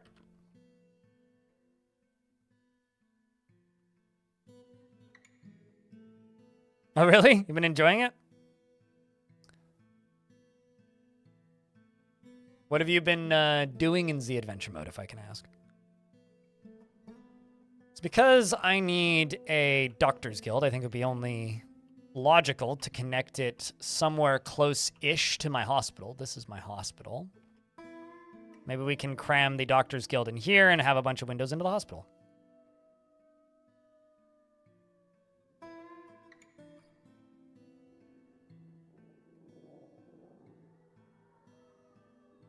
Makes sense.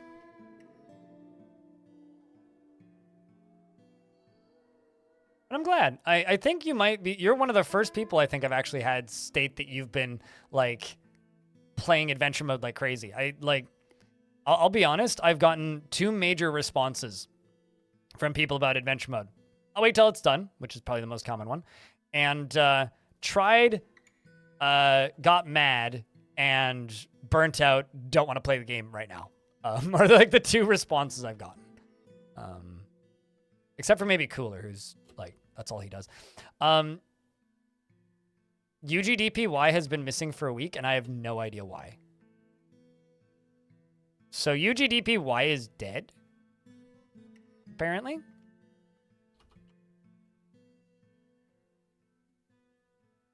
Oh, I know what that sound was. It's a baby crying.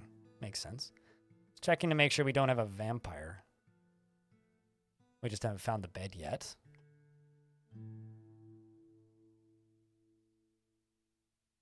I mean, actually, I could have locked him in the caverns accidentally. That's possible.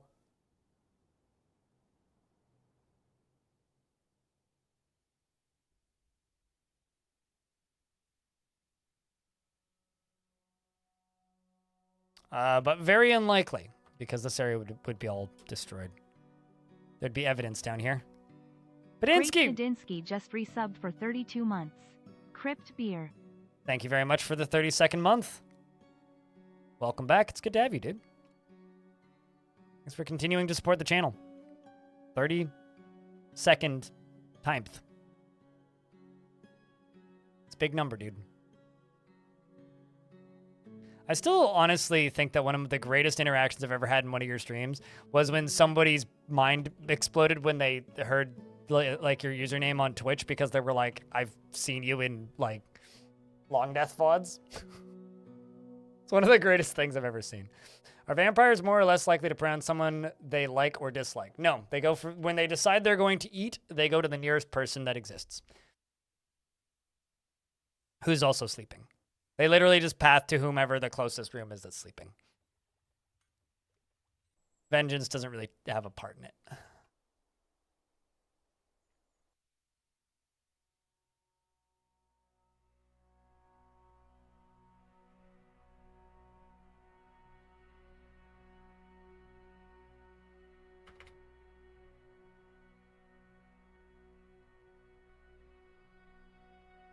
Actually, let's see what other blocks I have. I have been making blocks for a while. Yeah, I did. Let's do green. Green glass. All that glass.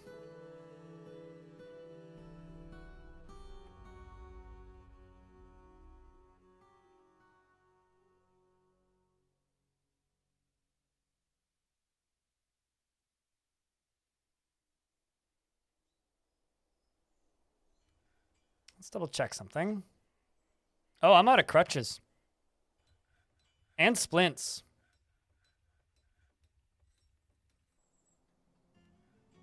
Did I never put a bin in here? I literally never put a chest in this hospital. Wow.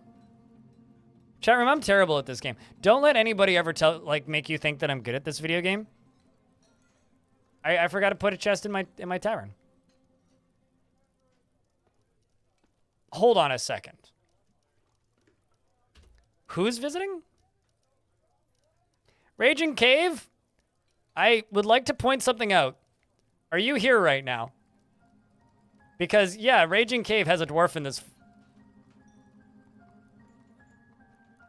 Yeah, okay. Raging Cave has a dwarf in this fort. But also,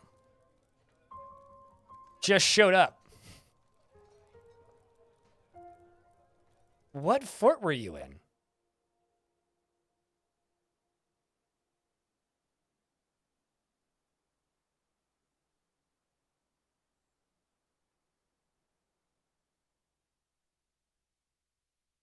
So I have almost no recollection of naming a dwarf.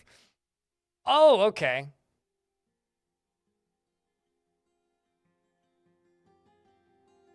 So you must have come from the volcano fort, the last one.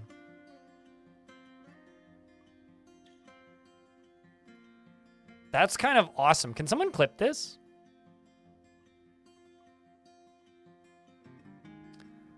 But the funny thing is, they're a treasure hunter, which means they might be trying to steal my shit. Actually, probably are trying to steal my shit. What are the odds? Better than you might think. Better than you might think.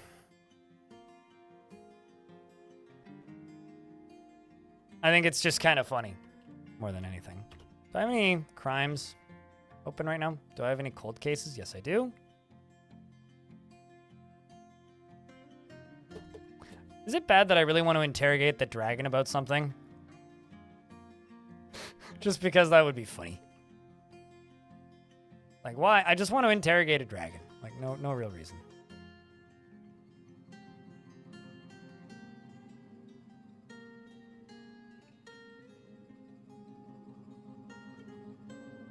Makes you so pumped to play it yourself. The thing is, like, you know, as much as I love this game, it is very much a game that some people are just never going to like because it requires... And, you know, I sound like a Final Fantasy fan when I say this, but it requires so many hours to actually get anything good out of it. It's like it's kind of rough in that way. But yeah, I mean this game is fantastic. Wonderful game.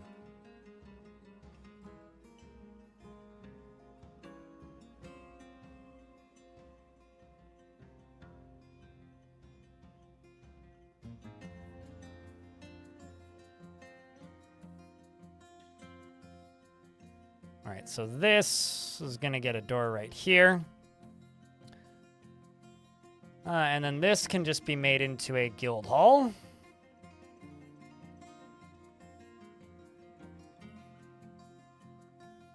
Doctor's Guild. And close that. Not quite high enough value yet, but it'll get there in a moment. It's a sad truth. I don't know if I'd even be able to get into it now if I didn't grow up playing it. Well, that's kind of terrifying. That's a terrifying thought. Return of Raging Cave. Somebody should add him on the Discord with that.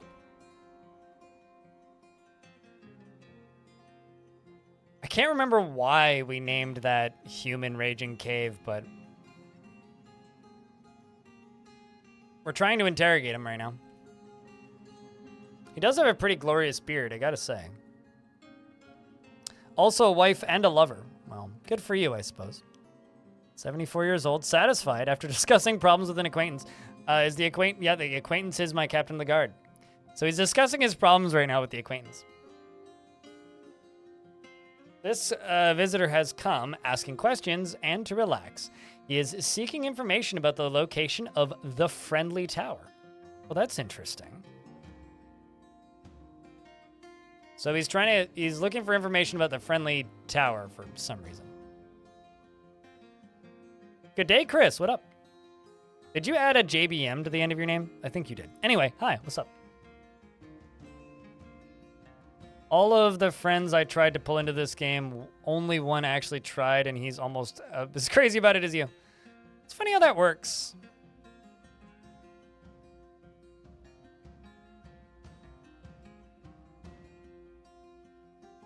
Yeah, no fair. It makes sense, Bench.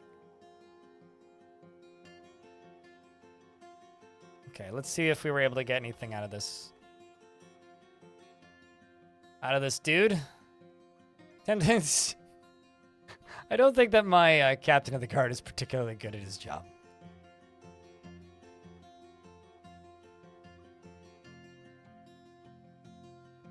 Wait, what?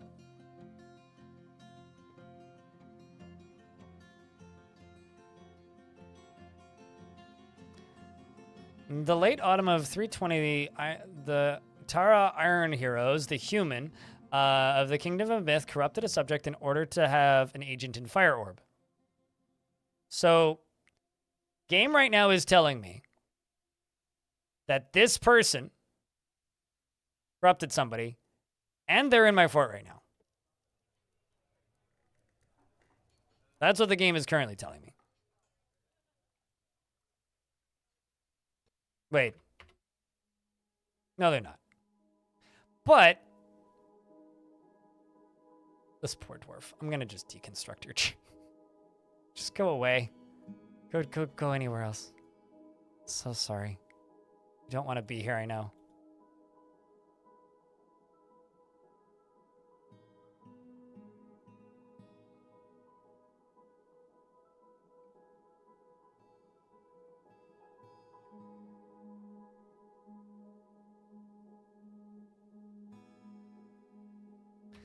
All right, let's just unpause this. Let the dwarfs do whatever's.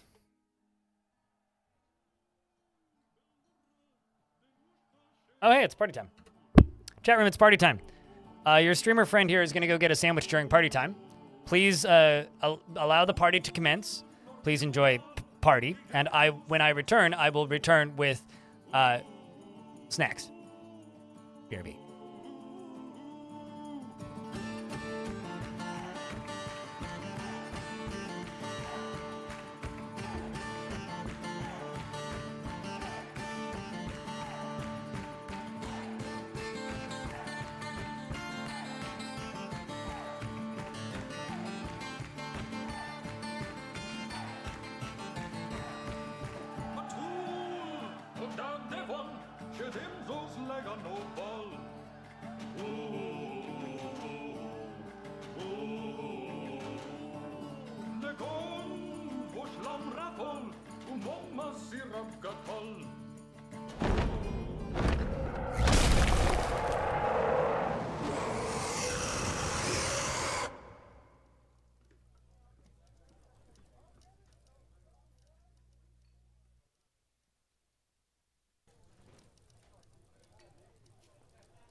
Oh boy, why is there always a song block? Record scratch freeze frame. God damn. The giant S. It's giant letter S, chat. Also known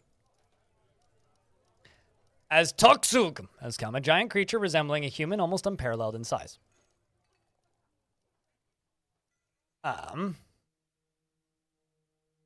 The Stern has no items, has a mom and dad, is 216 years old, no known kills, is easily moved to mercy.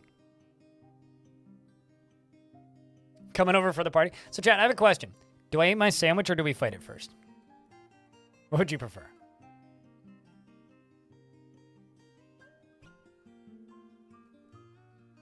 The neighbor who calls the cops whenever anybody gets too loud, pretty much. Sandwich game.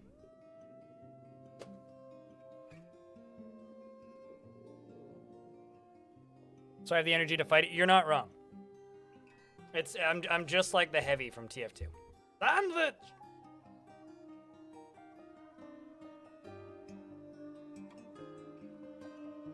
She is depression prone. She seems like a nice person. She values fairness. She's agile. She has high willpower, merciful, leisurely, and depression prone.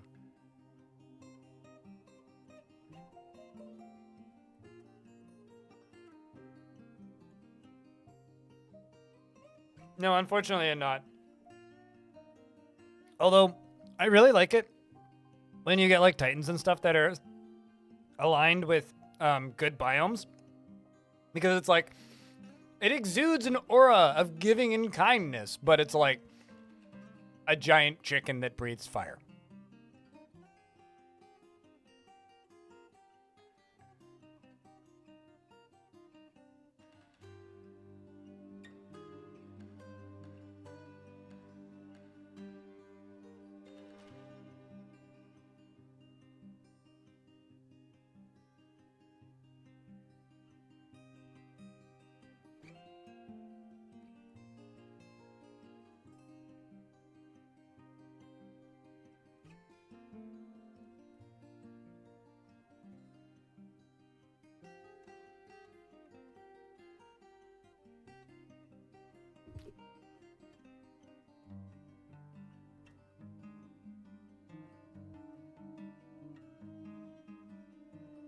Really? Salva? I don't believe I've ever seen that one then.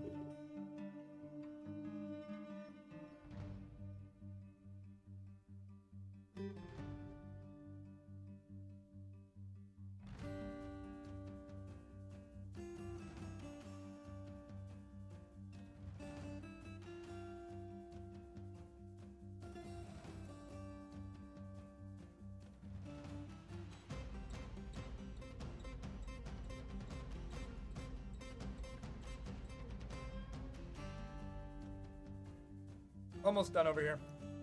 Sandwich!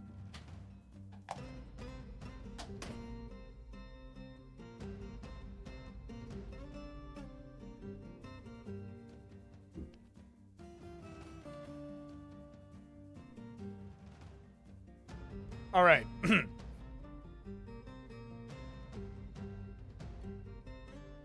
to move my keyboard back. Okay, so where are we? We are right here.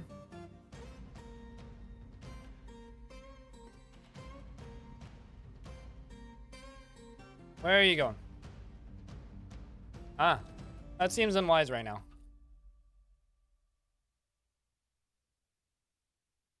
It very much seems unwise there, Dwarf. I mean, Beb and Sours. I just told you that seems unwise. You maybe don't want to actually do that. I mean, can't stop you. I don't know. I went back to an earlier save that was literally 30 days before the FPS problem started, and it didn't start the second time.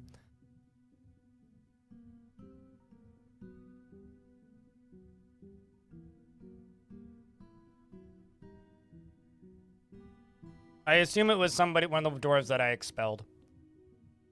Because that was the thing I did differently, as I didn't expel anybody. Terrified while in conflict. And boom. Well, that was easy. And an item is missing from its proper place.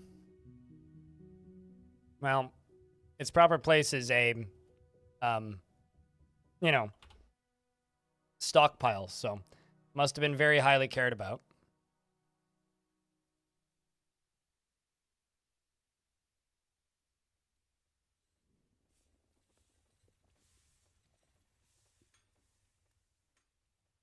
Are you actually here? Huh. Well, we're already going to go chain you up. I guess we might as well interview you. You don't have my artifact.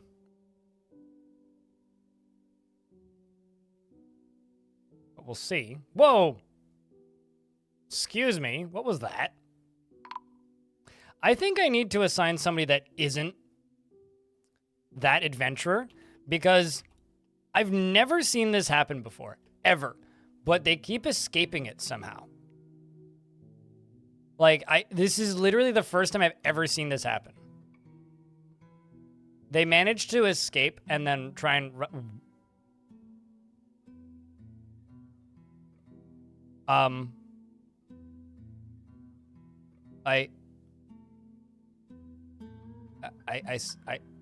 guess. I've never seen that happen before. That's kind of nuts. Like, actually, that's kind of nuts. So if you just missed what happened, chat, we tried to chain up a human who was a criminal. He escaped right as he tried to chain him up. The captain of the guard failed to chain him up completely. Then the human ran down here, tried to climb up and out for some reason after jumping around trying to get away when they was trying to rechain him. Climbed down to here and then fell into a volcano. And died. Burned up, obviously. I've never seen that happen before. Not once. So that's kind of insane. Ah, somebody did spot it being stolen. Kubak, glassmaker.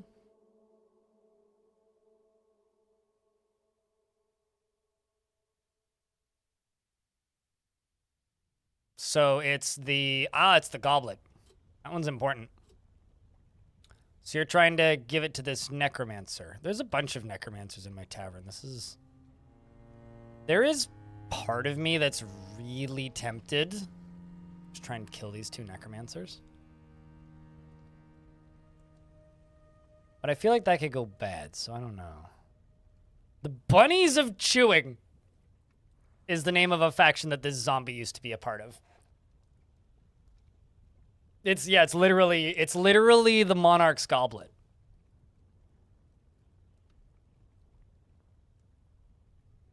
This guy is the boss of the Pointy Fellowship, which is an outcast crew.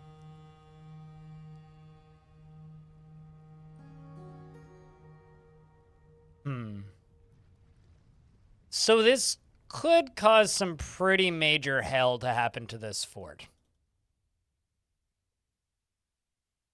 What do you think, chat? Do I tell them to kill him? And this isn't one of those what could go wrong. It's one of those what won't go wrong things. The deal question? Written on the item is an essay entitled The Deal Question, authored by it concerns bribery of the human Pum.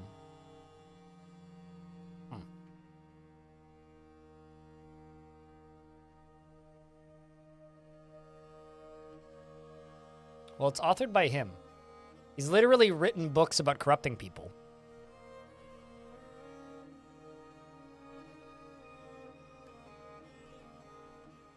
What version is it? What version is this? What's the current beta? I think that's 51.01 version 15 or something.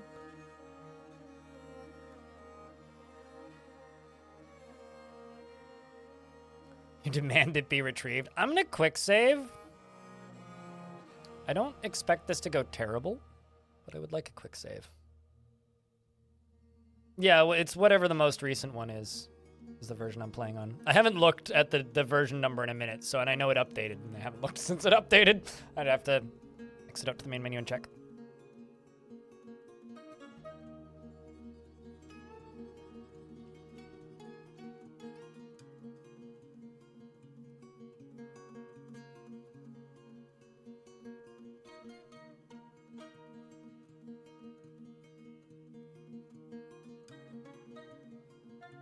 But we just have to wait for this thing to finish saving.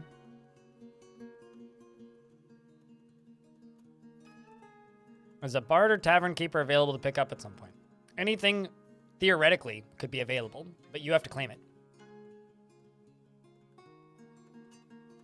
So unless you get the redemption, nothing's available. Or if somebody, like, allows you to have one. A higher tier subscriber. Man, am I really the only person streaming Dwarf Fortress today? Gosh darn. It's sad. Okay, well, let's get my soldiers up here.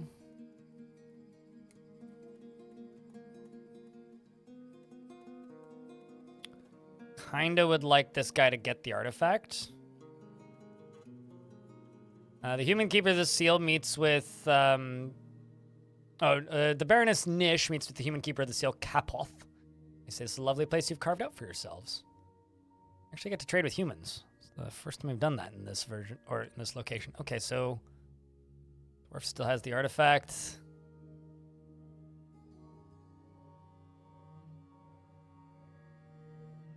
Oh boy.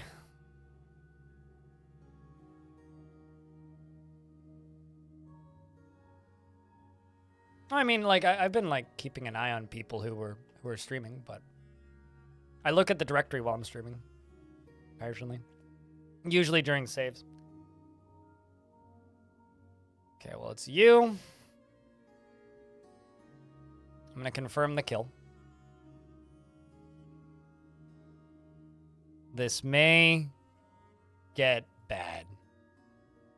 So immediately, this Baroness, who is one of my dwarves, apparently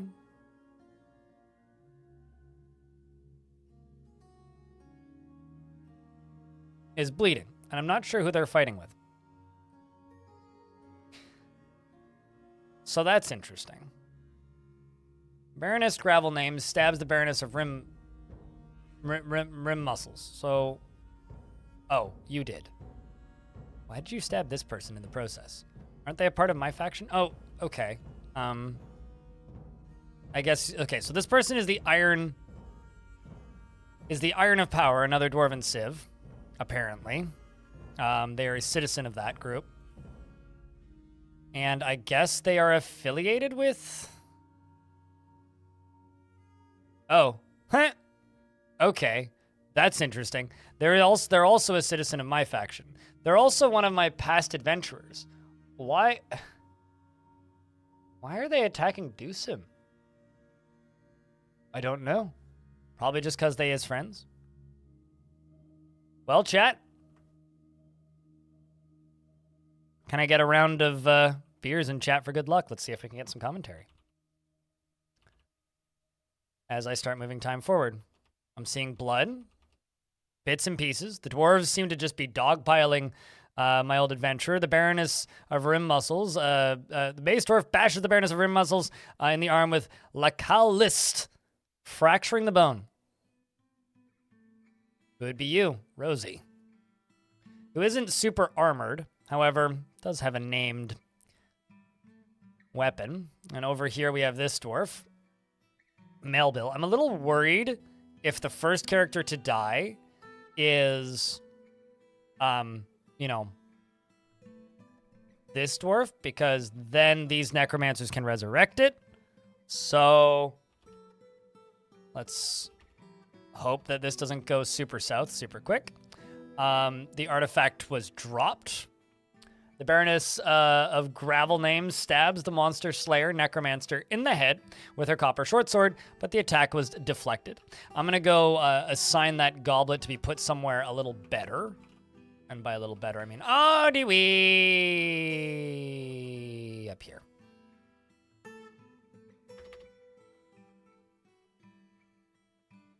It is.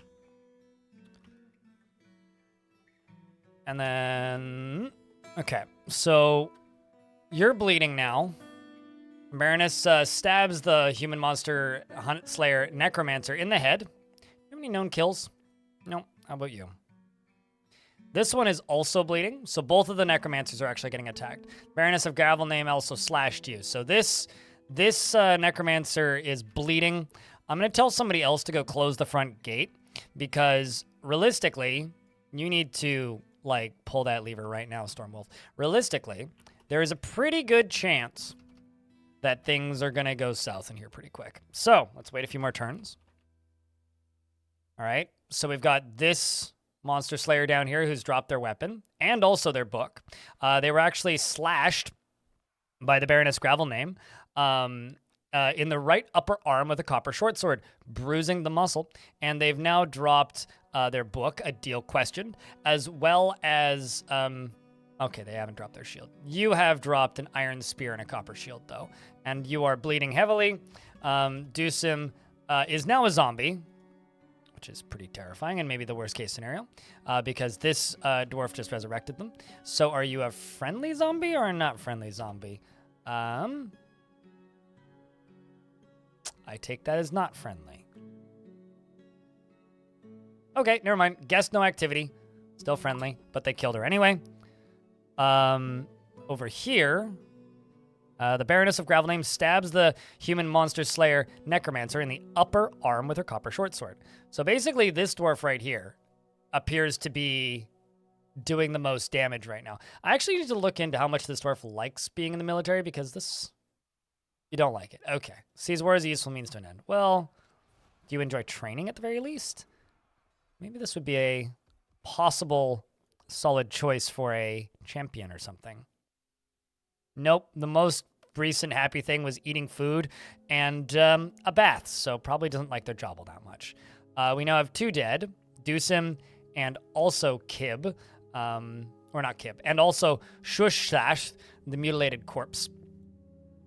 If we go down a level, there's also this necromancer, who I'm also going to send them to kill, because we're exterminating the undead creators in this fortress right now, it appears. The dwarves surround very quickly and begin bashing.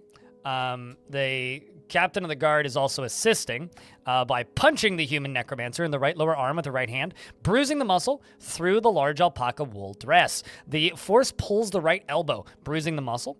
Down here, Manom, the wrestler, is saying, "I feel so good," which is a mighty strange thing to say at this exact moment in time. Over here, we have a pile of dwarves who all have the same goal. Rosie says she feels so good, too. They all feel good. What? Can it all end so quickly? This does not scare me.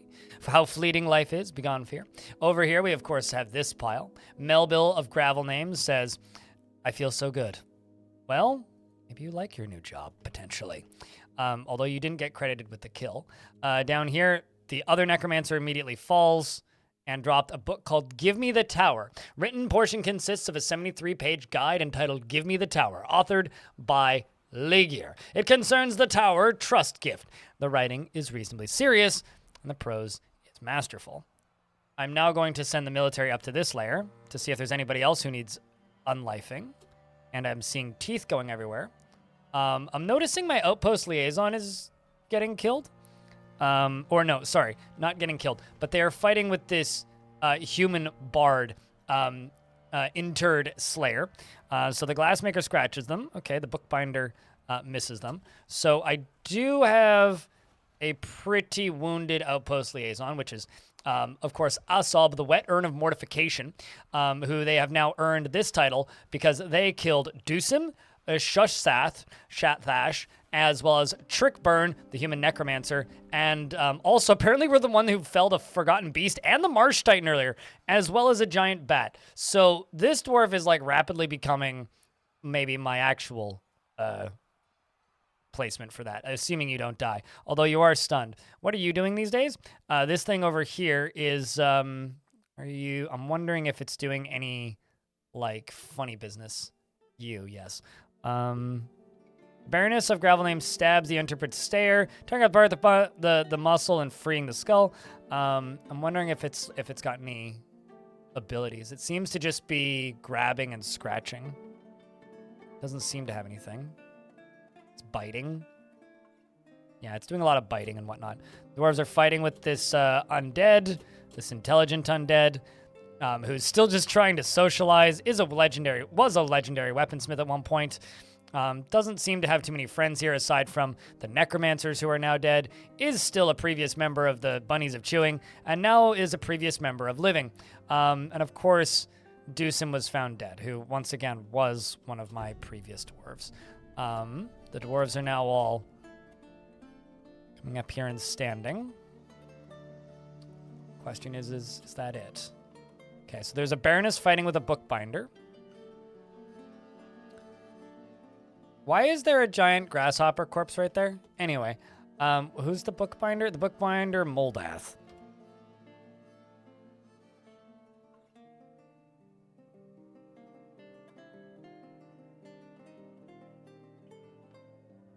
Were you fighting with a giant Okay, so you were fighting with a giant grasshopper corpse. So this giant grasshopper, I'm assuming, died in one of these cages, okay? Then got resurrected and came running out. So I think that's what happened. And what about you, Baroness Consort? Is just trying to get home, I think. Yes, you are trying to get to the hospital. So combat is done at this point. And there's a seriously injured, mostly naked glassmaker here. Well, what a mess that is. Time to claim everything. Honestly, that could have gone a lot worse.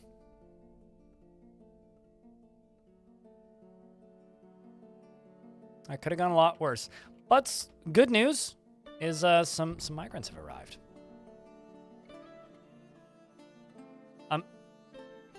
Hold on. I think Endok boat catches, eh?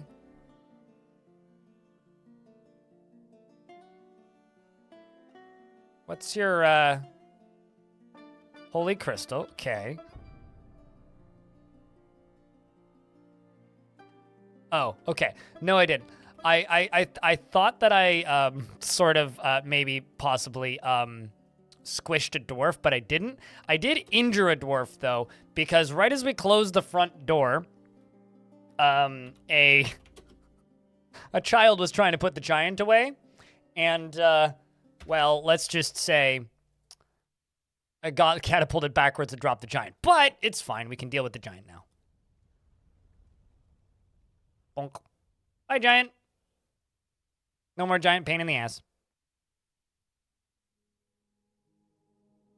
As all the traders come in. And then immediately leave, I think. I would too if I saw blood in the front door. And the Duke of Fire Orb is tantruming. You know, we do have public zones here. You could just go visit. Although it says he's ready to leave after he starts a fist fight. Should I kill the Duke of Fire Orb? He is haggard. He's starting a fist fight. He's not a member of my fortress. Is a member of my faction. What do you think, chat? He's been becoming more and more of a problem. Most of his, well, not most of his, but he was friends with a bunch of people I just killed. I can't just put people in prison, Bastet. That's not how this works. Well, I mean, I guess I can, but like, that would be falsely accusing somebody of a crime they didn't commit. Well, okay, never mind. Okay, you know what we'll do it this way.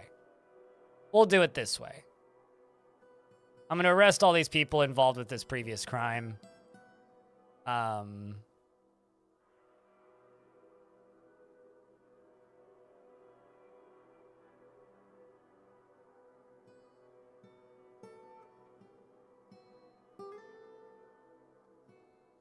And let's follow our captain of the guard.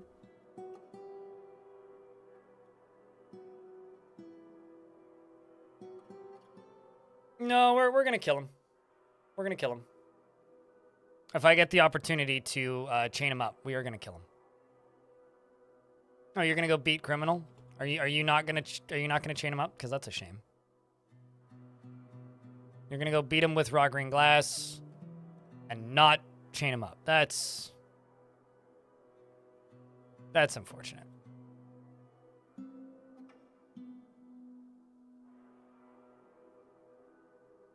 See, this is why I asked if I should kill him. Let's see. Where is he?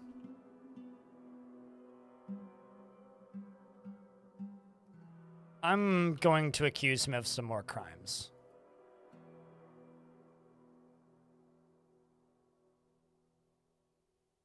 Duke of Fire Orb. Because I want the Duke of Fire Orb to be back in my fortress.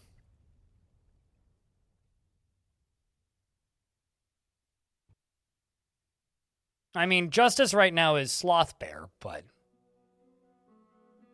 Oh, sweet. 15 witnesses against a crime you committed. He's just puking.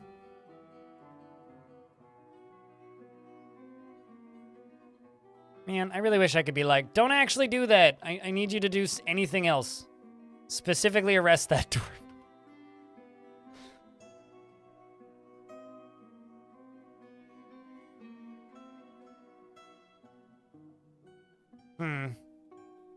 Actually, I have an idea. This may have collateral damage. But do me a favor, chat, and hope there isn't.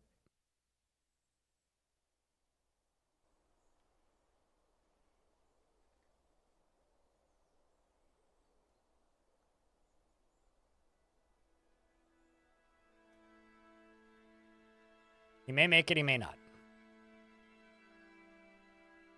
Not right now, Bastet. All right. Goodbye to the Duke of Fire Orb.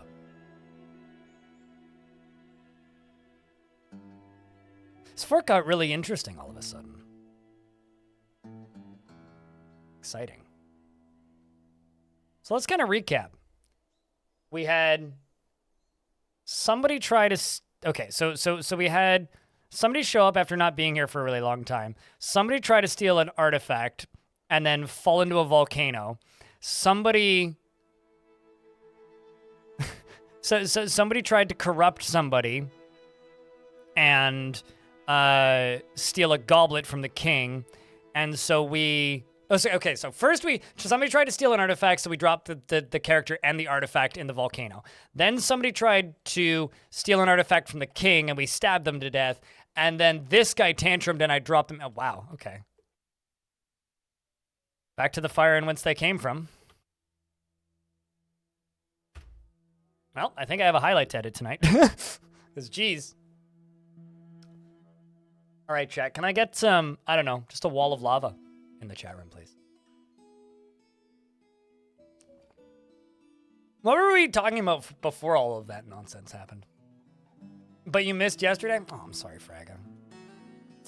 You know, I think it's actually really funny, Fraga, that we have, like, these stream viewing streaks now. Because for years, Twitch had, like, no ability to keep your sub streak going if you lost it. And then after, like, the whole sub streak thing, what's the word? Went away. Well, not went away, but, like, after they fixed that so you could retain your sub streak, and then also could retain your consecutive months even if you lost your streak. Once they fixed that, now, like, a number of years later, we have stream streaks.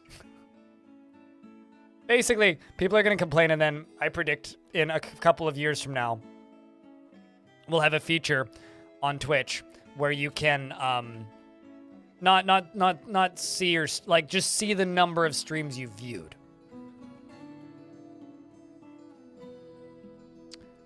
So now the question is, do I have a Duke? Nope. Okay, who's the Duke of Fire Orb then?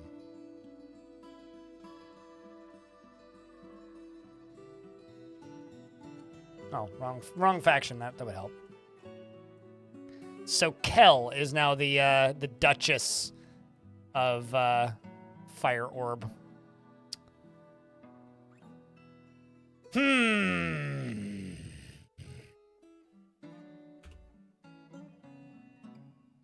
No. Are you visiting?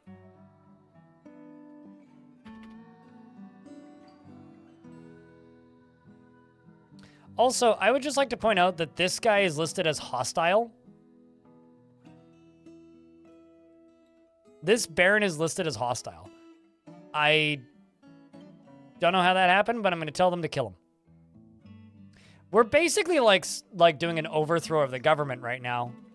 At least we can state that that Alien Slayer started all of this.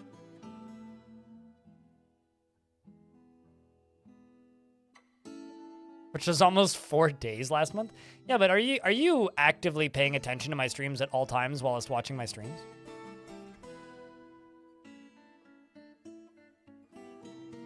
Uh-oh. Oh, it was Bombwreck that was in a Martial trance? Well, he died pretty quick.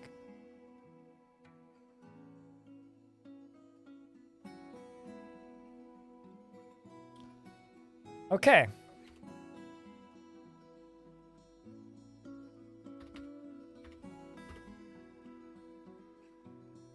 Meanwhile, another artifact is now missing from its proper place. It continues. These dogs are not very good at telling us who stole stuff.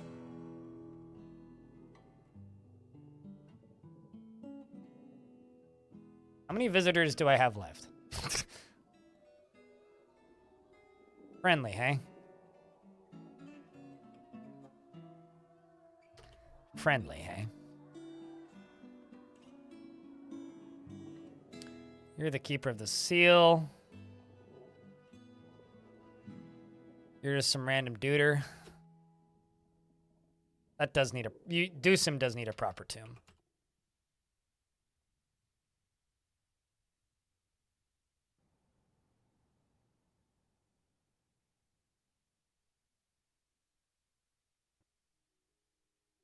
Because they are one of my artifacts. Oh. Or...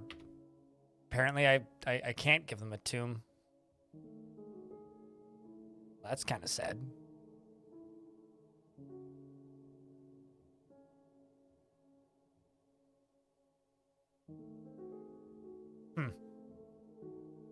That's a shame. We'll just get rid of them then. Oh, no, I'm not suggesting that. I'm simply stating that even if I'm watching a stream, I'm not listening to it 100% and staring at it and focusing on it and paying attention to it 100% of the time. That'd be a ridiculous ask. In fact, I'm willing to bet money that almost nobody does that all the time. I mean, certainly like a large portion or a portion of your time is spent paying complete attention to a stream that you're watching, but I don't think that it's the entirety of anybody's time.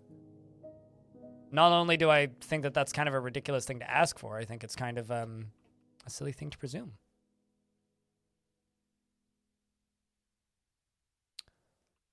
All right, I think it's time for us to give these dwarves a break for a bit.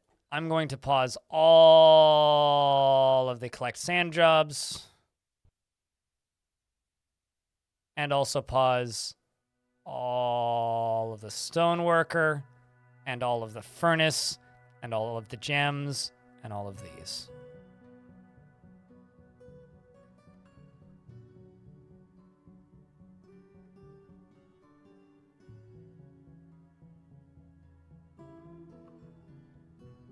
Also, apparently, I guess I just lost another artifact.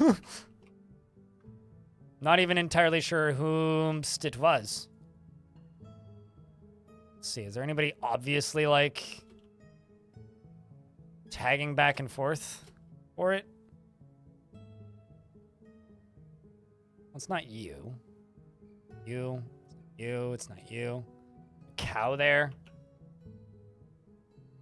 No, the only person suggesting that is you, Fraga. I mean, chat room, does anybody here actually, like, sit down and to watch a stream and then pay 100% attention to it for the rest of the day?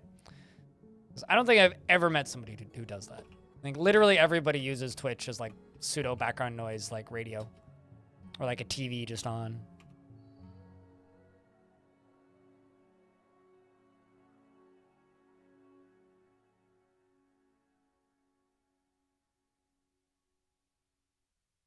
Also, let's see if I satisfied the need for that guild. Nope. Did my broker die? My broker died. Okay. Puphead, you are now my broker.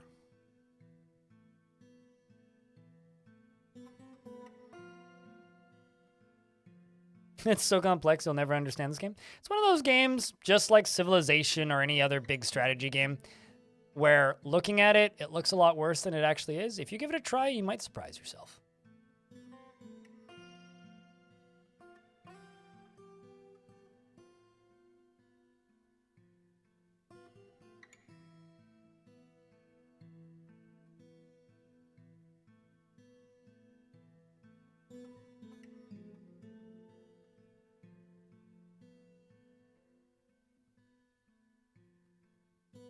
It can be hard to grasp certain concepts or know that things exist. Certainly, but that doesn't make the game impossible. Child has been possessed. It certainly can make it obtuse. That much is true. But it's not impossible.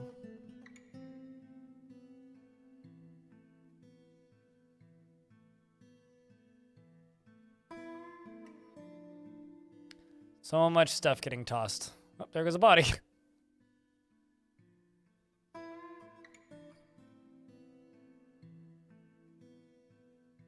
Okay, let's actually go and make a memorial for Doosan.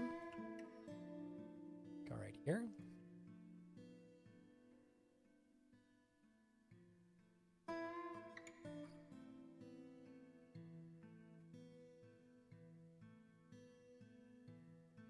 I think that Dwarf Fortress is a game that people overthink a lot. And the day that people realize that you don't overthink games like this, you'll have a much easier time with them, will be a very good day for this game as a whole. But I don't think that day is ever going to come because I think people are just too terrified of games. Which is a bit of a shame in a lot of ways, I think.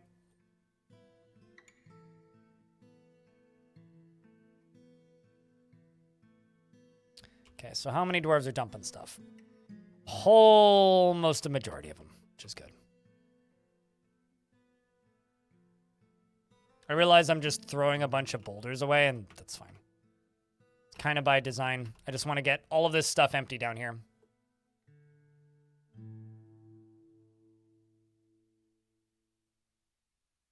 Yeah, I mean, this game's certainly not impossible. I think a lot of people take the old memes to heart and seem to think that this game is a lot harder than it actually is.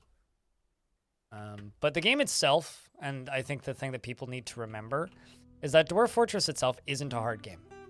It's a very obtuse game.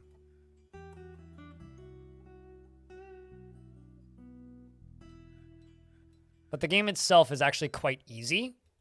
The difficulty comes from its obtuseness. So learning how to play it can be tricky because the game is very obtuse. The game isn't particularly hard. So if you can wrap your head around that, you'll have a much easier time getting into the game than you would if you were, you know, thinking that this game is very difficult. I mean, you forgot how to get Dwarf Fortress into your routine. Is this just a way of you saying that you don't have time to play Dwarf Fortress? But respectable. I still don't know where UGDP died. He just died somewhere. It's like, Dwarf's dead.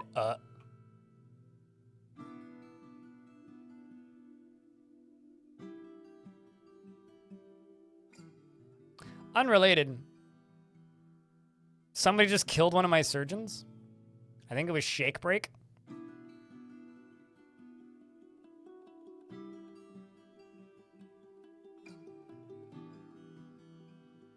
Wasn't you, was it?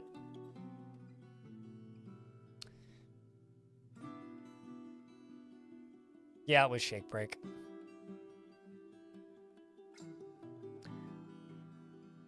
So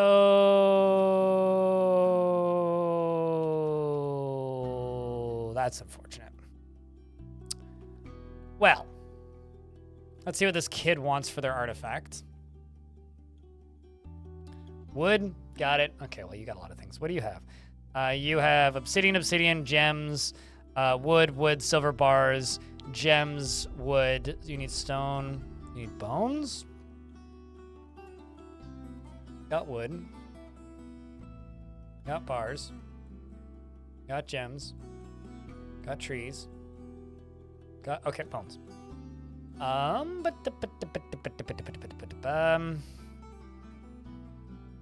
my war dog. Let's scroll up and eat that donkey.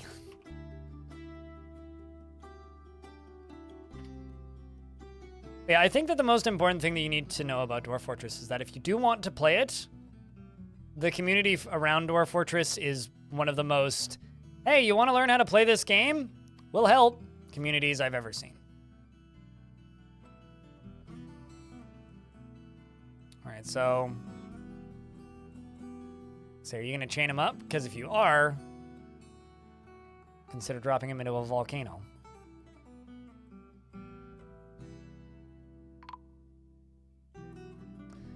But you didn't. Shake Break was just found dead. So rest. I don't know if I can legitimately say in peace because of how many tantrums that dwarf threw. But I do have to say, chat room, can we get a goodbye for Shake Break? Please and thank you.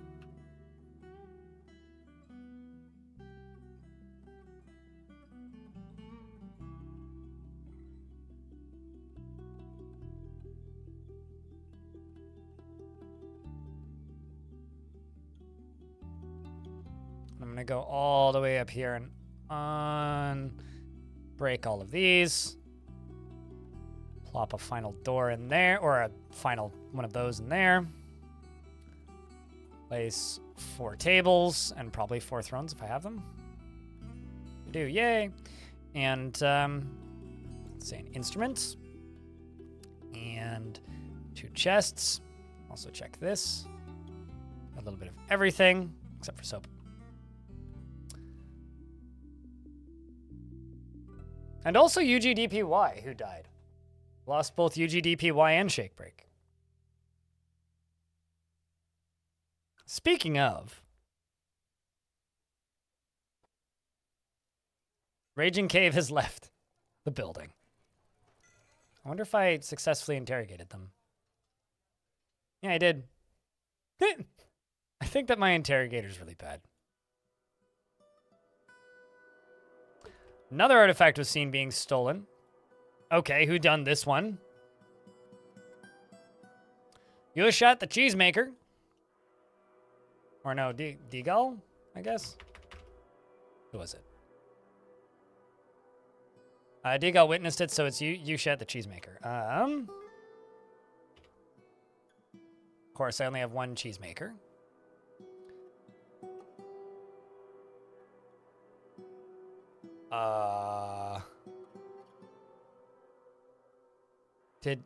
Is your son the one that fell into the volcano? I think it might be. Okay, so that is a gem. Well, could do another round. What do you think, chat? Oh boy, we could just do another round. Who are you trying to give it to?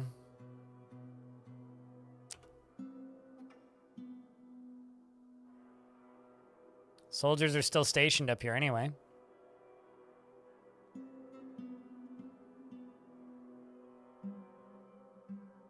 There's also this... Hold on, what? The Master of the Flood of Bleeding. What kind of name is that? All right, so, this Bard wasting zombie. What do you think, chat? Do we kill the zombie? Just wire N. Because that is who seems to have corrupted this dwarf. Why? Okay.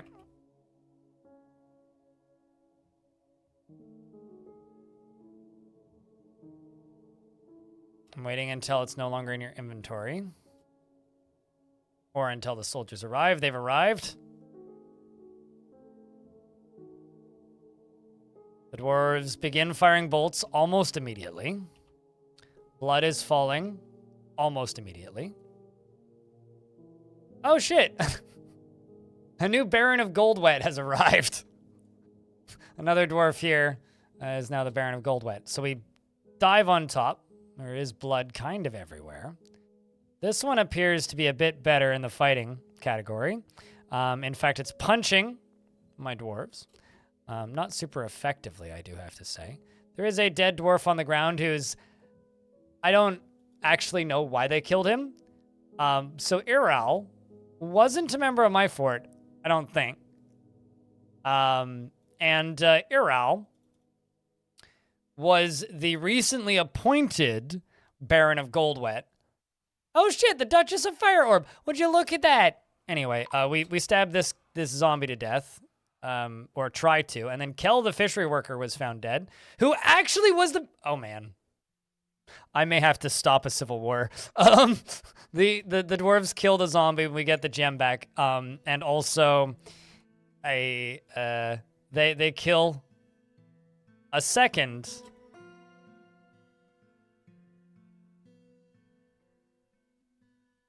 Uh-oh. Rel Patterns is dead. I'm not feeling sad right now. In the midst of conflict, I feel no terror. I don't know why they killed this dwarf.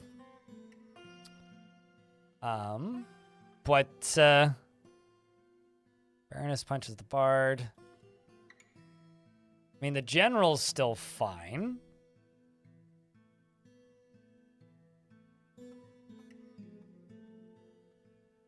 Dwarf Pilgrim Hollow Slayer.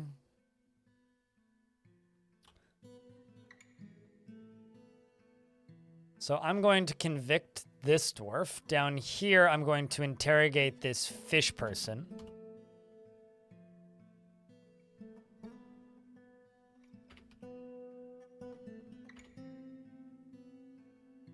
What was your name? M-A-D. Madush? Yeah, there you are. Okay, so... Madush and Ulon. The game picked a good time to suddenly make things interesting. The reason I say that is because... Yeah! What? Huh? So, okay. Now we're in a tricky situation. This dwarf, Catan, Duke Consort of Fire Orb, whose wife, I would assume, is the Duchess of Fire Orb now. Not the one we just killed, mind you. Somebody else. I guess we can't keep killing these owners of these people in charge of Fire Orb then.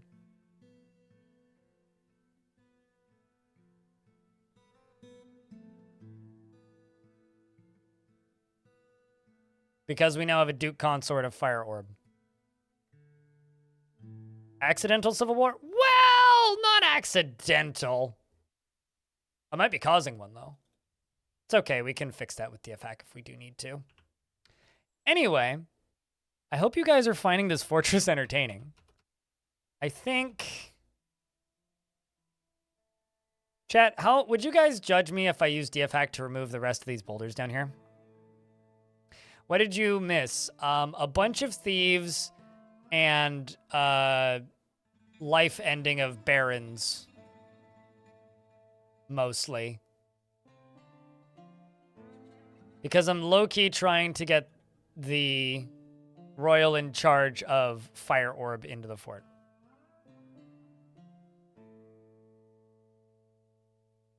When are you not judging me favorably? What's up, Sparky, Sparky, Sparky? No? Okay. Auto dump. Destroy. So I'll just speed up our life significantly faster. And then these two I'll just make invisible.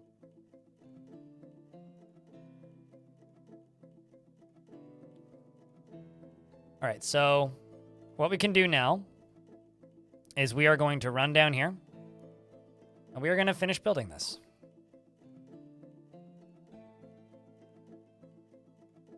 Because this bottom layer is pretty much the last thing I need to do. Then after that, it's quite literally just a matter of, you know, filling her up with lava. And that's going to be easy to do. Filling it up with lava is the easy part. Building it's the hard bit. I also need to check my nobles and make sure everybody's still satisfied.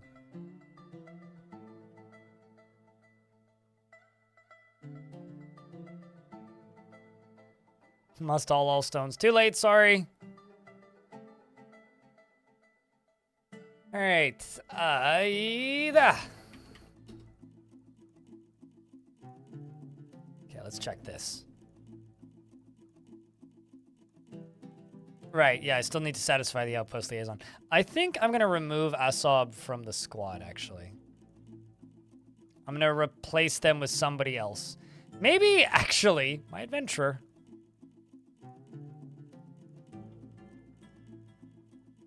You can have that job.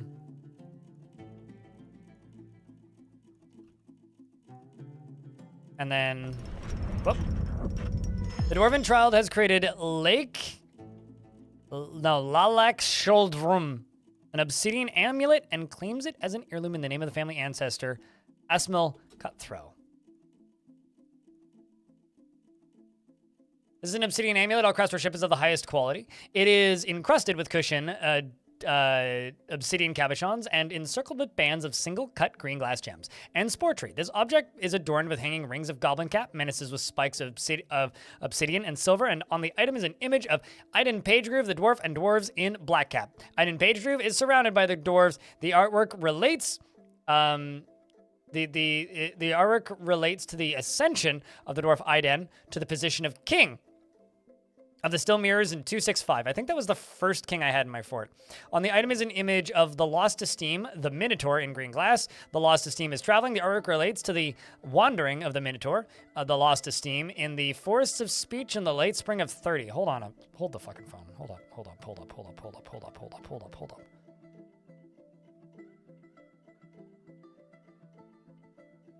Oh, man. So that wasn't the one that I killed in the labyrinth. That would have been way too cool. What else? On the item is an image of Kubok Inkboot, the dwarf and dwarves in Donkey Bone. Kubok is surrounded by the dwarves. The artwork relates to the ascension of the dwarf necromancer Kubok to the position of queen of the Still Mirrors in year 1. Our queen was a necromancer in year 1? Wow. There's some cool history on that. I'm not going to lie, chat. I'm not going to lie.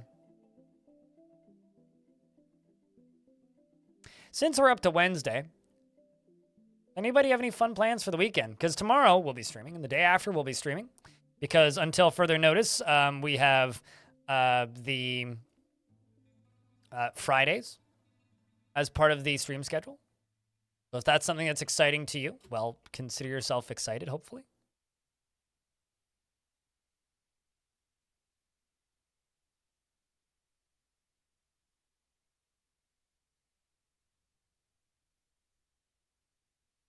aside from that, I think this weekend, yeah, I'm just mostly going to be gardening.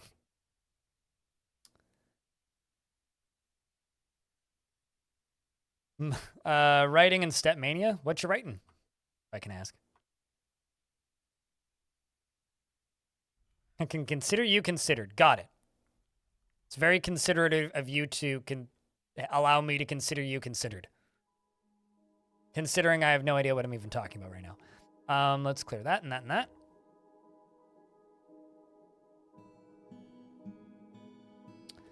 Been a little bit since I've completed a project like this. We can just leave that there. That's fine. So we've got 2 more floor tiles to finish. And then we can lock it.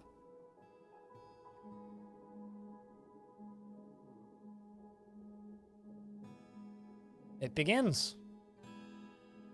It is time, my friends, to fill the orb. So the way we're going to fill this orb is cry that they haven't done this yet, but that's fine. What I'm going to do, actually, I think is just get rid of all of this. Get rid of all this. Get rid of all this. Pause that. Go up to here.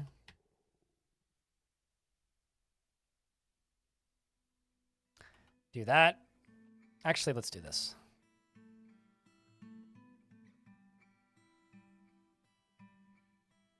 Do it that way. So that will seal this top bit off. Maybe also kill the edges and put some glass right there.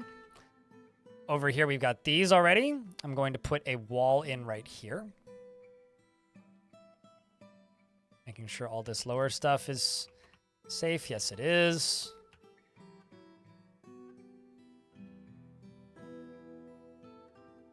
And of course, a bunch of dwarves just ran in there and are now probably stuck. Or about to be. You stuck here, dwarf. Diamond, you're brilliant. So smartest dwarf of the day goes to Diamond Destruct chat.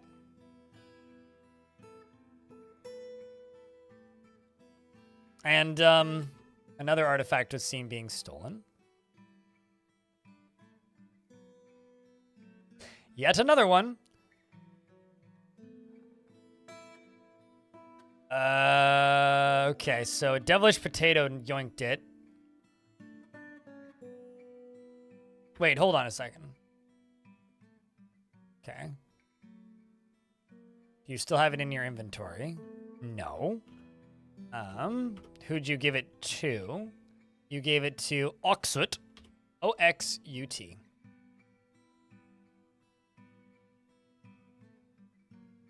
And is probably trying to leave with it. Wow, we're trying to steal the goblet a second time. Literally, they're doing it a second time. I don't know if I'll be able to catch it this time. Where are you from? The autonomous bases.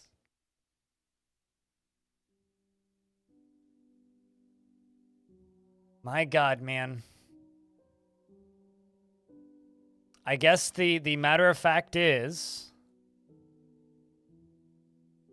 I like the name of this thing, the once resting zombie.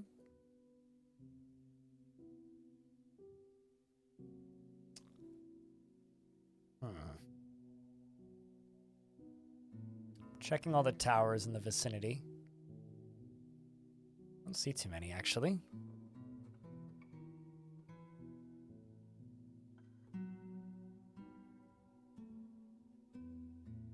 Confederation of Noiselessness.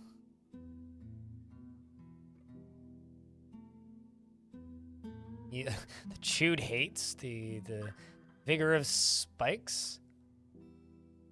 Pondered Glee. The Blue Crypts. Look at that. So I want to know if I can spot a tower around here. The Creative Hugs. Okay. That's the name of a group that lives there. It's also possible that this zombie is coming from something completely different.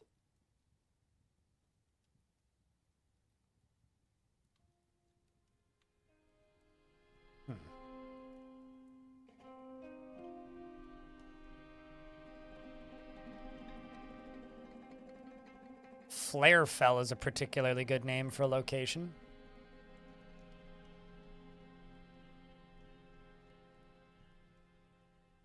Whale Pit.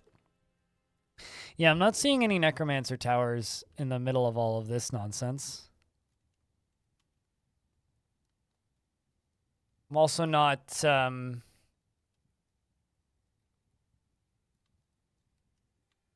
seeing anything that could be that particular group. Sup, Darren? How are you? It's good to see you. You've been locking up your artifacts lately? Yeah, you kind of have to. I've been lazy, though. Mostly just being lazy.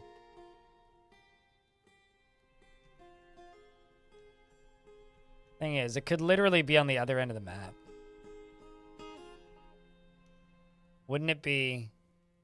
no, it's not. Okay. I was going to say, wouldn't it be funny if it was the one I literally couldn't get to?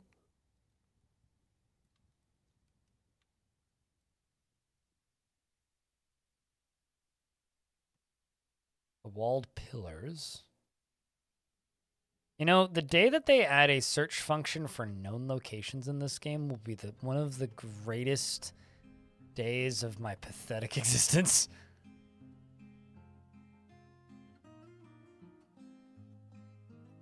Palms of Clarity. Fountains of Will. Is stuff accessible? You know, I just realized there's another big crazy like area with a bunch of goblins in it that is completely locked off from the rest of the world. I didn't realize this was here. That's kind of cool, actually. Trust gift? Ooh. Hold on.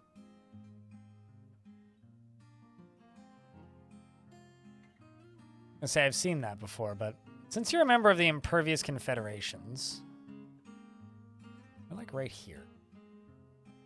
Gotta be closer than that, right?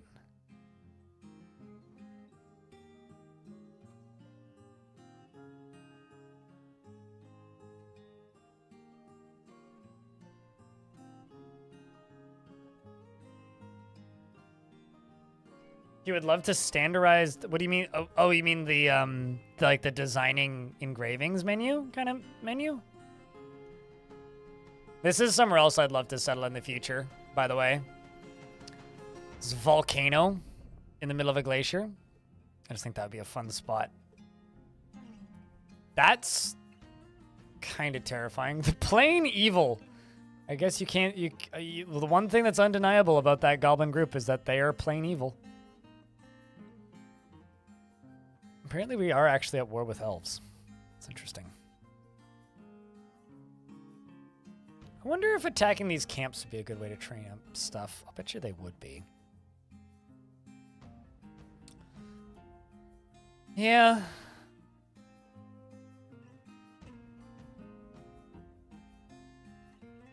Yesterday it said you have 40 plus days. I don't know, man. Whenever stuff like this comes up, I just gotta remind you that I'm not Twitch tech support, trust me.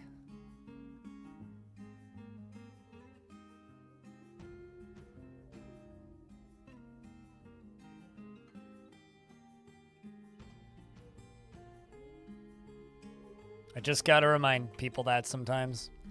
It sucks though. I mean, all I gotta say is I'm waiting for Twitch to have to make this a thing that you can still see your total streaks. But yeah, no, chat room, can I get some Fs for our friend Big Bang's morning? And also, just as a reminder to everybody, if you enjoy these streams, any way that you can keep the chat moving, appreciate it. This creature is just straight up a criminal. They're straight up just listed as criminal. Did I get to interrogate them? Ah, okay. So they did commit espionage against me. Well, I can convict you while you're still here. Devilish Potato we can also convict. Can convict Shake Break and of the crimes that they previously committed. And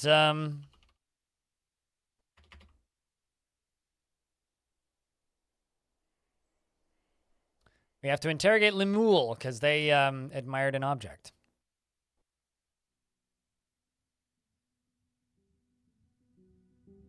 Haven't been able to watch during work. I got you. You have to run errands, so you only get to see a bit of the stream. Glad you got to catch some DF. Well, I'm glad you did too. I mean, the plan for the summer is making the streams a little bit shorter, so it's more reasonable for me to get to the garden. So, unless you get a summer vacation, this might be the norm for a little bit. But, you know, we're still doing a lot of DF, so it's not like Dwarf Fortress is going away altogether or something. That would be a ridiculous thing to suggest. Absolutely ridiculous thing to suggest.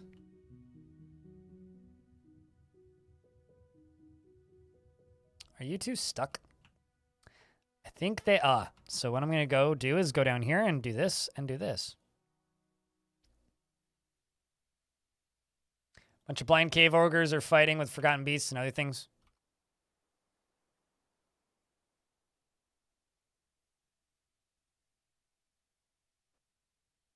You have this Monday off, but then nothing until day off in June. Oh, wow. A single day off in June? What do you do for work, dude? That seems like way too many not days off versus days off.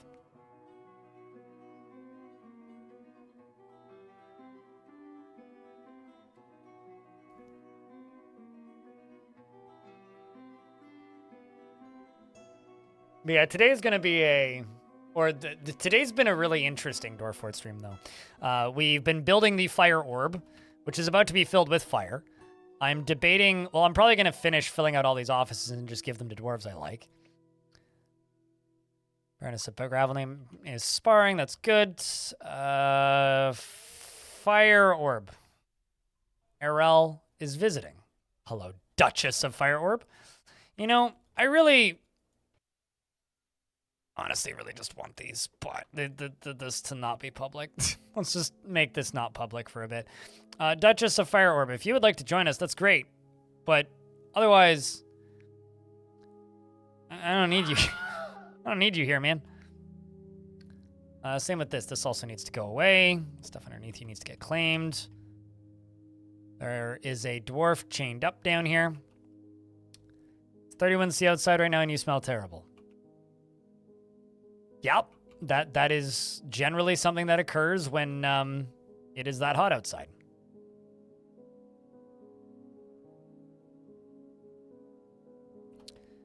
All right, well, let's begin the fun bit. Let's take this down.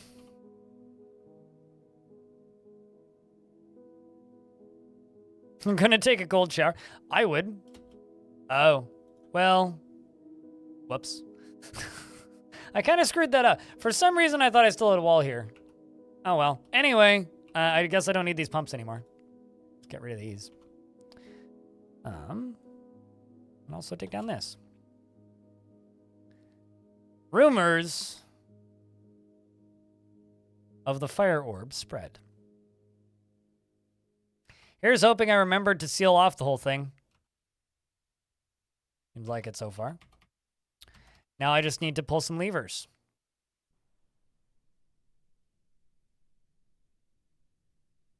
It's going to take a little bit to fill up, but it is now working on it. Bless the orb. Great balls of fire. I guess now it's time to begin the construction of the Fire Orb Tavern on the periphery of the orb.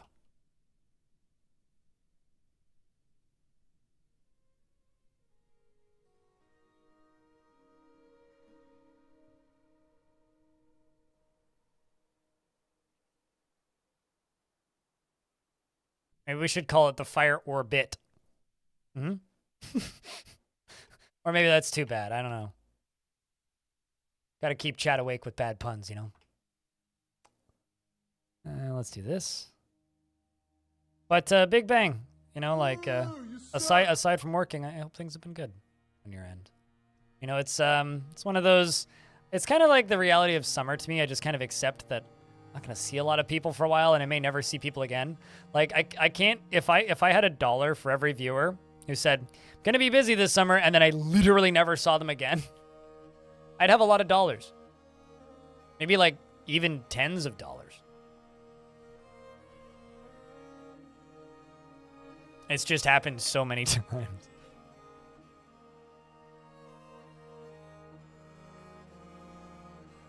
And there it goes. And I don't actually know if this is going to be able to fill up all the way initially. So what I'm going to do actually is I'm going to pop this and let this fill up to 7 of 7. Just to give it a slightly bigger boost off the bat. Also going to dig that up. Dig these up. We're going to channel down this side as well.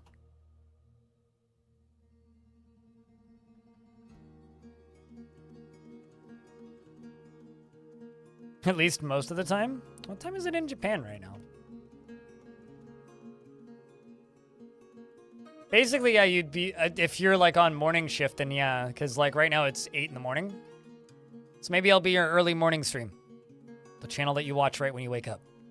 I don't know if that fits into your life in any way, but...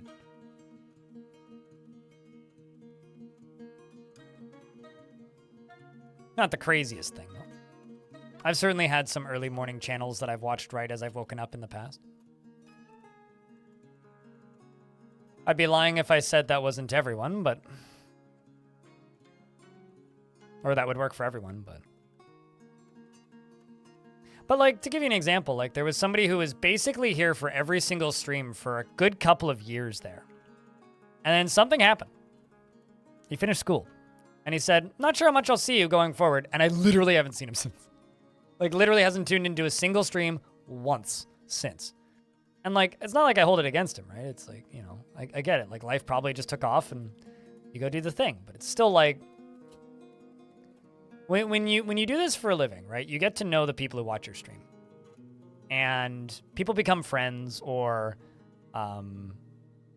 people just become acquaintances, or, like, you meet them at a thing.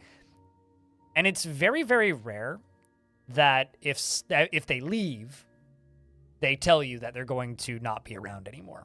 Like, it literally never happens. And at least it's never happened to me. So it is actually kind of this really almost bizarre feeling of just like... Because a couple of times I've had, like, someone quietly reach out and be like, hey, it was in this person's will. They passed away for some reason. Like, I've had that happen. Like, people pass away, and then, like, you find out 6 months later that a person who'd been subscribed to you for ages is dead. I've had stuff like that happen a couple of times. And it's kind of wild. So whenever people just vanish, there's always a little bit of that, I wonder.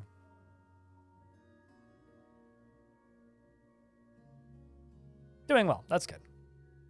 Glad. I guess I'm glad that work's been busier than usual.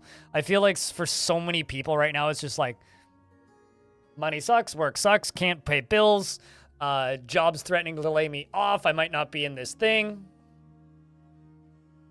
You rarely know the last time you talk to someone, it will be the last time. No, totally. Man 666 just subscribed. Like, does anybody remember, oh geez, what was his name? Name started with an A.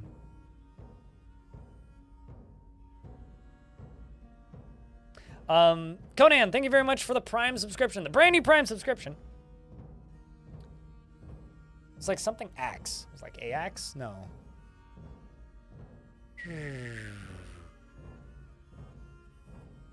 I mean, Sweet Sparkle Farts is one that I haven't seen in ages as well. Axon. That was his name. Literally hung around this stream actively. Nander still comes by. Nander just lives in Australia, so time zones aren't always great. Also, Nander has 8 kids now, so the fact that that dude can even play a video game once in a blue moon is amazing to me. But no, Axon is the person I was thinking of. Literally watched this stream, like, almost every day until spring of 2022.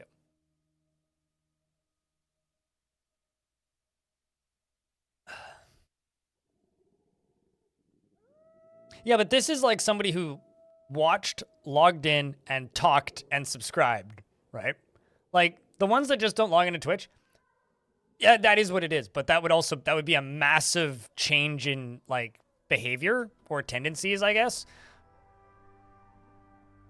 from a person in this case, right? So like, it's sort of like think about it this way: if you have a neighbor who you hang out with, and maybe they come out and hang out on your porch every now and again, and then one day they just disappear, and it's like, did they move away? Their house is now boarded up. Did they move away? Are they still there? Did they die? What happened? Did they commit a crime? Like, never know.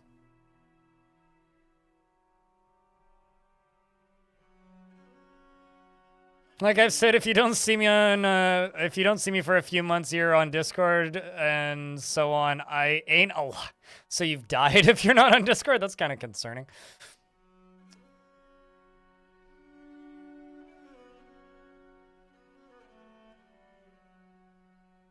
But anyway, how you doing, Taylor?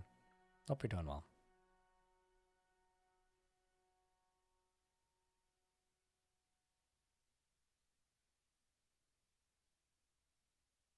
I think there's an upset cat outside because I keep hearing this weird, almost howling sound, and it kind of sounds like a cat, but not really. The more I hear it, I think it's an upset cat.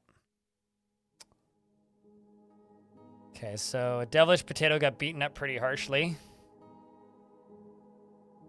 Okay, so Lemuel Gloryhammer tried to steal an artifact. Yeah. I think I'm just going to make a artifact stockpile somewhere and just lock the door.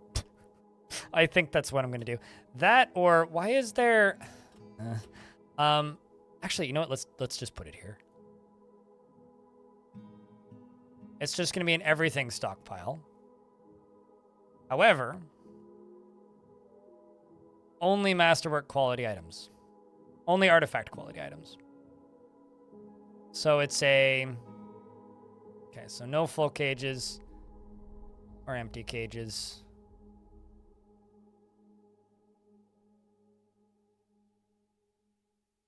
So any items that are not currently...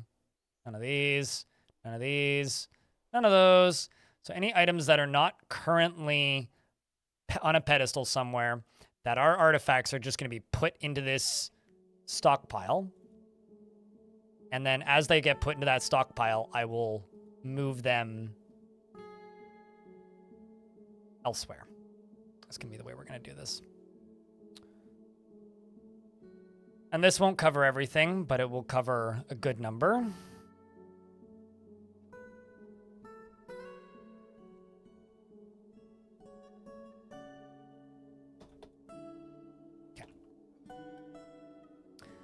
You, I good, ate too much food? What kind of food? I ate too much food last night, but it was good. I had chocolate mousse thing that I bought, and which was delicious, as well as spaghetti and meatballs. Homemade spaghetti and meatballs.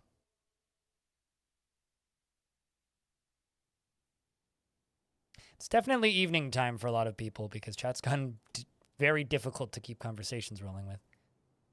Fortunately, not all of my adventurers are out here committing crimes, just some of them.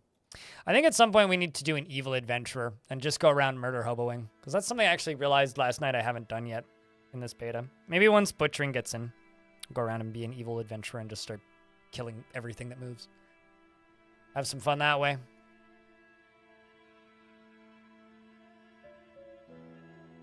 $25 past midnight. Well, good morning. Murder hobo is fun sometimes. Yeah, it can be.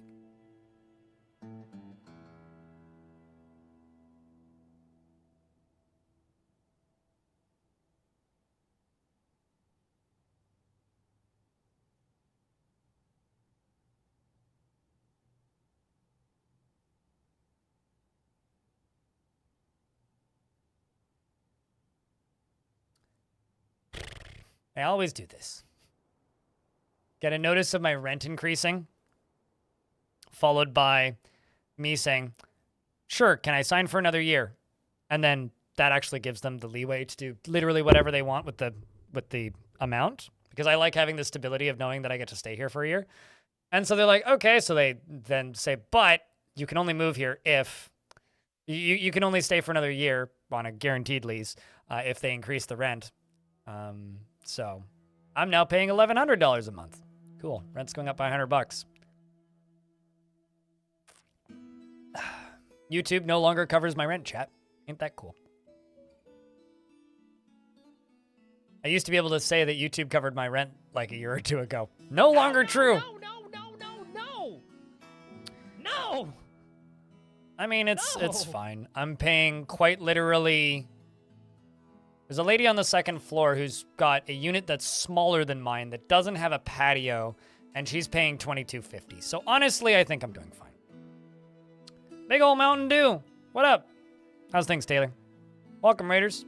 How goes being goblining? Zzz. I think there's a goblin on the map. Fucking tiny is how big the apartment is. Is there a goblin on the map? No, there are no goblins, Sag. Well, I tried. How am I? You know, Dwarfing. Doing Dwarfing things. What were you up to today? We're just playing Dwarf Fortress. Way too much of it. I'm about to fill this ball with lava. So it's going to be our Fire Orb because this fort is called Fire Orb. I've made way too many... I made way too many bedrooms today. I'll put it that way. Right, yeah, you need... hold on. Bars... I have 4 iron... Okay, I can make an iron weapon rack now.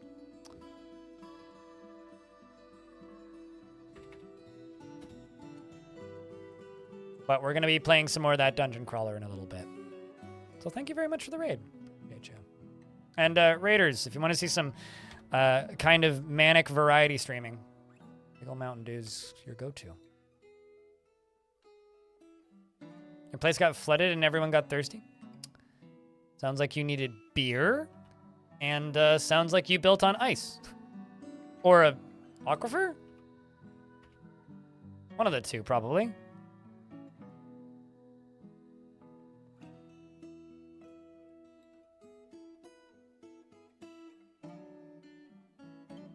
Nothing like ice cold beer after an ice. Nothing like an ice cold beer after an ice cold beer. I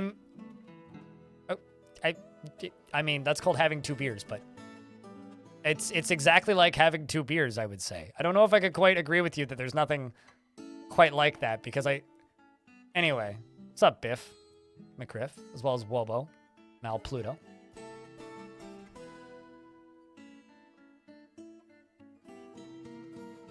Yeah, no, I get it, Stone. It's very fatalist. It's called alcoholism. Now, alcoholism is, there's nothing like 15 beers after 15 beers. It's like, but it's been 5 hours. That's alcoholism. Having an ice cold beer after an ice cold beer is just called pacing yourself. Come on. And also, it's a matter of frequency. If you have 2 beers in a day, you're fine. If you have 2 beers every day for the next 35 years, you might be an alcoholic. If you drink 15 beers in a day once and then never do it again, you ain't an alcoholic. You just got drunk that one time.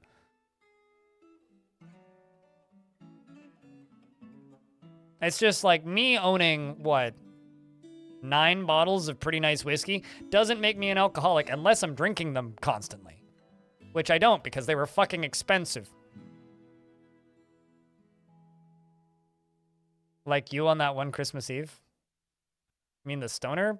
Oh wait, no, that was the thing where you just made a bunch of weed food was Thanksgiving, right? It was like Weedsgiving or whatever you called it. We are you know, I didn't really think about how cool this was going to look while I was building it. Now that I'm looking at it, I'm like it's kind of that's kind of awesome. 15 beers is Tuesday. What? So then what's Monday? Darmon, you have a good night. I'll see you when we see you, Taylor. Take care of yourself. A caravan from Adil Gibar has come.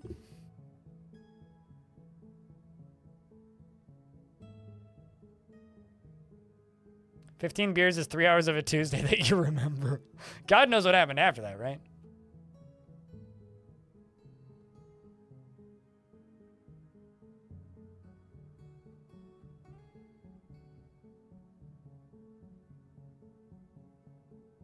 Let's go this way. Oh boy. Let's just let them start putting the glass away. Yeah, I might make the nobles new bedrooms down here, but, you know, it's going to take a little bit still. Let's cut down around here. See what else we can do as we get further down around the edge.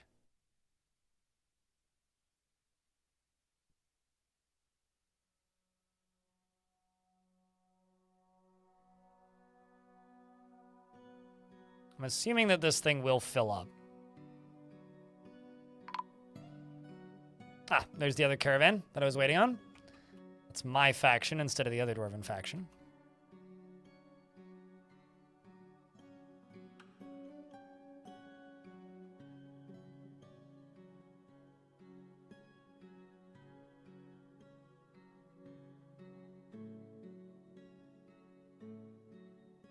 It's a Pokeball? I guess it's kind of a Pokeball right now. That kind of does look like a Pokeball. But this is filling up. Once this bottom bit fills up, then it can start going up. And up.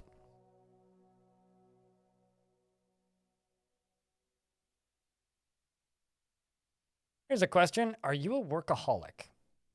Can you elaborate a little bit?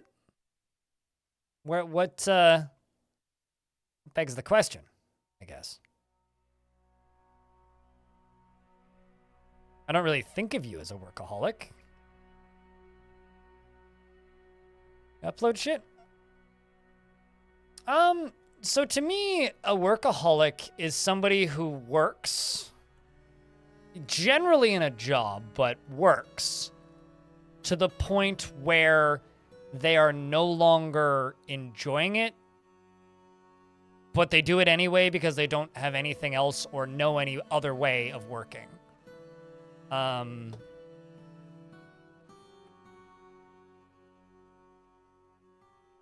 used to say that I was an alcoholic, and I used to say it unironic. How many dragon eggs do I have? Like a decent number. I used to like self-identify as a workaholic. I don't do that so much anymore. Because I intentionally work less than I used to, like quite a bit less. So I don't really fit that moniker anymore. But at the same time, I certainly used to.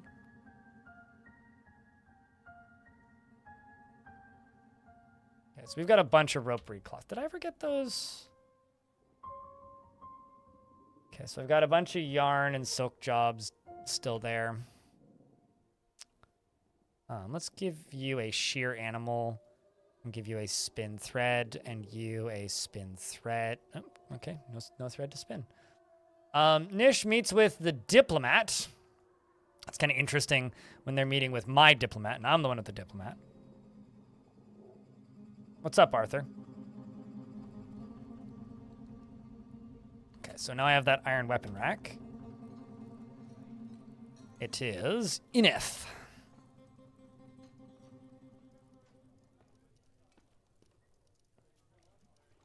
You want it in your throne room.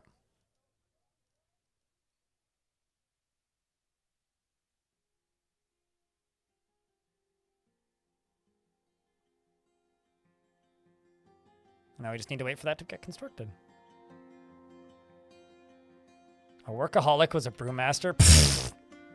But yeah, that's what I think of as a workaholic. And so I guess my question to you, Stone, is I feel like you enjoy the things that you upload, right? Like, you don't do it when you're not enjoying it, because I've seen you refer, like, to not wanting to draw, or, like, not wanting to upload stuff.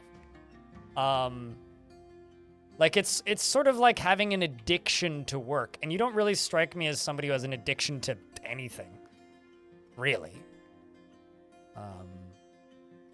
And I've absolutely had addictions to work and other things that have been shitty to me in the past, but I generally, if a ghost, I'm going to go deal with it. I generally, recently anyway, have been much better about kind of pushing that tendency away, even if it like stresses me the fuck out sometimes, because I know it's healthier for me. Works at the cost of other things. Absolutely. No, that's actually a really good definition. Somebody who works at the cost of other things. Like at the cost of family or at the cost of friends. Like I've absolutely pushed people away and like lost connections with like close individuals because I just worked instead. Like I skipped Christmas, like family gatherings, like 4 or 5 years in a row. Oh yeah, absolutely. At the cost of personal health. I mean, the amount of caffeine I used to drink, right? Like I've told the stories of how I used to drink like, I don't know, like malt, like I was taking caffeine pills and also consuming like,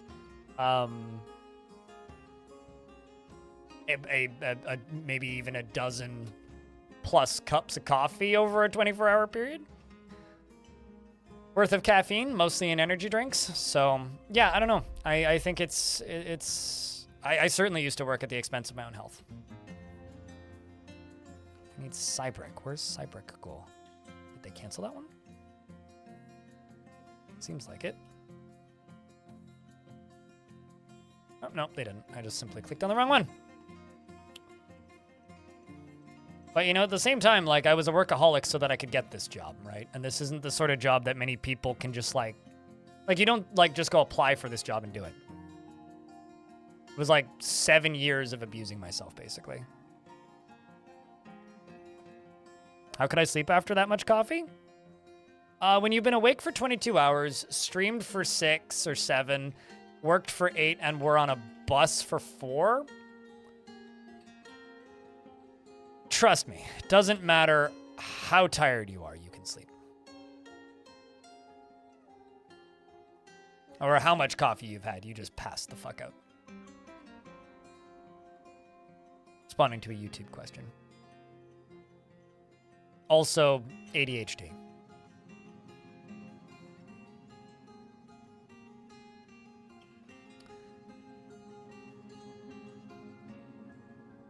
All right. Well, Mountain Beast is dueling with a bunch of those things. Straight battling ransomware? Oh god, that sucks. Sorry you had to do that, man. Wow.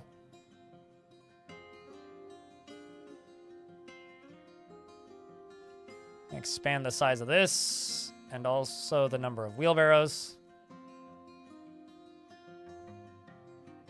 You would like to join Fire Orb. What would you like your dwarf to join Fire Orb be? What kind of dwarf would you like to be? Well, I, at the time, used to justify drinking that much caffeine because I said it was the only way that I could, like, get through the workday without hurting somebody. Because I would get pissed off at my coworkers. There's also Dorans. Probably, I've seen some Dorans. I have one Doran who's pissed. I have one Yuzol who's very happy. Who's the Baroness of Past Paint. So it depends on whether or not you want a pissed off or happy dwarf. Or you could be like the Outpost Liaison, who's very happy right now. But is an ass sob. But it's up to you.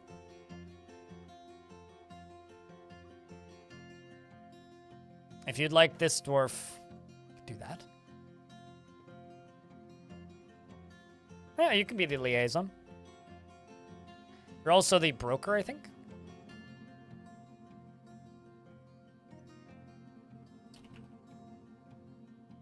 Sosh Jam, the Urn of Mortification, who has 5 kills, all very notable. You killed a Marsh Titan, a Forgotten Beast, a Giant Bat, a Hollow Slayer, and a Human Necromancer. You're a legendary. You are a legendary gem cutter. You have lived here since the year 320, and one of the first things you saw is you saw Servesh Volt Plan die, and you learned to value tranquility. And I forgot to trade. Fuck. Crap. Whoops. Like to trade something. I'm so not used to trading in this fort because it's been so long.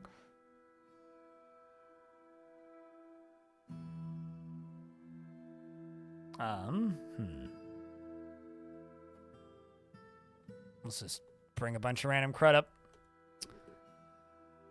And then go back to Sosh and we'll read you. You're meditating on the sky. You're pretty high right now. He personally strongly values tranquility, quiet, and values tradition, doesn't see cooperation as valuable, and dreams of creating a great work of art. He has no preferences because he's a permanent member of the fort. We do need to get you a dining room. We're working on that.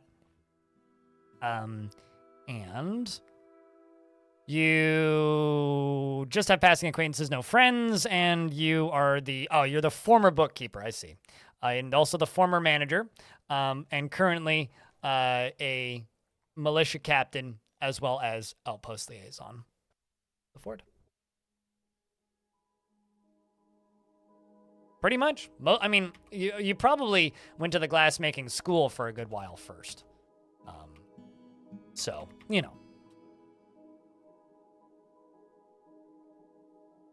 Escapism is real. It's true, yeah. This game is just digital escapism. You know what? Actually, I'm going to give the outpost liaison this area. Apparently I need tables.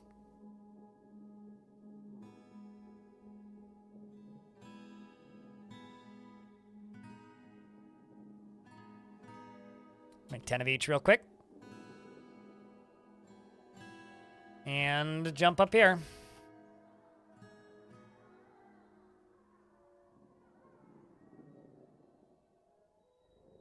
Just waiting for Puphead to get over here. Who's the count now? Who's a count now, rather.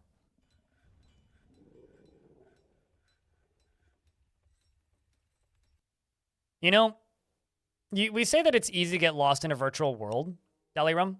Yet at the same time, Mark Zuckerberg seems completely incapable of making people do that. I wonder if it's got anything to do with the fact that just, you know,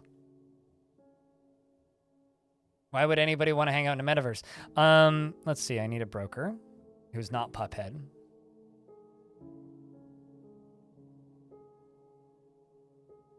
Need you to get up here and trade at Depot.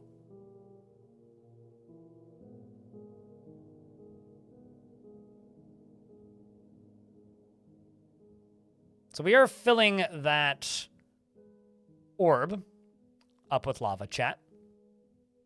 And once we are done with the great filling of the orb, I think we're going to swap games.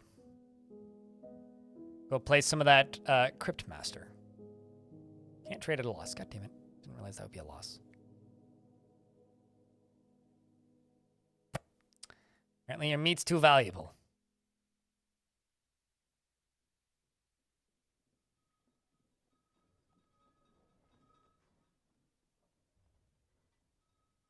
There we go. Traded with the one that matters.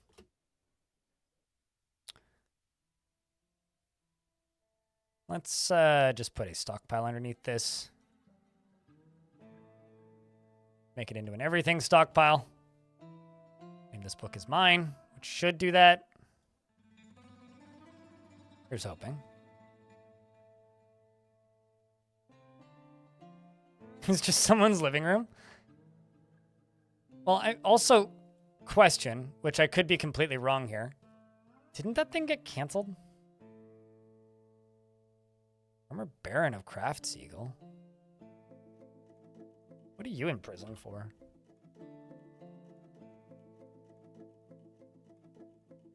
Violation of a production order. Oh, okay.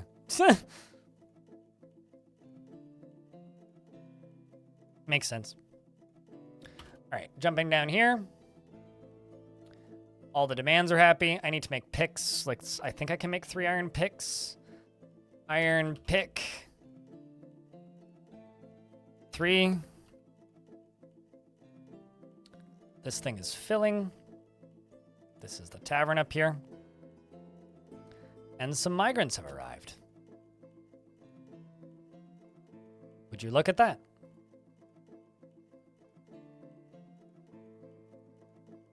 No one named so far. At least not that I'm seeing. Lots of surgeons, though.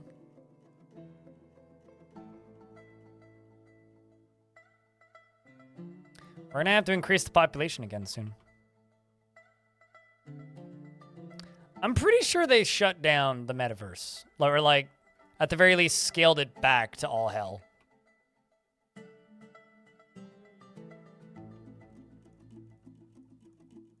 I could be completely wrong, but I'm pretty sure there's elements of truth to that statement.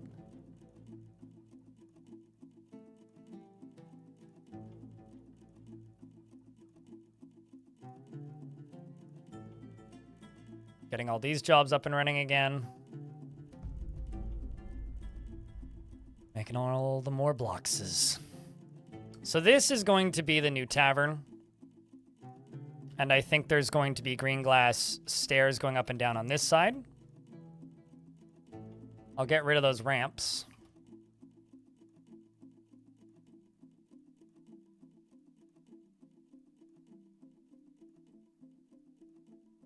Or rather, this will be the non-private tavern. Or this will be the private tavern. The non-private tavern is still going to be there. As a modern and poor interpretation of Second Life. I mean, sure, absolutely. I mean, the reality is I would say it's more of a poor interpretation of what VR chat does. Less than Second Life, because it's VR chat is already a more closed off thing than Second Life was. But I don't disagree with that take, though. Okay, so I need to dig underneath another layer to get down to here. So what I think I'm going to do is I'm going to go out a little further up top here. I'm going to go out a little further up here. I'm going to use that to get down a little deeper. Over here, I'm going to throw some glass windows in. This is going to be the Outpost Liaison's office and dining room, which means I need to find them first, which is you. I need to jump to your study and say, nope, no longer yours. Sorry, Dwarf. You're getting upgraded. And then down here, I'm just going to go office. Whoops. Office right here. And we'll give that to you. And this area back here can be your dining room.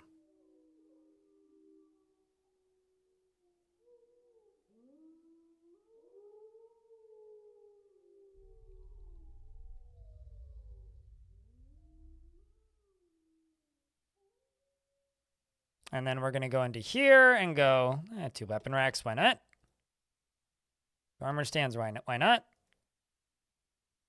2 cabinets. And of course, 2 chests. And,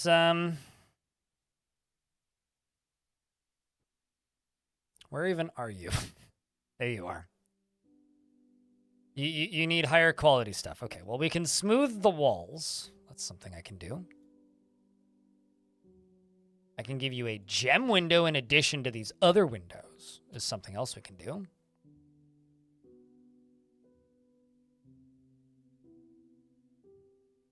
He's picky?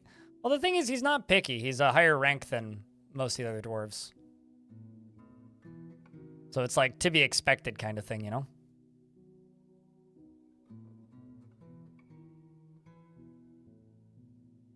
We're also going to engrave all the ground.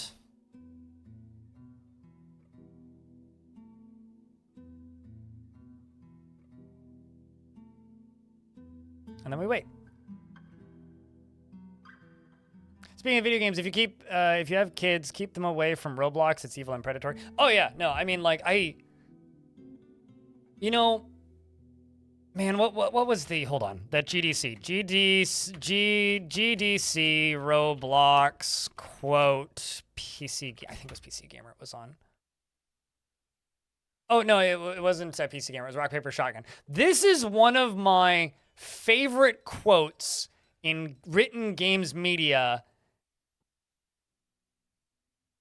I've ever seen. Roblox Studio Head.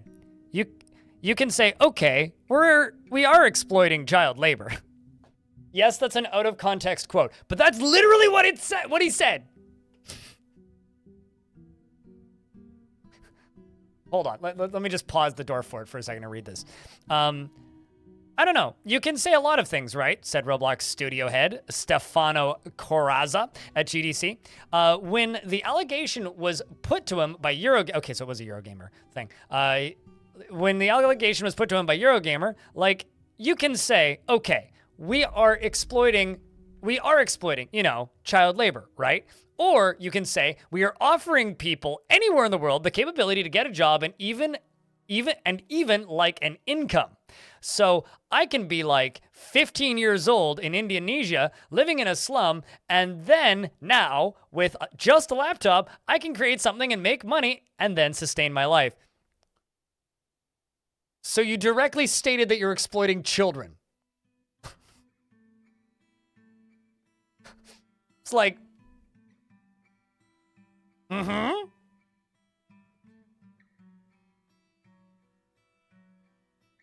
What, wages?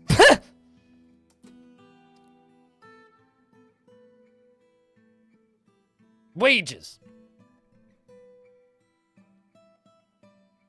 You think they get wages? This is Roblox we're talking about. Nobody gets wages. Sauce Jam needs his bedroom to be slightly nicer.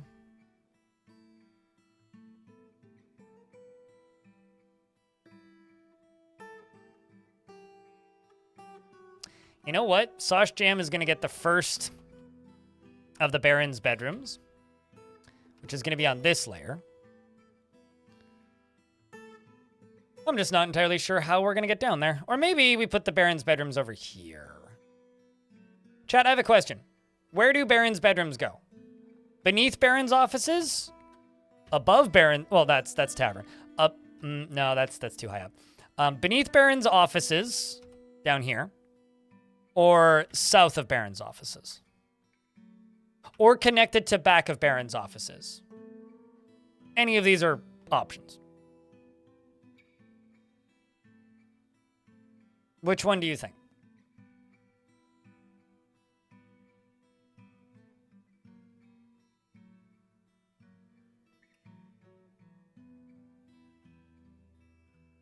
Basically, like, at the back of their office / dining room, south of the offices and dining rooms, or deeper than the offices and dining rooms.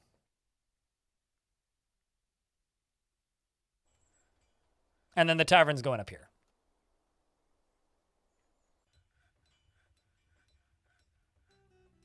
Built into the back or below as long as it's close to the circle.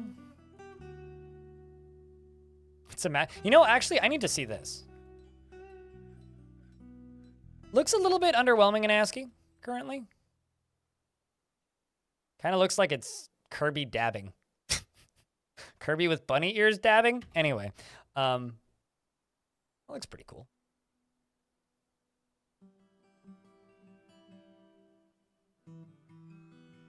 Either below or in back, they're all barons of equal rank. Yeah, I mean, it's more of just a aesthetic choice. I kind of don't want to, like, change the look of these things, so I think we're going to go below. I think we're going to go below. Question is how... Actually, we'll just do it this way.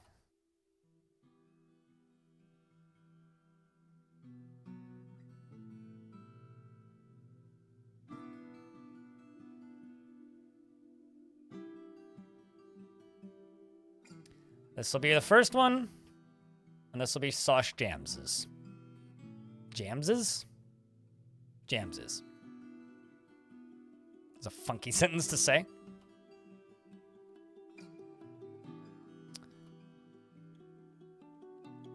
And green glass. And green glass.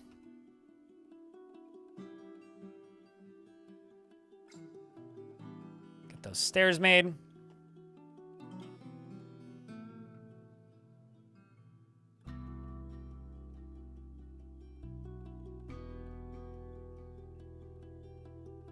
We're gonna do this. Thunk, thunk. do Gabbro. I don't know why I'm using Gabbro. I don't have much Gabbro, but we're going to use the Gabbro. Glass. The funny thing is dwarves can fall through floors if somebody falls. So if something collapses on the surface, there's a very real chance it could just straight up put holes in all of these floors and shatter the orb. Anyway, I just thought I should put that out there in case it actually happens, which it could. It could.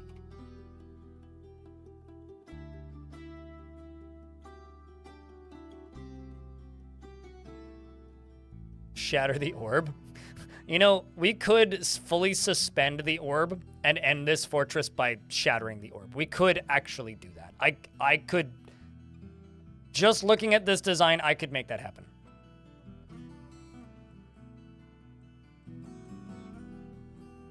Because, like, up at the top, all we need is these trees to start collapsing, and it could punch holes in the bottom of it once I'm done the way I want to build it.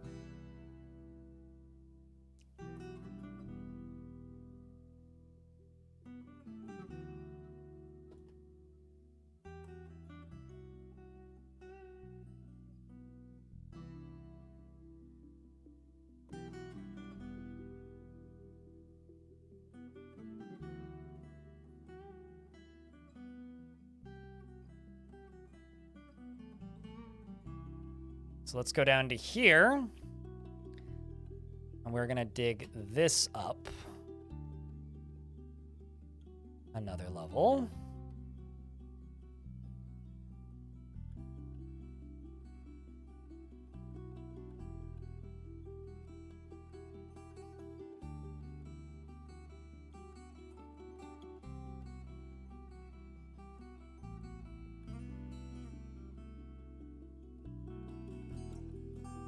And then I can just simply dig around the base of it. Once we get that far down. This over here. Got a nice bed in it. Can get a gem window. A gem window. A door. And of course, a door. 2 chests, 2 cabinets, these all finished, and then eventually smoothed walls, but not in these tiles.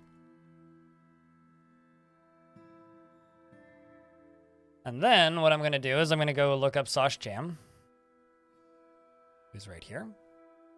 Gonna go to your bedroom.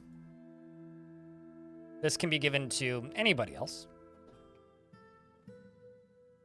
because there's people who don't have bedrooms right now. And this, well, apparently isn't enclosed right now because of the windows, but that is fine. Still do this and that, and assign it to Sosh Jam. See what you think about your new bedroom, Sosh. Still not happy with it, hey? Still not happy. Well, let's get these windows done. That'd be a good elf war plan. Firing intercontinental ballistic trees at my dwarves and making the thing cave in. Also, Shake Break, chat, do you guys want to deliver Shake Break the bad news, or should I? It's up to you, chat. You let me know. Light test withdraws from society.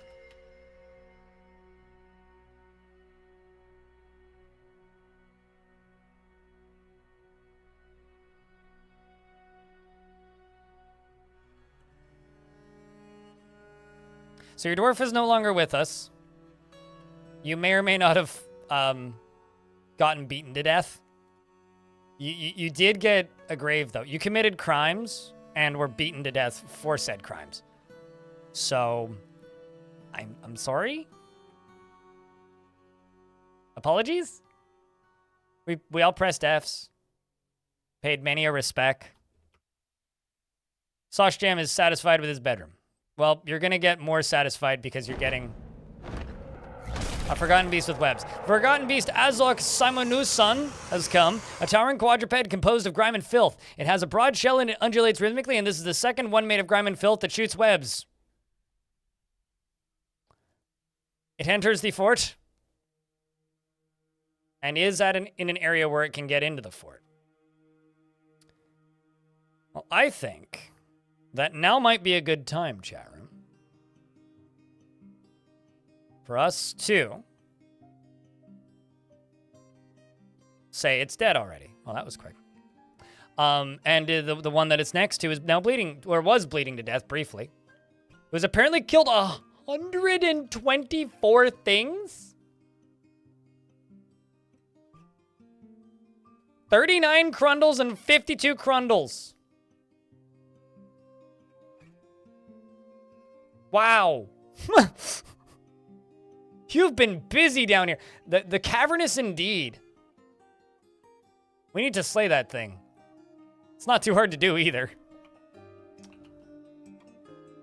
I think that the Fire Orb, aside from desperately needing some cleaning, is looking glorious, chat room. What do you need? Obsidian, that. Stack leather, K. Cloth, K. Skeleton. Okay, it's probably skeletons.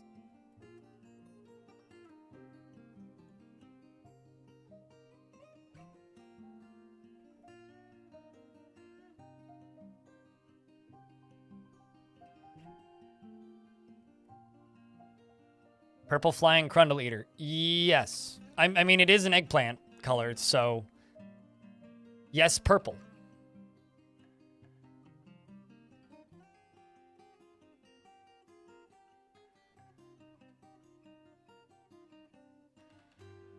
It's like a spider, a giant aggressive spider. I mean, it's not like it was actually a spider, but it could have been one.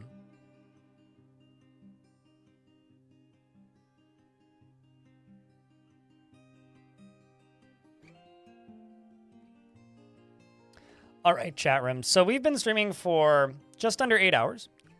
Who here feels like some Cryptmaster? What do you think, chat? We'll finish up this construction tomorrow and then go truly be evil. I mean, today we got a bunch of artifacts stolen, made a bunch of artifacts, got a bunch of people into the fort, expanded the population quite a bit, traded, hallelujah. We did all the threatening of people yesterday so that they'd come trade with us. And dropped some people into volcanoes, had somebody throw themselves into a volcano, dealt with a bunch of crimes, and dealt with a bunch of criminal dwarves, murdered a bunch of necromancers for simply corrupting my dwarves.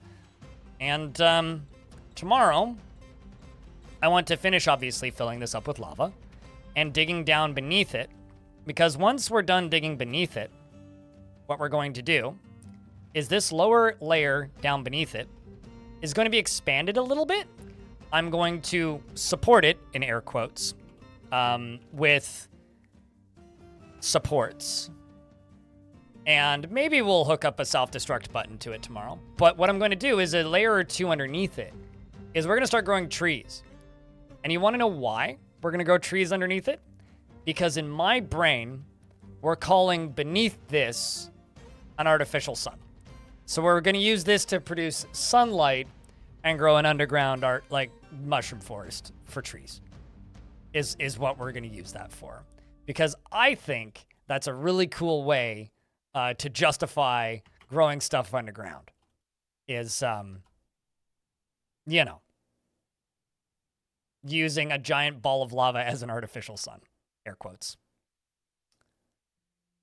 As this whole thing, continues to grow. And the dwarves continue to dig. Chat room. That's it for dwarves for the day. Madness. Hello, Hobo. Don't worry, stream's not done. Swapping games. But hello, Hobo. How are you? Yeet. Good day, sir. But if you're sticking around, chat, if I could get a round of beers, that'd be rad. And if you want, now is the time to ceremonially state bye, YouTube. Because it is, don't freak out to the few of you watching on YouTube. We're not shutting you down. But we are swapping games. We're going to go play some Cryptmaster.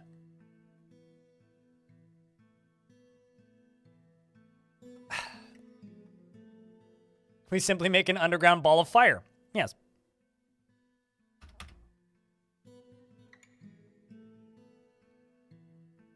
And if you are sticking around, of course, that would be greatly appreciated. Already eaten my sandwich today, so I don't need to do that. Excuse me.